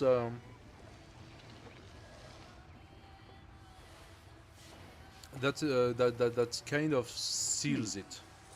I think that seals it. Here's the thing. Right now, we are going against Xerxes' agenda.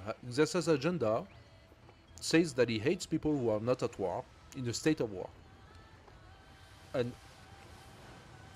at this point, at this current point, we are not at war, which means that we are going against his agenda. We are souring our relationship with Xerxes at every single turn. But Xerxes doesn't want to go to war with us so much, blocking our ability from gaining an army doing that, that is even trying to soothe our relationship. So basically the AI is trying to go against my leader ability. It's like if the simple fact that I am Napoleon revolutionary makes it that nobody will declare war on me. Ever. If I decided to play this game to do the exact contrary to what I decided to do, which is basically a challenge of do not ever get at war with anyone, I take Napoleon. I take Napoleon, I build a pseudo basic army, whatever stuff, and I will never get at war with anyone because they won't declare war against me.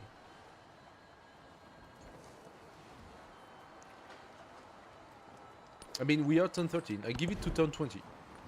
That's what I said. I give it to turn 20, but I am concerned that the devs have broken the game.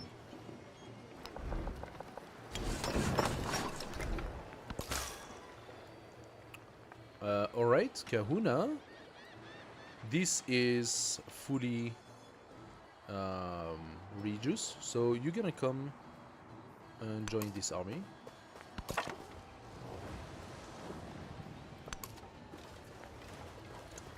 Mediolanum. I'm gonna invest into the Tishinke and Harbor. I really do want that city to grow now.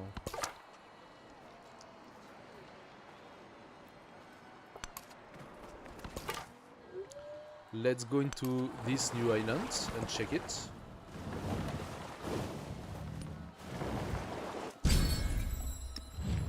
Xerxes, we are at minus 90. I'm going to do a military infiltration. Civilian support units? No, still not. Yes, okay, you know what? Yes, let's do it. Overbuilding, we are not overbuilding. What I'm gonna do, since we have that bonus right now, civilians could be the settler actually. So I'm gonna pump out a few settlers.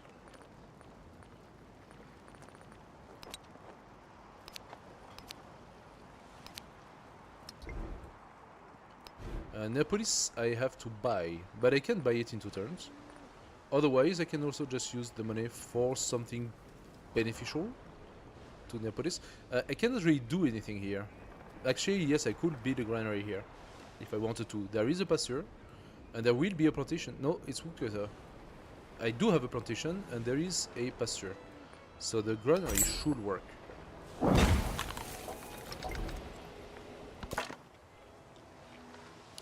This Leomano is gonna join his brothers. Aha. We have the brand new city of Lihui.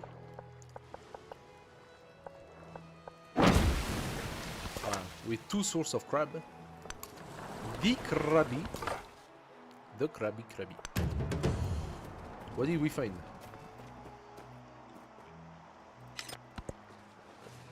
What did we find here? Amaranakaratai Patis Bihana Hevsman. Asam Parayanti.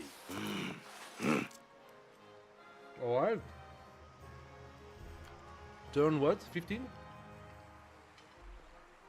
He finally declared war. Excellent. Okay. Turn 15.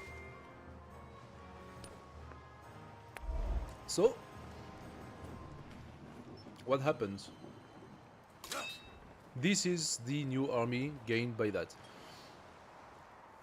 Okay, if this is what it takes to create that situation, this is almost impossible. I was about to abandon the challenge right now. I was about to abandon the challenge. Look at the negatives. It's insane. The negatives that I put for him to finally declare war. Minus 85, minus 235, minus 255, 270, 300. Oh, do you think there is like a fixed count? No, the 300 is due to the declaration of war. So I went minus 270 on relationship before he decided to declare war.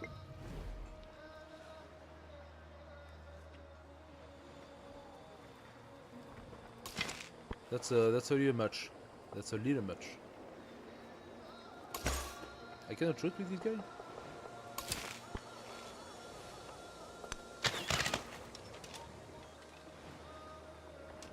And I still don't do any damage to begin with.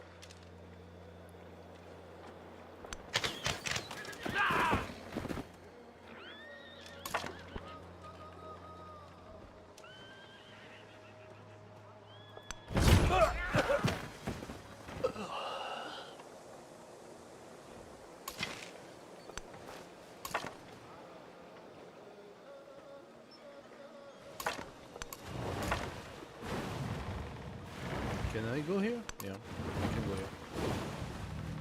Okay.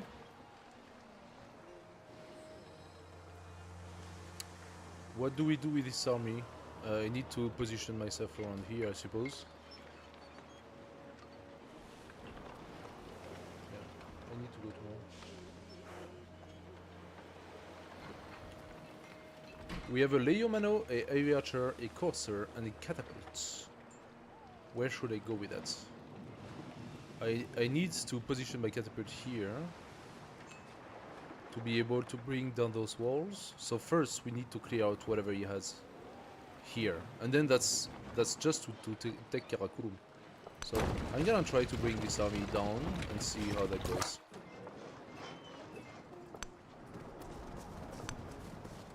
So the way I see it, it's gonna be very complicated. But I am gonna try now to sanction Bolivar. Is the next one on the list.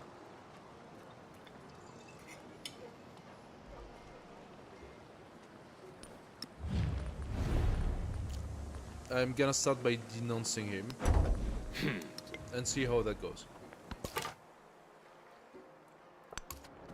That's the name of the game, huh?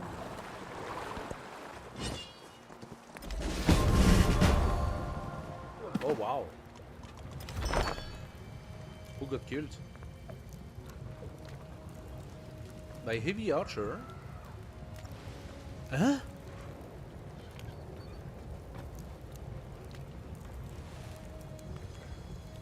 Oh, the cog? Wait, what? The cog?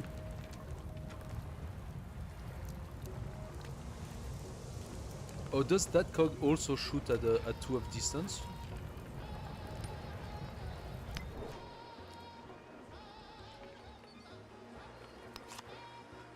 Yeah, okay. So the 2 cog shot this heavy archer. Okay.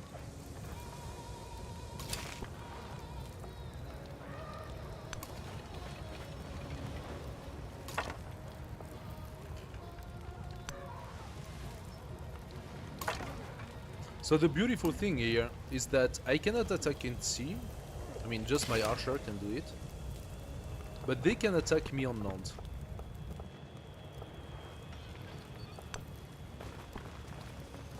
And if I attack, I'm not even touching the cog. I'm touching first the unit on the cog.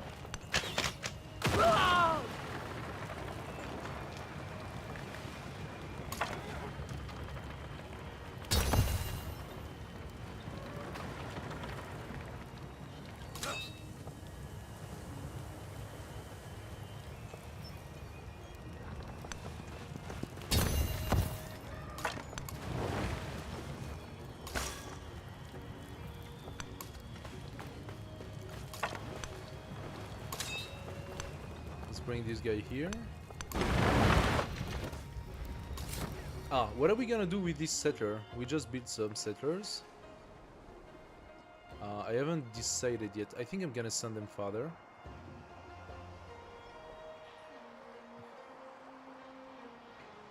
We have a nice potential here.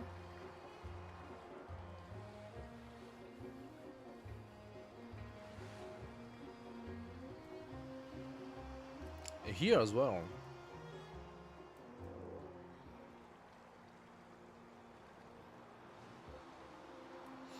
This tile is kind of interesting. It takes all of these. It also do the blockage.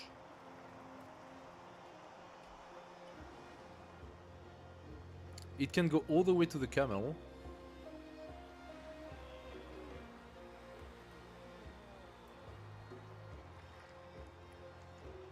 Alternatively, I can place it here, or even here. That goes to the crab, but that also goes down to the incense if I do that. And then maybe I place another one more like here, or here. Yeah, let's do that. So the first one goes here, and the second one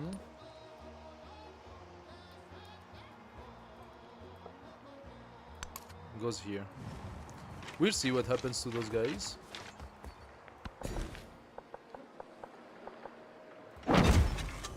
We take the incense. The traveling library. Aide de camp stands to attention in the commander's stance as Napoleon peers into one of many large mahogany boxes. He runs his fingers across its velvet lining, then along the leather spines of the book within. Ignoring the panting soldiers depositing the final crate of tomes, he shakes his head. He is surrounded by hundreds of books.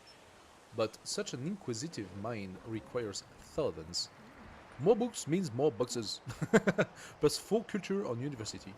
Or a new set must be published with smaller prints and no margin. Plus 4 production on university. Okay. Well, that's implying that I can get university. So hopefully.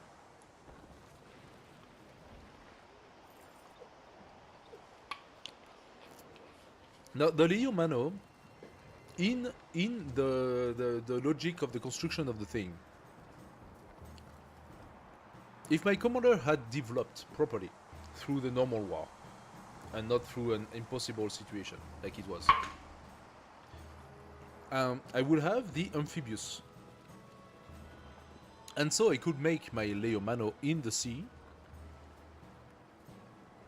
and with the Leo Mano fight against the cog. Because the Leo Mano has this capacity that he has +3 to defend against the boats, right? But as it is right now, because my commander is so underdeveloped, The only thing I can do is pump out archers after archers after archers after archers. Hey! He denounced me as well. Good, good, good, good. We are gonna get sour with him.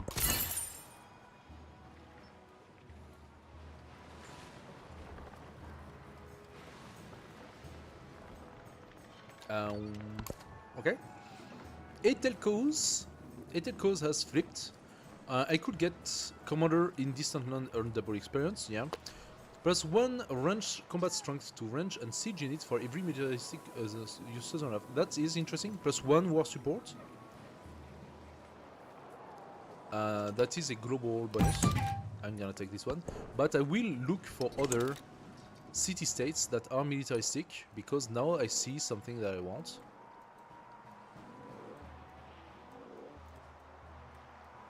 Do we have any other militaristic city-state? Alachua was taken already?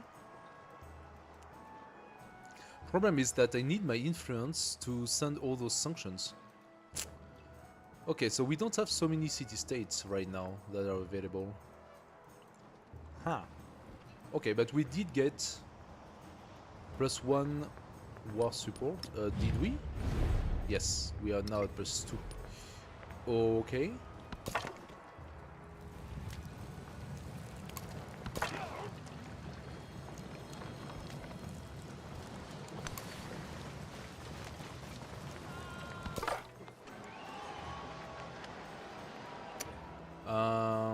This scout needs to keep scouting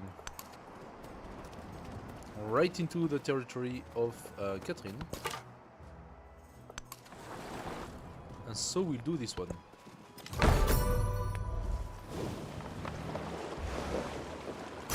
Matsuyama Castle. Alrighty. Okay, so this Leomano did take a beating but did not die. That's good to see.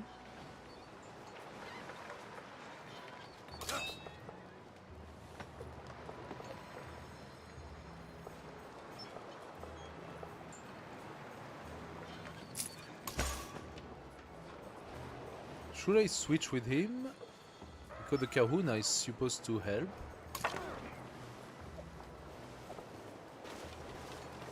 Let's do that.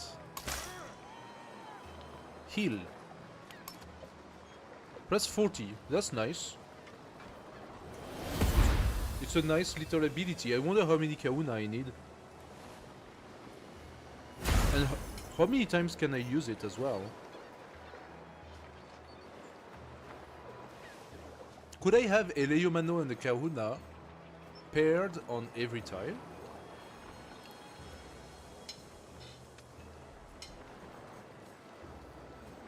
I don't see why not. How much is a Kahuna? 300 gold. 1 turn.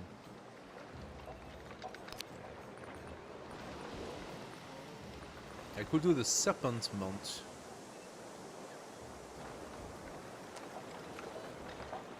Here?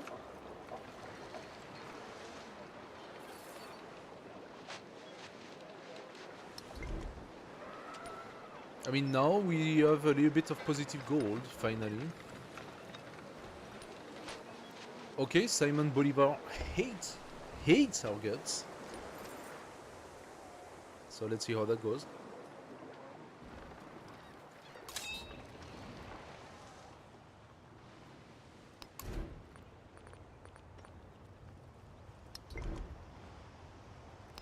I have a little bit of money, but I cannot do much with it. I could do a merchant. How much will it cost for me to integrate the telcos? 240. That is almost 10 turns. Minus the 50 that I have already, so let's say 8 turns. 8 turns of not using my influence to integrate telcos into the Empire. Is it worth it? Maybe not. I can see also that I have a little bit of vertical sync issue.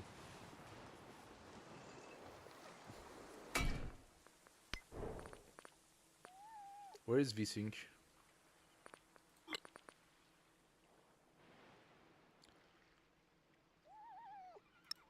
I'm gonna try, and I hope that's not gonna break everything.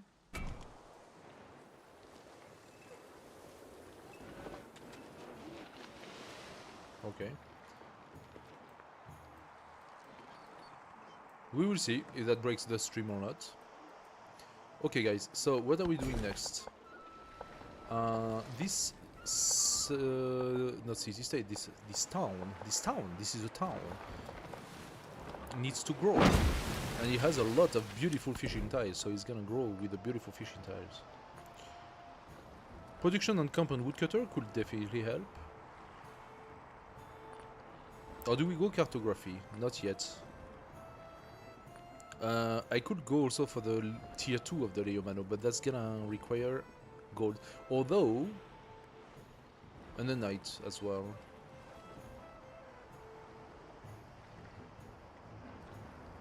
Wait a second, the tier 1 of Leomano does not have the...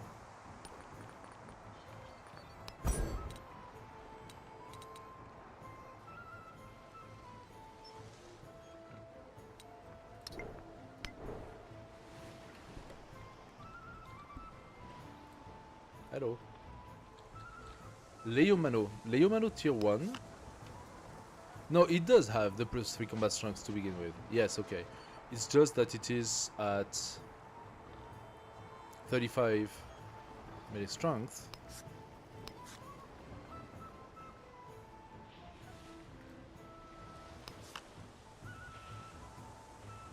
Gets to 40.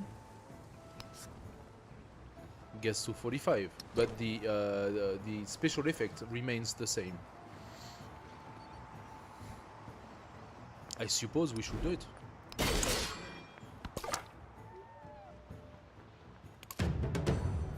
We found Baghdad. Nice.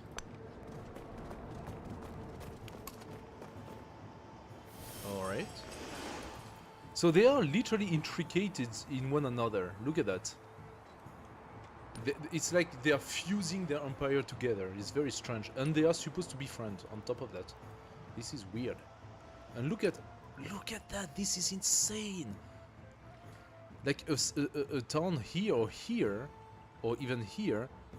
Look at that. It's like 10 resources. Same here. This is insane. 8 resources around this one. Each of those resources provide benefits to your empire. It's crazy. And no one thought about placing a town or two here? I am really tempted. I am really tempted. Mediolanum, that's not enough. Next celebration, if we... 11 turn until the next celebration, 2 turn left. Wait a second, which means... Oh, that's the reason why the Kahuna is so quick. But I could do a settler in 2 turns after that. And I'm gonna get... how much is the next settler? 340. Oh, that's a little bit much. But I could do another settler in 2 turns. We gotta do 2 settlers. I'm gonna play super stupid. I'm gonna do 2 settlers, and I'm going to settle 2 towns right here, in case they don't take it.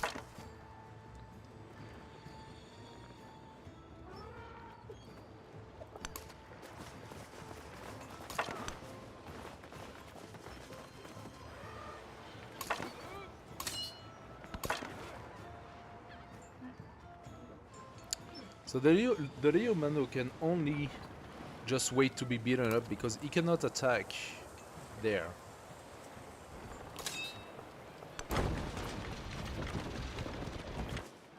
Yeah, I really need the heavy archers. Now this heavy archer is gonna upgrade to a crossbowman. Is he gonna die if I do that? Oh my god, I do so little. I do so little. Those 2 cogs are going to attack the heavy archer before anything else. Oh, they have a base 30. Ah, yeah. Let's try. I'm gonna do a crossbowman. Let's see what happens. Oh, true. It's not even protected. They are most likely going to attack the crossbowman. Yep. Yep. Yep. That was a good use of my 80 gold. Nana ike kumu. Look to the source.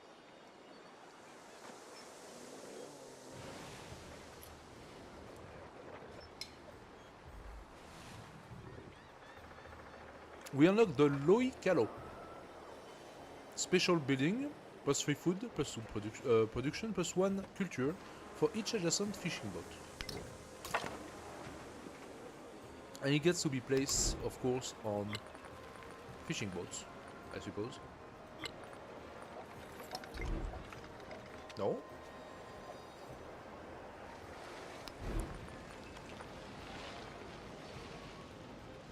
Oh, must be placed on existing improvement on grassland or tropical. Oh, okay. Oh, that's dumb.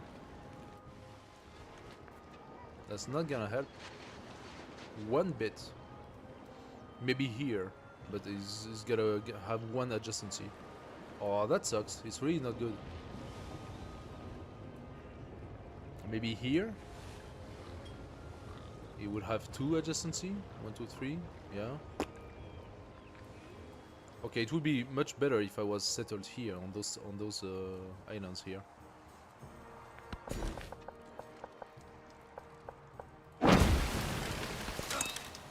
Okay. We got a promotion for the first army commander. Let's immediately go maneuver. So this commander will try to actually get to the tree.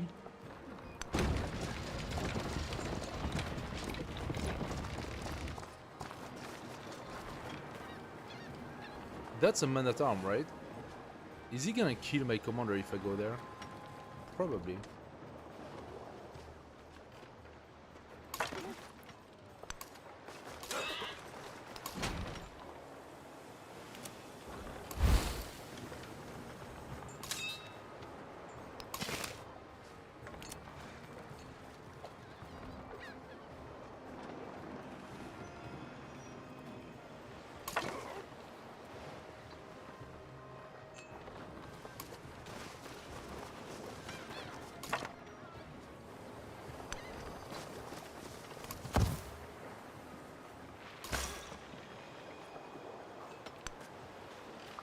Ah, look at that. The healing disappeared. Can I do it again? Oh no, that's a one-time thing. It's a one-time thing, the healing.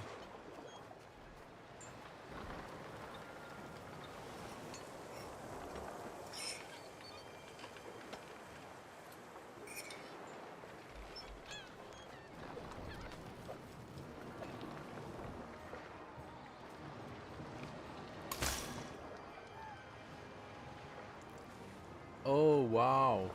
Oh, that's bad. That gives you a very, very temporary edge.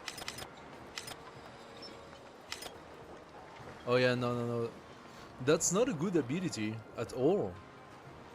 First of all, it's only 40, it's not full heal. And it's a one-time charge. You don't even get to do it after a few turns or anything like that. Either it was... Let's imagine it's 40, but then you can reuse it after 3 turns or 4 turns. Okay. Let's imagine it's a one-time charge, but it's a full heal on a unit. Okay. But it's 40. One time 40, that's just garbage. How does that make this a special missionary? It's nothing special.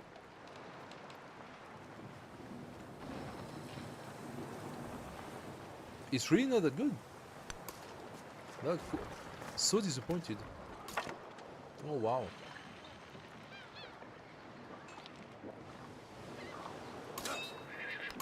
Very, very disappointed. I was hoping for a lot more.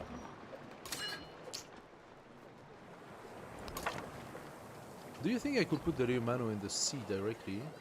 Will it? It just get +3. No, the Rio Mano just get +3. It's not. It doesn't have that much of a benefit. No, +5 against boats, right?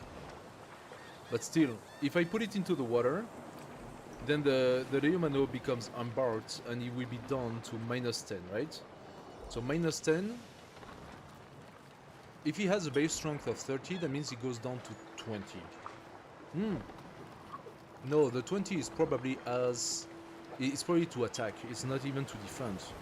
To defend, I think it's even less than that.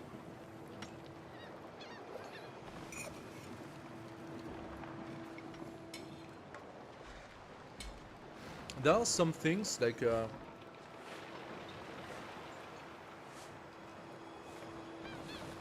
some things in the balance of the game don't make sense. For example, your embarked troops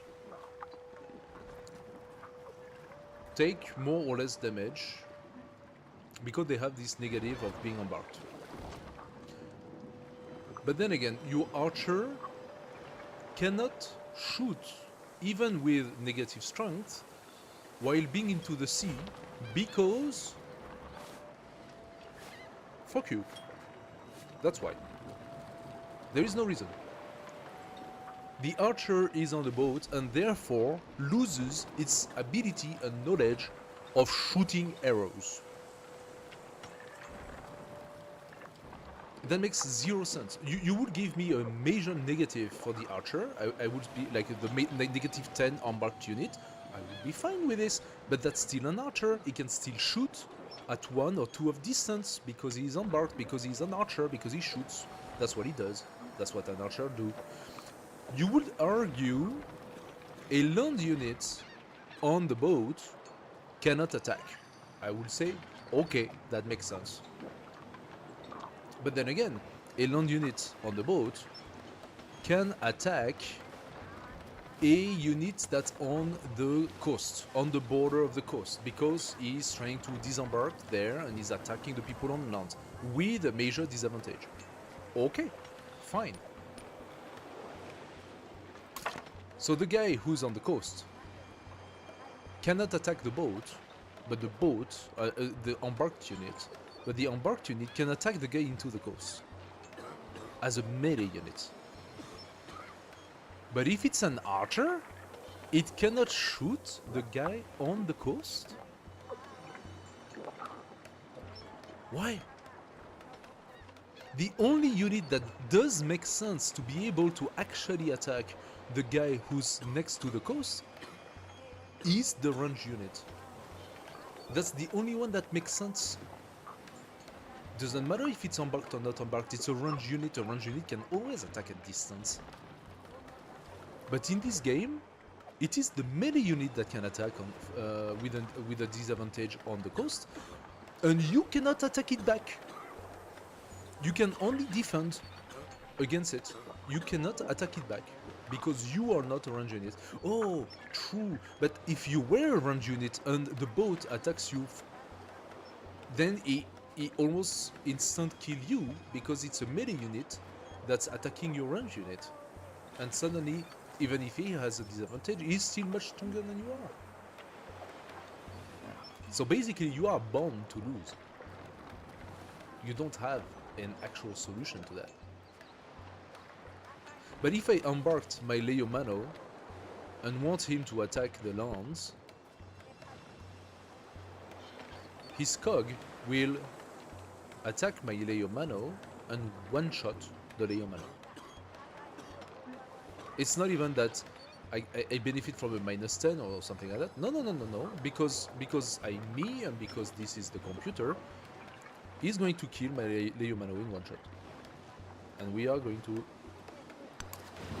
to try that. The Leomano does benefit from +5. So let's see. Let's see what happens to this Leomano. I'm gonna put a cavalry here, or maybe he's gonna attack the cavalry then. Who knows? We'll see. We'll see.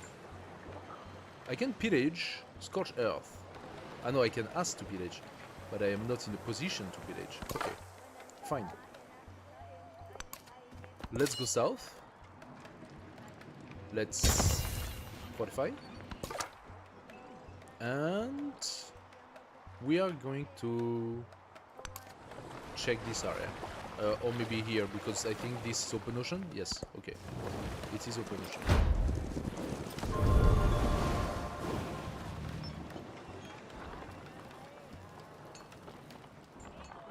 So my Leomano was not one-shotted, probably thanks to its +5. My AV archer here was attacked. Okay.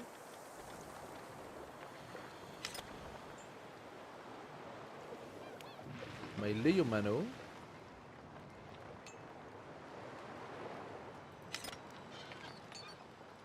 And my courser. So they did almost nothing to the courser, who was into his protection, but they almost killed entirely the Leomano. And here someone attacked this guy. I'm gonna do a little bit of hitting.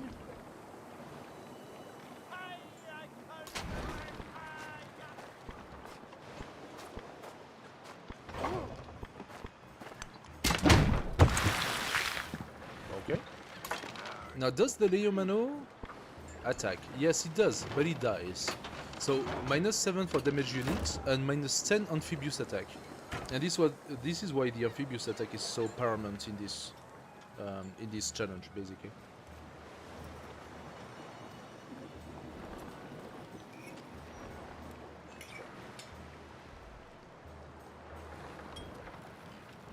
Funny enough, his unit, who's just a normal soldier, keeps attacking but doesn't die. I would die if I attack.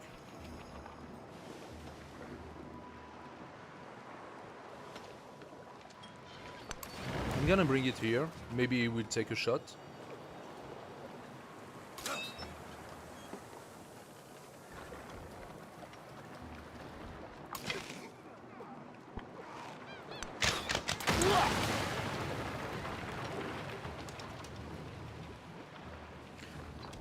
What's the solution here to deal with the most basic unit of the exploration era, which is the cog, when they literally two-shot even a crossbowman? So I cannot attack it from the sea, I cannot attack it from the land, I can only shoot it either with a siege engine or with a heavy archer or crossbowman, and I do very little damage. The siege unit did a little bit. It did a little bit, but I cannot just build siege unit, can I?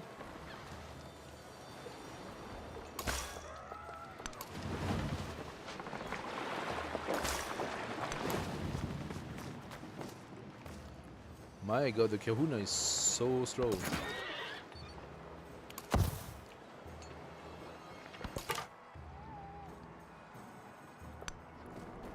Aha! We found Stockholm, but already taken by Himiko. I have 100 reputation, should I do something with it? Oh, by the way, Simon Bolivar, we are at -90 and you still have 2 sanctions. I'm waiting for you to go to war. There is an archer here.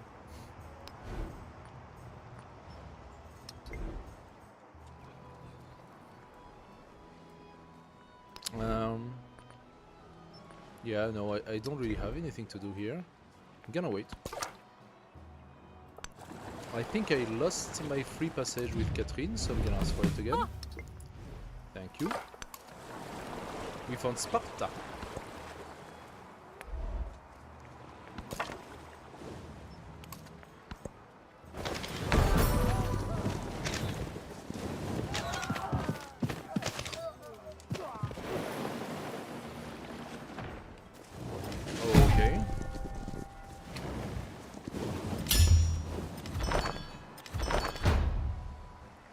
So the computer focused entirely my commander.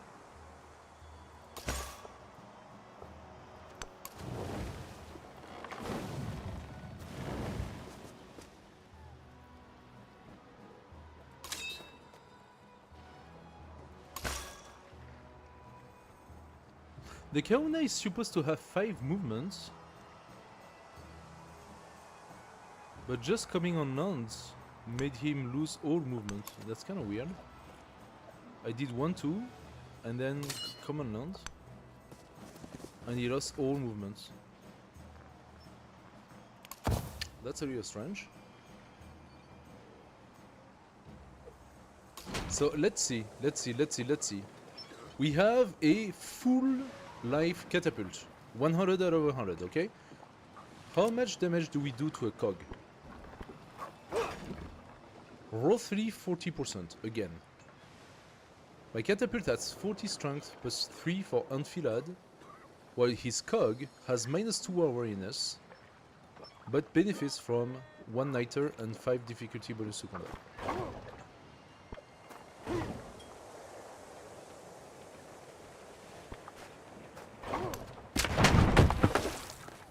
I managed to do 54, a little bit more than half. I wonder how much a cog would do to a catapult if it shot it from the sea. But it seems to me that neither the how you call it, heavy archer or crossbowman, neither any other units is really able to do anything to those boats. So that means what we need to do is catapults. I'm gonna stop the sawmill as well. How much for the sawmill? 350?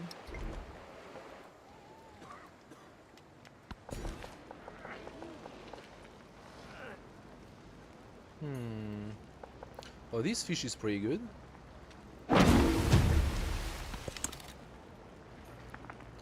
My military infiltration was not discovered by Xerxes. I gained vision of their commanders.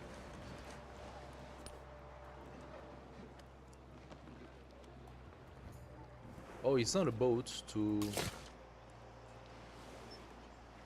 He has a cog here to block my guy. And he built another shit city right here.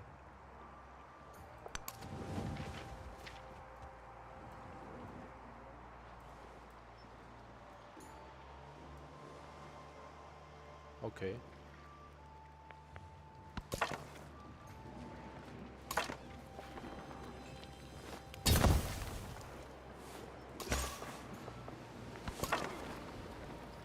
This Leomano, if he attacks the wall, okay, it gets half killed if he attacks the wall.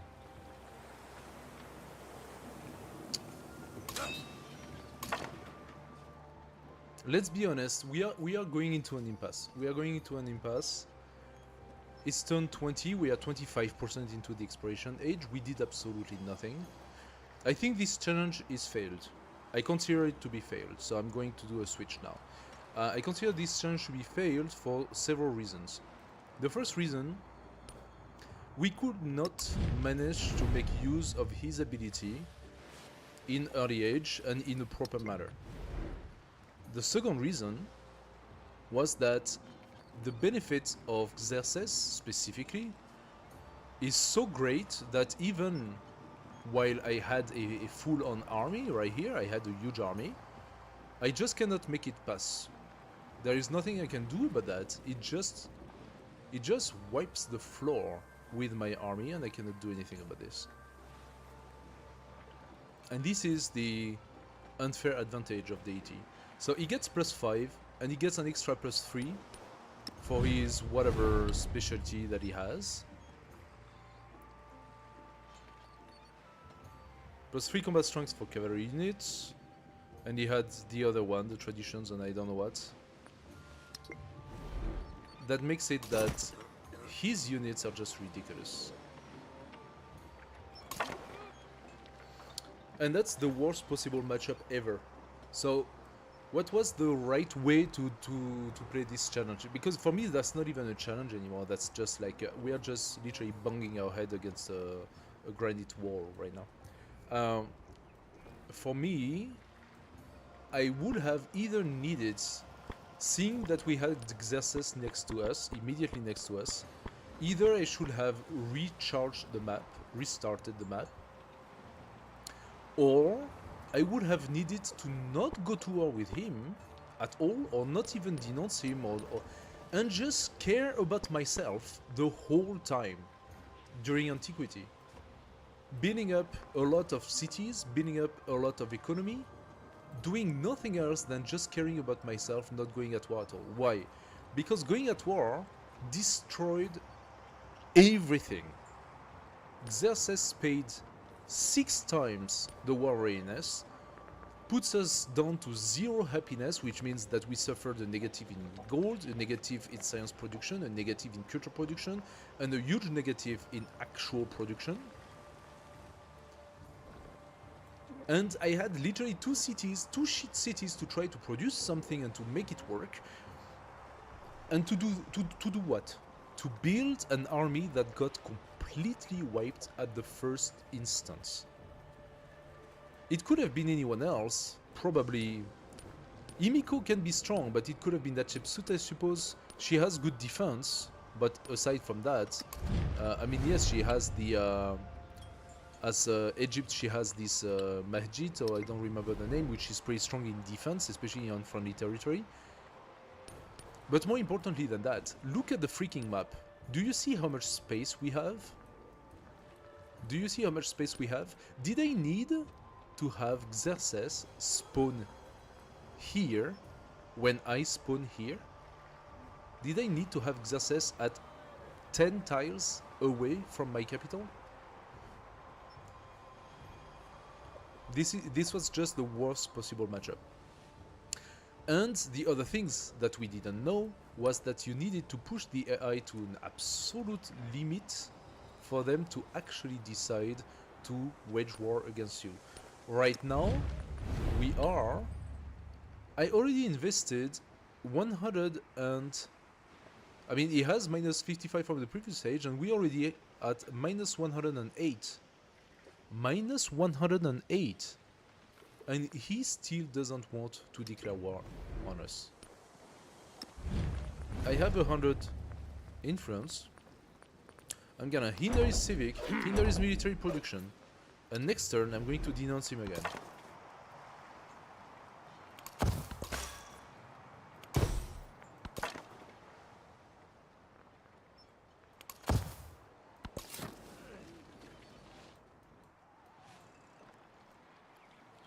She founded the city of Esredet. That is going to take some of it. But still not so much. Still not so much. So I can still see a lot of goodies to be taken here.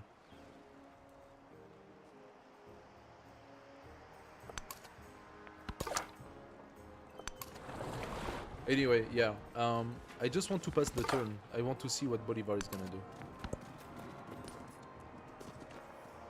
Are you going to wage war against us? Yes. Like, what is the limit? Ah. No. No. He does not. He denounces. He is not even going to war. Yeah, that's our army now. The Leomano was killed. What else? My catapult was killed. Of course. So 2 shots against the catapult. My settler was destroyed by the cog over there. Well, we don't really care about that, but whatever. We did gain a level for this new commander, which is funny, but that doesn't change anything. Our action spying was once again seen.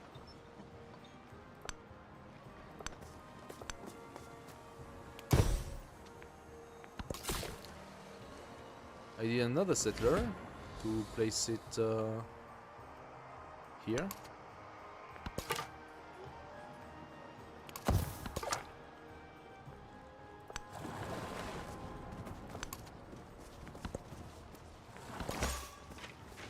just because I am a good player, I'm gonna give it yet another chance. I want to see, I want to understand. I want to understand where this is going. Wow, look at this army now. Look at this. This is ridiculous. Look at this. He's pumping out. He's pumping out coursers faster than you can count on your fingers. Semina has been defeated. My army commander was attacked. My settler was attacked.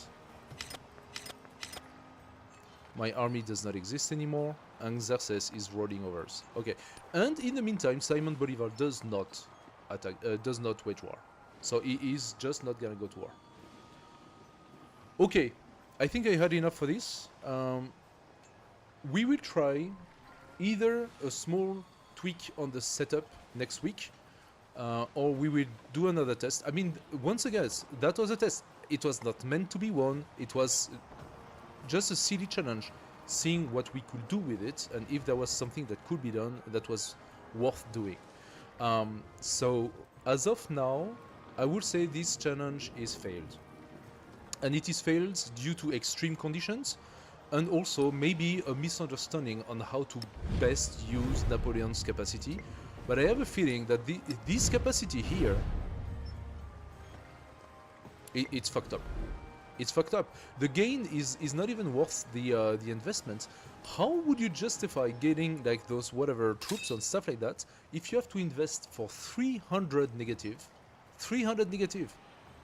to finally push the AI to declare war on you? And that's worse than that. The AI did not want to declare war on me. And that goes against everything the game tells us. Our capitals are right next to each other. We forward settled with a new city. He forward settled with a new city. We are both militaristic. We are both against each other agenda. Everything the game tells us is that we are bound to go to war with each other. But because I have this stupid capacity, the AI decides that he does not want to go to war. He even tried the reconciliation to go back to positive. And Bolivar hates my guts. We are at minus 90 hostile, and he's still not declaring war on me. How does that make sense? He even denounced me. I don't get it. So I think this is too impactful to make it work. The +1 movement for all land units is completely useless. As you could see, every single time you have vegetated terrain, every single time you have rough terrain, and until you manage to validate on your commander to have those abilities here, that the land units ignore terrain movement restriction, getting +1 does nothing for you.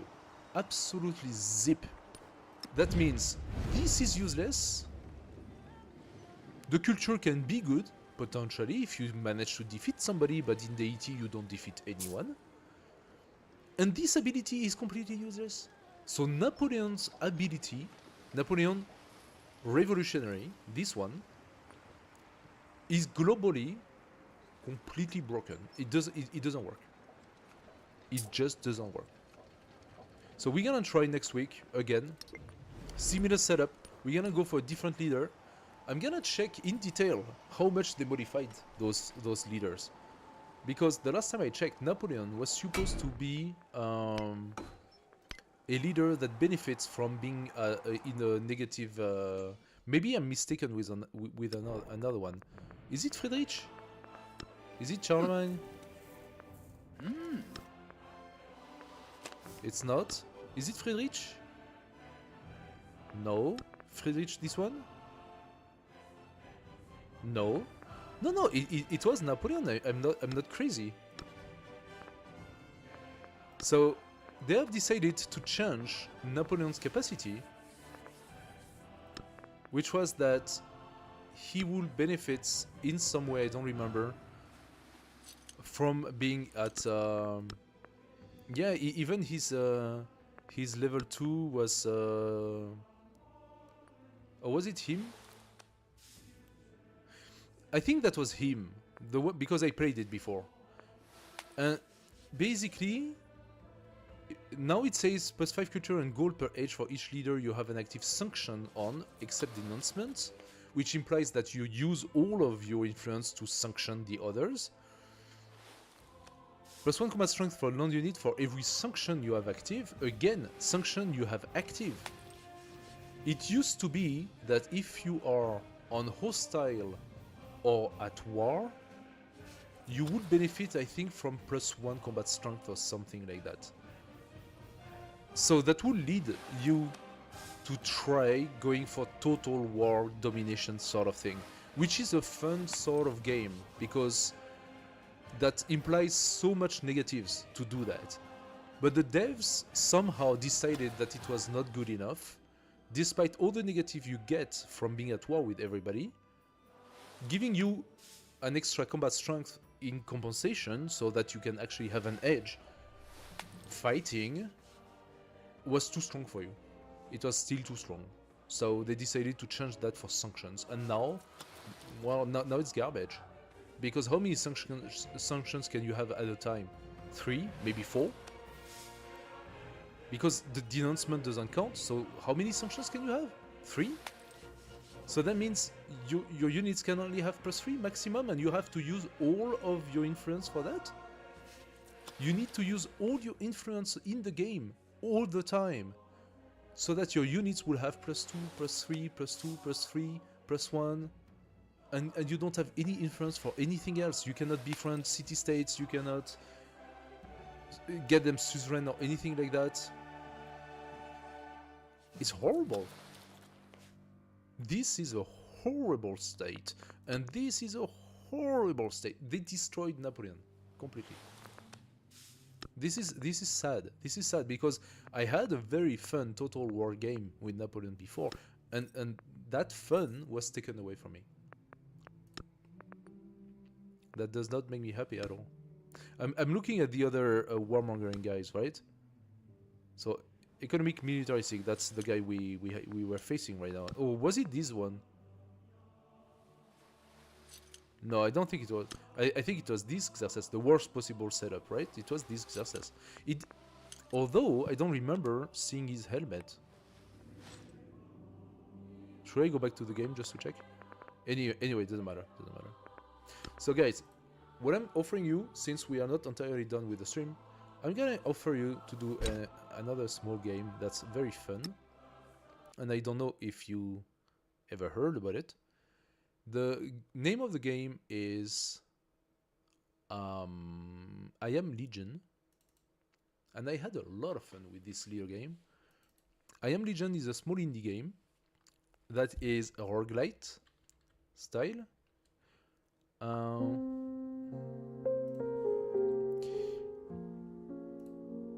I probably need to replace my camera because now this is not good anymore.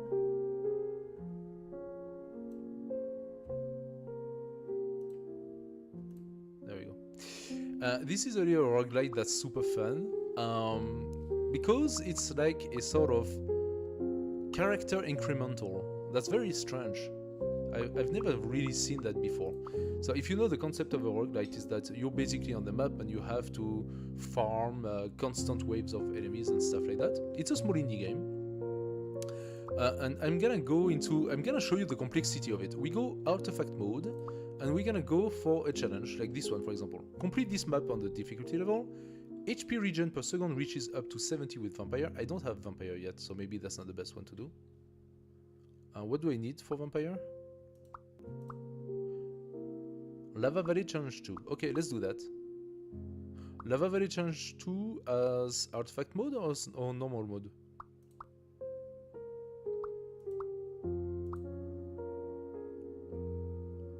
It doesn't say, so maybe we go on normal mode.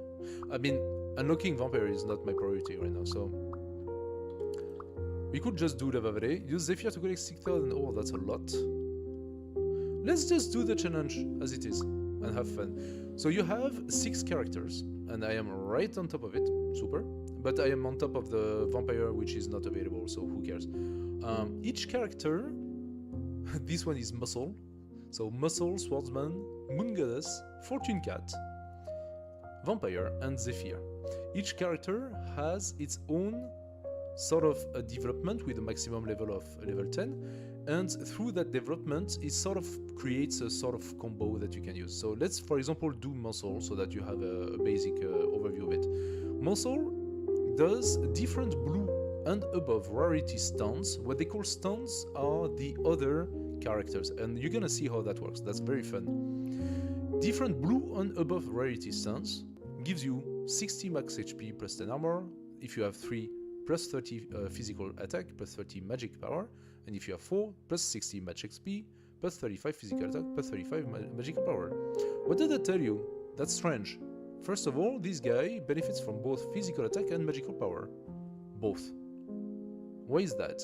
Next growth is HP growth. Okay, so his life grows every level. Okay. Strength growth. His physical and magical power grows every 2 levels. Okay. Heavy Punch. Aha.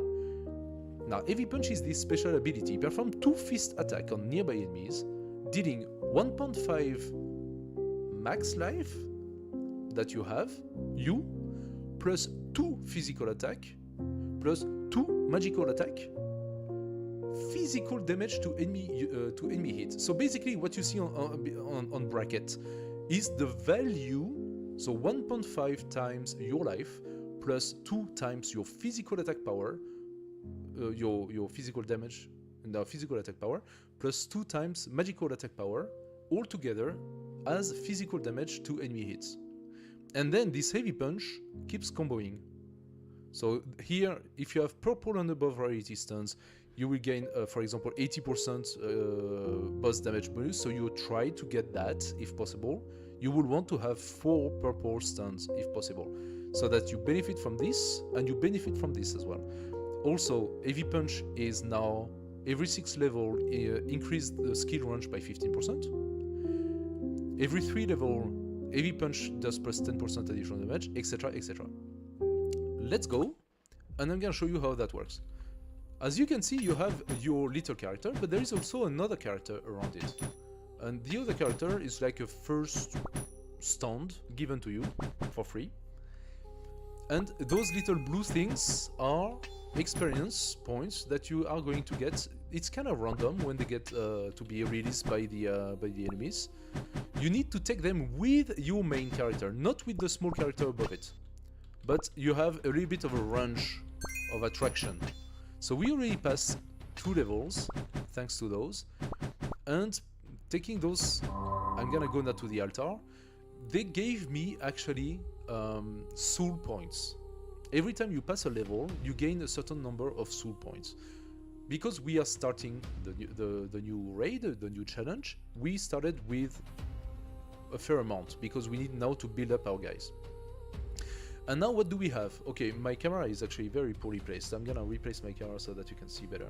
I think I'm gonna go back to the Civ overlay, because at the end of the day, that's the best position, I think, for you guys to see.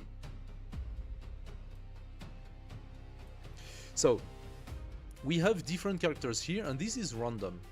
You can also refresh this tab by clicking on F, and refreshing costs you 1 soul. Each of those guys will cost you 3 soul. And what do you do with those? Well, each of them have their own ability. This guy, for example, his ability is Revolver. He has a range, physical range weapon. He does 123 attack, which is 55 plus 0.7 times your melee attack. It's all based on your character. So 55 plus 0.7 times your physical damage. He has a critical probability and he has an attack speed. It shoots at a distance. She is a mage apprentice, so she does magic range. And now you see that having both magical attack and physical attack will actually affect those stuns in different ways. She will benefit from magic and he will benefit from melee or physical. And then we have electrical elemental, which is also a magical range. And this one has a forked lightning. Every 8 seconds it deals 218 damage, magical, to up to 5 nearby enemies. She has a splash damage. When the orb touches an enemy unit or disappears, it explodes, dealing 62 magic damage to nearby enemies. Okay, so you can tell yourself, oh, that's easy, I just put some guys around me and that's how it is. No, that's not it. If I click on this little book here, that's where everything unfolds.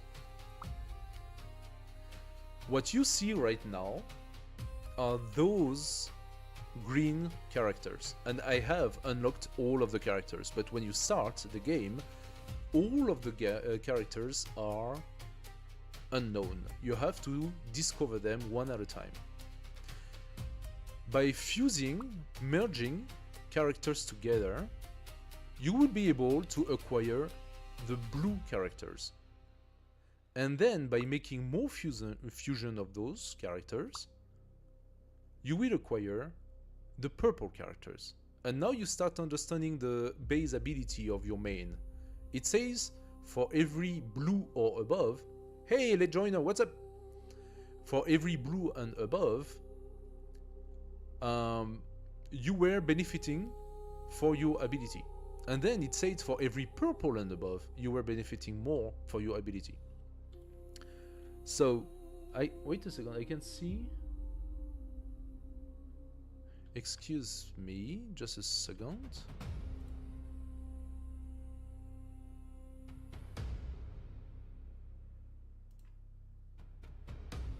It's funny because... Oh, okay, no, it's just restream that is actually indicating that you send an emoji. Okay, sorry about that. I was just confused for a moment here.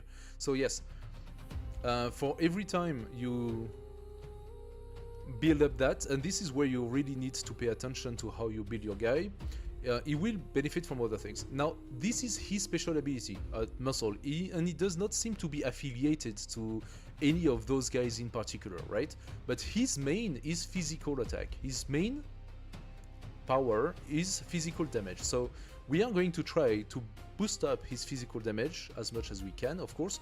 But if we build up his surrounding with guys that are a little bit of both, he will probably benefit both of them.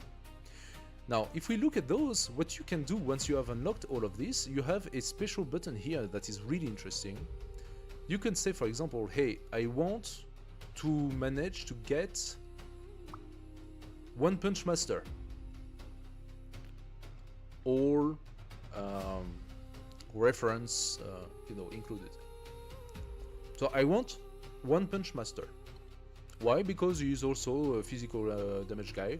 One Punch Master does 1,600 base, which is 300 plus 1.6 times your max health plus 4.2 times your physical.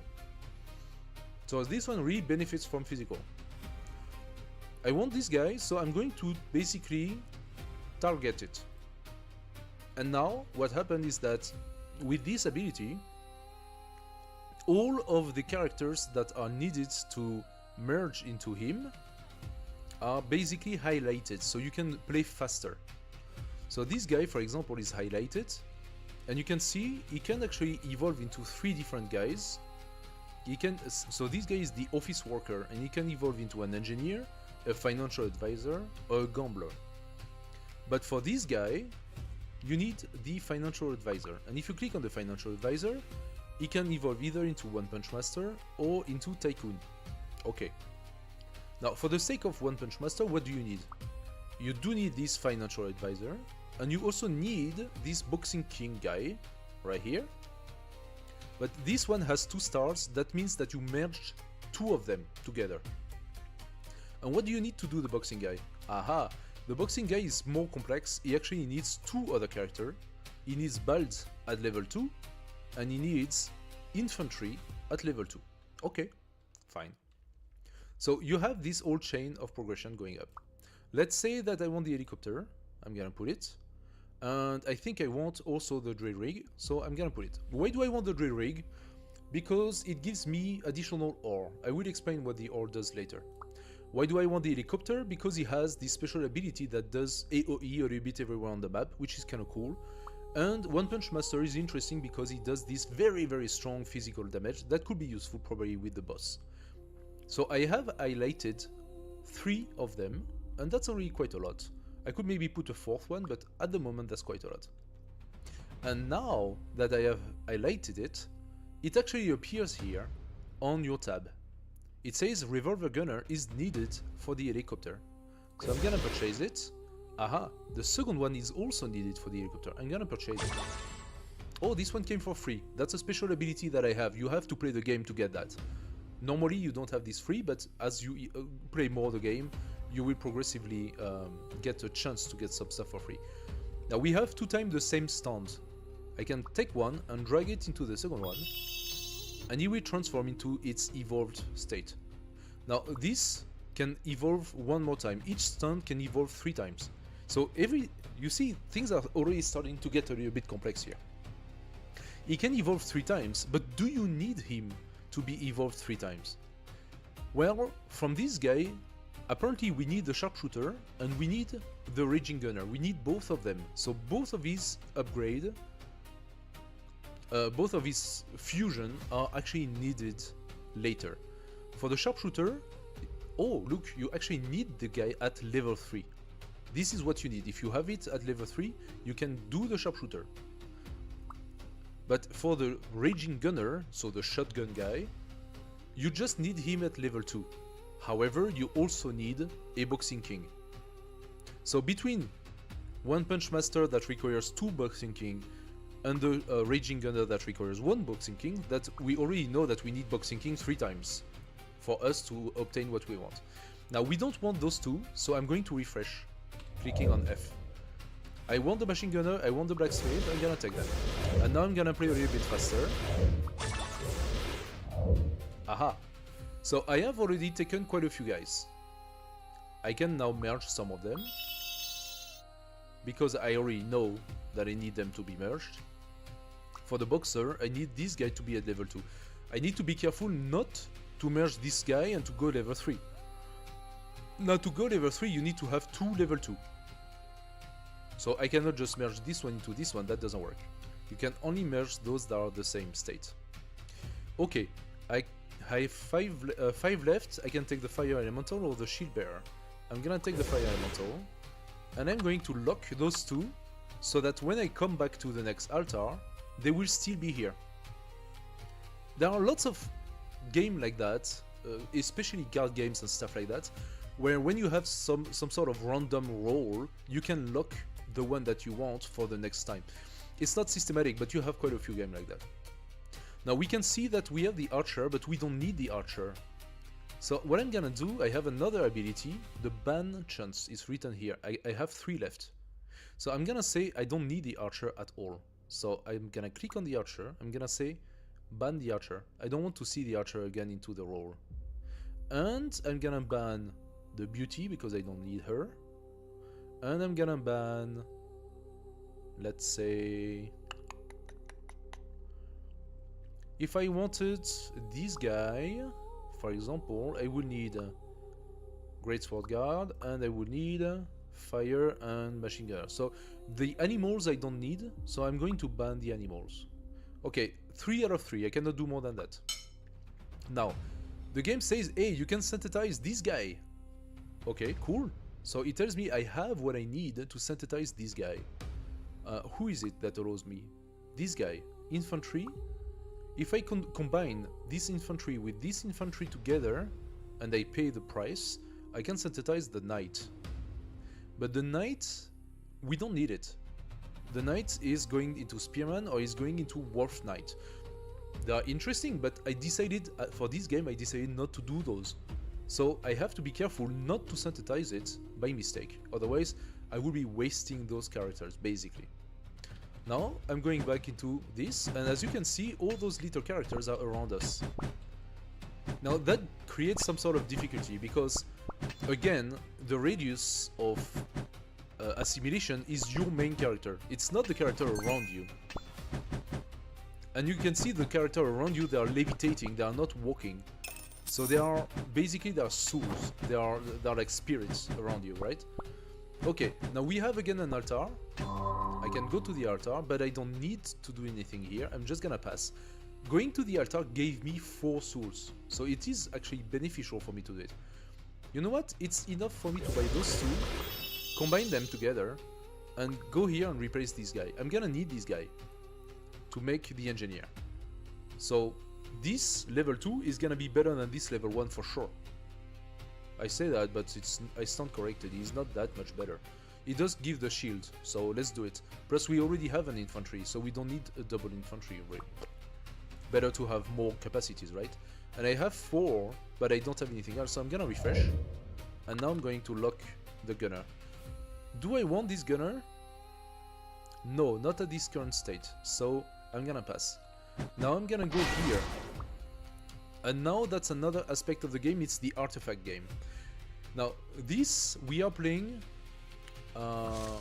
artifact version, and we are not playing like standard version, which would be item version, like not item but equipment version. So instead of equipment, we're gonna find artifacts, and this is where the game gets really complex. Now those artifacts you craft using ore, and the ore is what you see here. You have money and you have ore. This ore, you get it by punching those little ore pack that you see on the map that appears from time to time. You'll pay attention later, but you'll see it. And then you can use this. You can also refresh using 10 ore, and that gets incremental as well. That's more and more expensive. Those artifacts comes as families of artifacts, families of objects. If you take them individually, they have their own ability. But if you manage to get the family together, you will create, they will merge, and you will create a new, stronger artifact that you can use for your character. So let's see, what do we want to do? The realm, the spring, so the seasons, or the metal, so the material, like the matter. So the matter will be gold, will be ore, will be stuff. So basically boosting up your gold and ore generation. That's potentially interesting. We could do that. The season gives me life drain. Spring. So the others, I'm not entirely sure what they will do, but yeah, definitely there seems to be like some sort of like healing process or something like that. And this one, the realms, max HP and armor. Okay. Max HP and armor is interesting, especially because you can see that your max HP, your life, is counted into the damage that you do, right? It was part of the damage that you do for your special punch. So maybe something that boosts up our max HP is good for us. I'm gonna take it. But I'm gonna do more. I have 39, so I'm going to forge another one. Now we have martial arts, illusory, and Azure realm. Wait a second, realm. We just took one that was realm. It was not the same realm, but it was a realm as well. That's because they are part of the same family. They are not the same realm, and you need 3 of the same Azura realm to combine into this. But they are from the same family. That means that if you manage to get all of the different realms combined together, maybe you get the family boost, which is even bigger than what you could have otherwise. Now this one does 12% physical crit damage and 12% magic crit damage. It's interesting, for certain. This one, the martial art basic, does 45 physical attack and 12% physical crit rate. Well, for our character, this is pretty good. Illusory, Dream Do, 45 magic power and plus 15 magic penetration. That's more oriented toward a magician guy. Now, yes, magic power does play with this character, but I think physical attack would be stronger for this character. So let's take martial art basic. And now we don't have enough to continue, but we will come back. Now, on this forge thing, you have this table, primary and secondary, and that basically shows all the different aspects, like all the different criteria of your character. Those statistics, they are basically all of the statistics in the game that affects your character, and if you play a roguelike, you will know them. You will recognize that. So you have your max HP, you have physical and magical attack, you have your armor, which reduces the damage taken by your character, And then you have HP regen or life drain. Now you know what that does. You have the attack speed, then you have the physical crit rate and damage, the magical crit rate and damage. You have the physical penetration, the magical penetration. So all of this is all physical or magical oriented, right? Then you have damage bonus. Okay, so this is like some sort of other statistic that boosts up your final damage. Pretty cool. If we can find stuff that boosts up our bonus, I suppose that's good. Then you have the boss damage bonus. Now we saw that this character, if you manage to get 4 purple or more, you will get 80% boss damage bonus. Thanks to that. So this should appear here once we manage to get 4 purple or better. Then you have skill cooldown, movement speed. All of this is self-explanatory. And you have some more stuff here. The secondary is not attack related.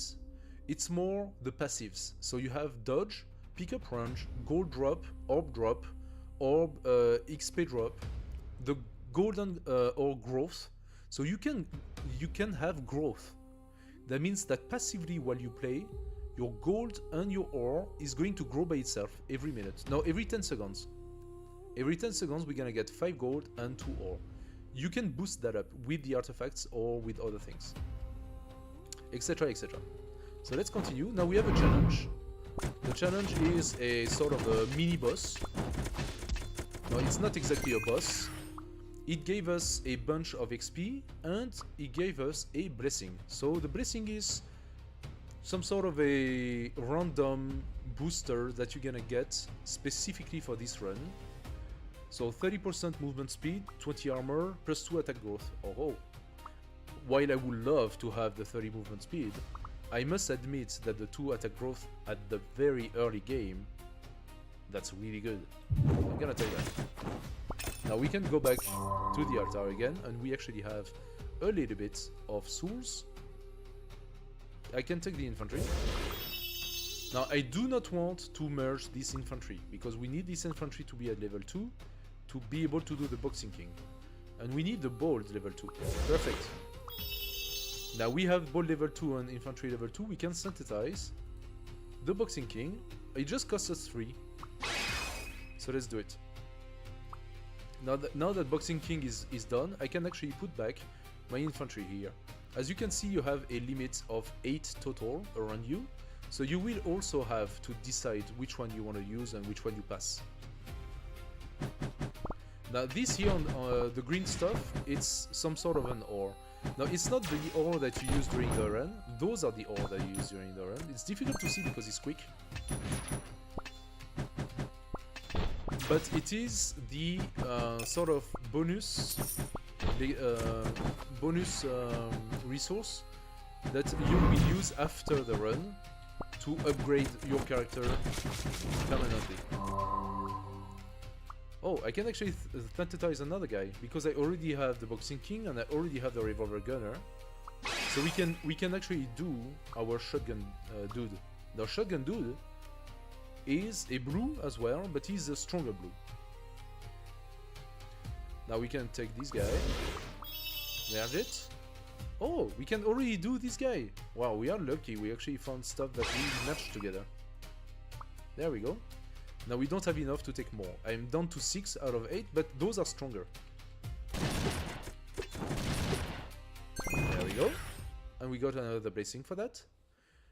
+1 magic growth, magic power growth, or +40 physical attack, or 20% magic crit damage. Now listen, it does benefit passively from magic as well.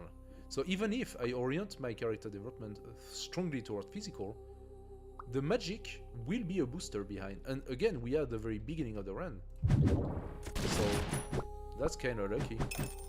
Now we get the red one. The red and the green are both currencies that you use after the run. Okay, back to the artifact. We have another martial arts. 45 physical, +9 physical, I take it. So now we have 2.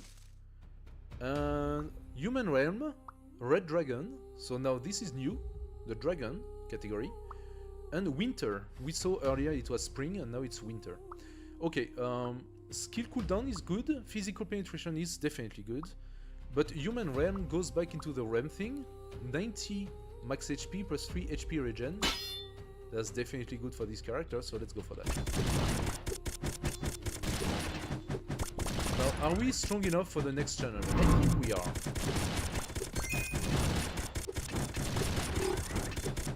Yep. Yes, we are. No problem. Okay.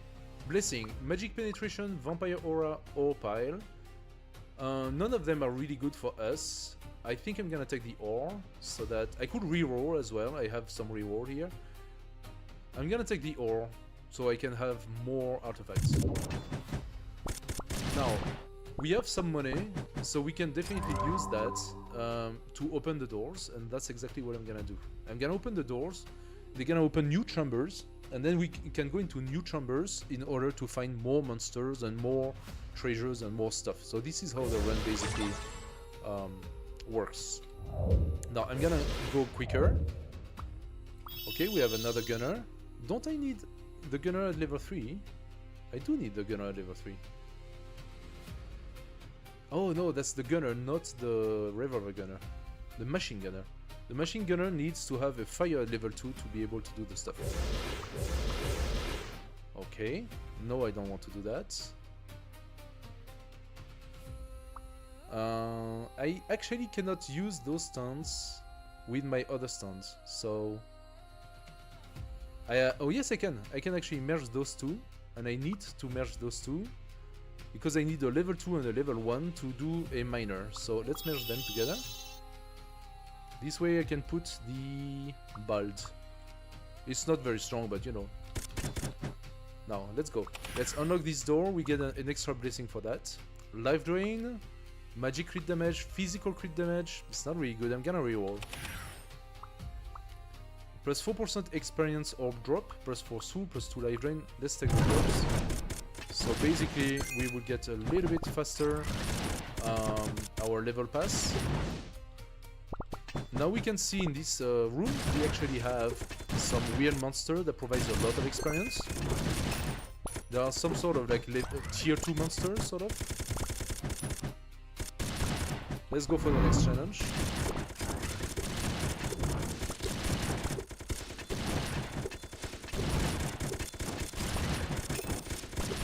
Now you need to kill those. You need those mini boss sort of thing. You have a limited time. If you don't manage to kill them fast enough, they will disappear and you will not get the reward. However, the challenge altar will come back and you can try again. Okay, magic power growth, life drain and gold drop. Again, let's go magic power growth, because I believe I can completely focus now on physical strength, and I will have a passive magic power that's gonna grow in the background every 10 seconds. Let's take the blacksmith, so we can now actually merge into the miner. The miner has a special ability that gives 30% chance on attack to generate plus 4 ore. So this miner is actually generating ore for us while attacking the enemy. I'm gonna do Baldi again. So we can do again the boxing king. But we don't have enough soul for that. Let's take all of these experience. The experience bar is what you see at the bottom of the screen. It is the yellow bar that's going up. I'm trying to validate it, get a little bit more experience. Now you might ask yourself, what the heck is this gun on the field here?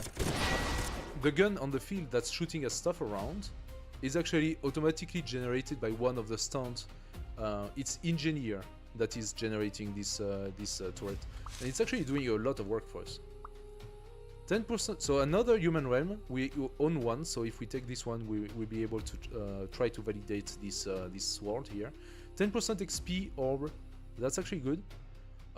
This one, Gate of Delusion. So this is the gate family. There are 8 gates. It's very hard to do this one. Plus 15% movement speed. That's good. Illusory again. Magical penetration. We don't really want that. Let's take the human realm for now. We have more, so we can continue. Okay, west. So this one is the direction family. West, north, south, east. 22% movement speed. Okay, that's even better. This one is the signs, so those are astrological signs. All of this, I think, comes from the Chinese, you know, the Chinese mythology. I believe that it might come from the Mahjong. I'm not 100% sure, but I think it comes from the Mahjong. And again, winter. Pick up range is kind of cool, but let's be honest, I need movement speed right now. I'm gonna take it. Okay, we have 6 artifacts on us, and we cannot have more than that. So that does create a problem. What's gonna happen if I take more? They're gonna go into my inventory, but are their effects going to be applied? The answer is no, you're gonna have to choose. But here's the thing. You can merge them into stronger artifacts. So eventually, once you have stronger artifacts, you have this here. It's a weird arse ability. You can devour the artifact. Any artifact, you can devour it. If I take an artifact and I move it, you can see here there is a bean that appears. I could actually trash it and get back 10 ore. But if you have other type of artifacts, you can have more options. You will see there are more options. And when the artifact is at the higher tier, you can devour it. Now, devouring an artifact, what does that do? Well, that permanently gives you the effect of this artifact and all of its subsequent in your character, as being your character's new capability, basically. And guys, I'm going to stop here because I actually really have to go. But I hope that this basic presentation of the game will give you a taste for it. The name is I Am Legion. Let me get back to that. The name of the game is I Am Legion Stunt Survivors. It's a small indie game. It's super fun. And if you go into talents and artifacts, the talents is the tree where you can use those green orbs here and boost up some of the aspects of the game, such as ore accumulation, wealth accumulation, etc. And the thing that gave you, for example, the 3 was this tool here. So you don't get them from the get-go. You see, I invested 33 level in resources to get those, but free recruitment. Current, I have 15% chance to get a free hero upon recruitment. So instead of paying the 3 soul, I get it for free and I can use my soul for the next one. And this one here is free forging, so I actually also have 15% chance to get an artifact for free. Now, those are talents that are related to your character, but all your characters can benefit from this. This is a global thing.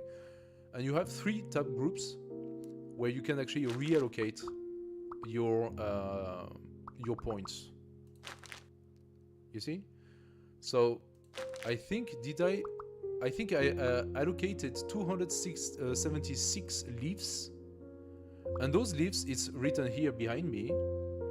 You need a certain amount of green crystal to exchange for 1 leaf. So at the end of the run, when you have 300, 400, 500 crystals, you exchange them at the rate. At the beginning, I think it's 35, but as you progress, it gets incrementally more expensive. Now it's 61 for me. And so I have those leaves that I have already unlocked. And if I go into other tabs, basically it will offer me to reallocate those leaves in a different way. Each of those require more than 1 leaf. So this one, for example, requires 4 leaves to pass to the next level. And this one here, it's not even the same leaf. This one is actually the purple leaf, not the green one. And you can only obtain those purple leaves by upgrading this one here, that gives you 2 purple leaves, but costs a hell of a lot of green leaves. So this is like a second tier small tree that goes on top of it. And then you have, so the grocery is all of your characters, and you haven't seen that this here is the sort of prestige of your purple. So every purple character can become legendary if you fuse it with another purple character. And this fusion is random, I think, and it appears during the raid. So when you're doing your raid, if you already managed to bring one of your character to purple, and you have gotten the book or whatever stuff that allows you to create a legendary character, then it will appear and you click on it and you can see, oh, I could upgrade this purple into this legendary, but I need to fuse it with this other purple. And either you have it or you don't. If you don't have it, you can try to craft it. If you have it, that means you sacrifice a purple to create a legendary. Now, is it worth it? You can argue on that. Like, if you look at her, it's base, okay? This is base because it does not include your main character's value. She, the Elf Queen, is already the epic.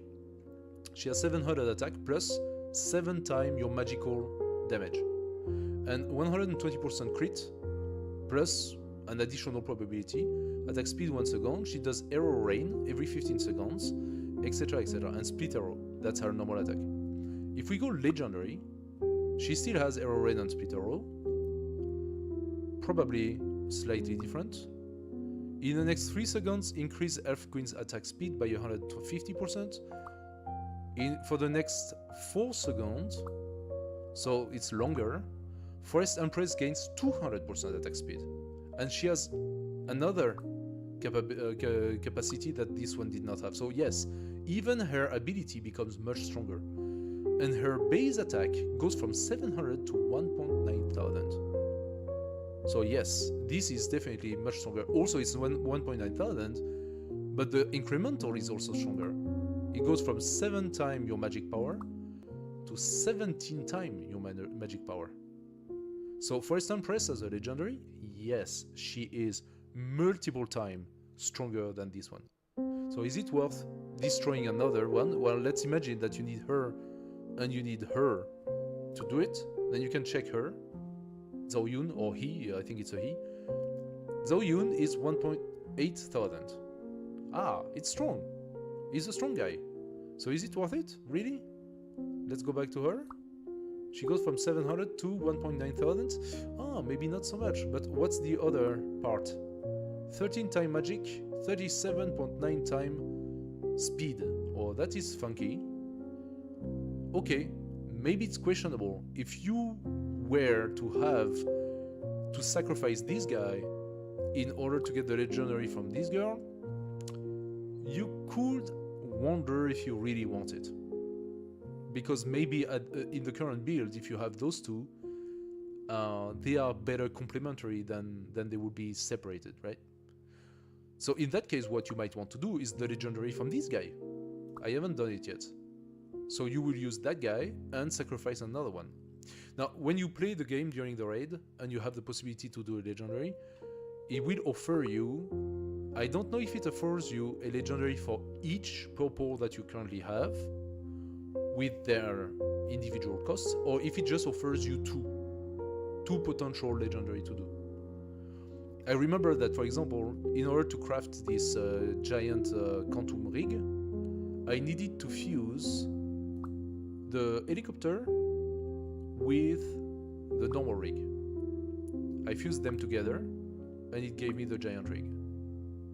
I also got the Sky Fortress, which is the upgrade of the helicopter, and I think that he wanted me to fuse a second helicopter. So I need to create and to fuse a second helicopter, which was really tough to do because the helicopter requires a lot of merging and stuff like that. It's not that easy.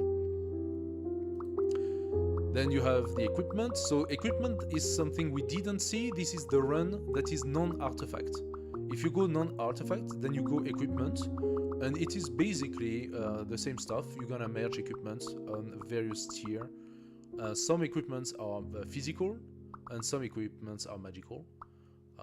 Max HP, HP regen, armor, and other things like that. Movement speed, and I don't know what. Here you have the blessings. As you can see, I have not seen a lot of blessings. I never saw actually a above legendary blessing. And then you have the artifact family. I'm just going to make you a very, very quick presentation of it.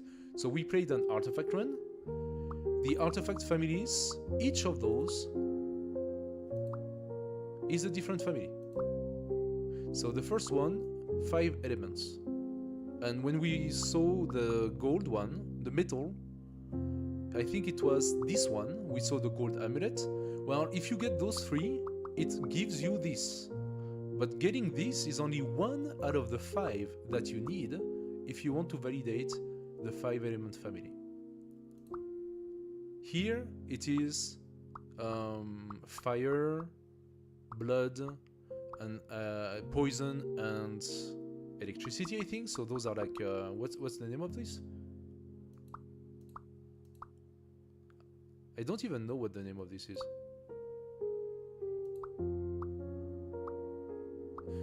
I think this one is special. It doesn't have a name by itself. This one is the Mahjong. That's why I say it looks like Mahjong. It's because I think it's inspired from the Mahjong. You see, those are Mahjong tiles. So those are the cardinal, directions. Then those are the different seasons. Those here are illusion and reality versus strength and wisdom. You can put them together. Those are the dragons. Again, that seems to be a Mahjong tile. The dragons, the 3 dragons, etc., etc. You have the 8 gates. You have the 6th path. Then you have a sort of magical improvement, physical improvement, the martial arts and magical arts. And finally, you have the 12 astrological signs. And that makes for your artifact play, basically. So yeah, that's it for the presentation.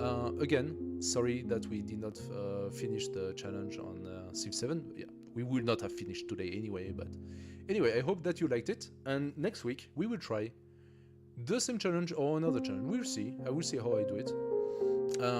But you can also join me on Friday if you want for a little bit more Tarkov. Or if I don't feel like Tarkov, maybe we'll go for another stream on something like that. Anyway, thank you so much for watching and joining today. Much appreciated. Subscribe if you did not do it, or just come back if you like it. Have a good one. Good night. Bye-bye.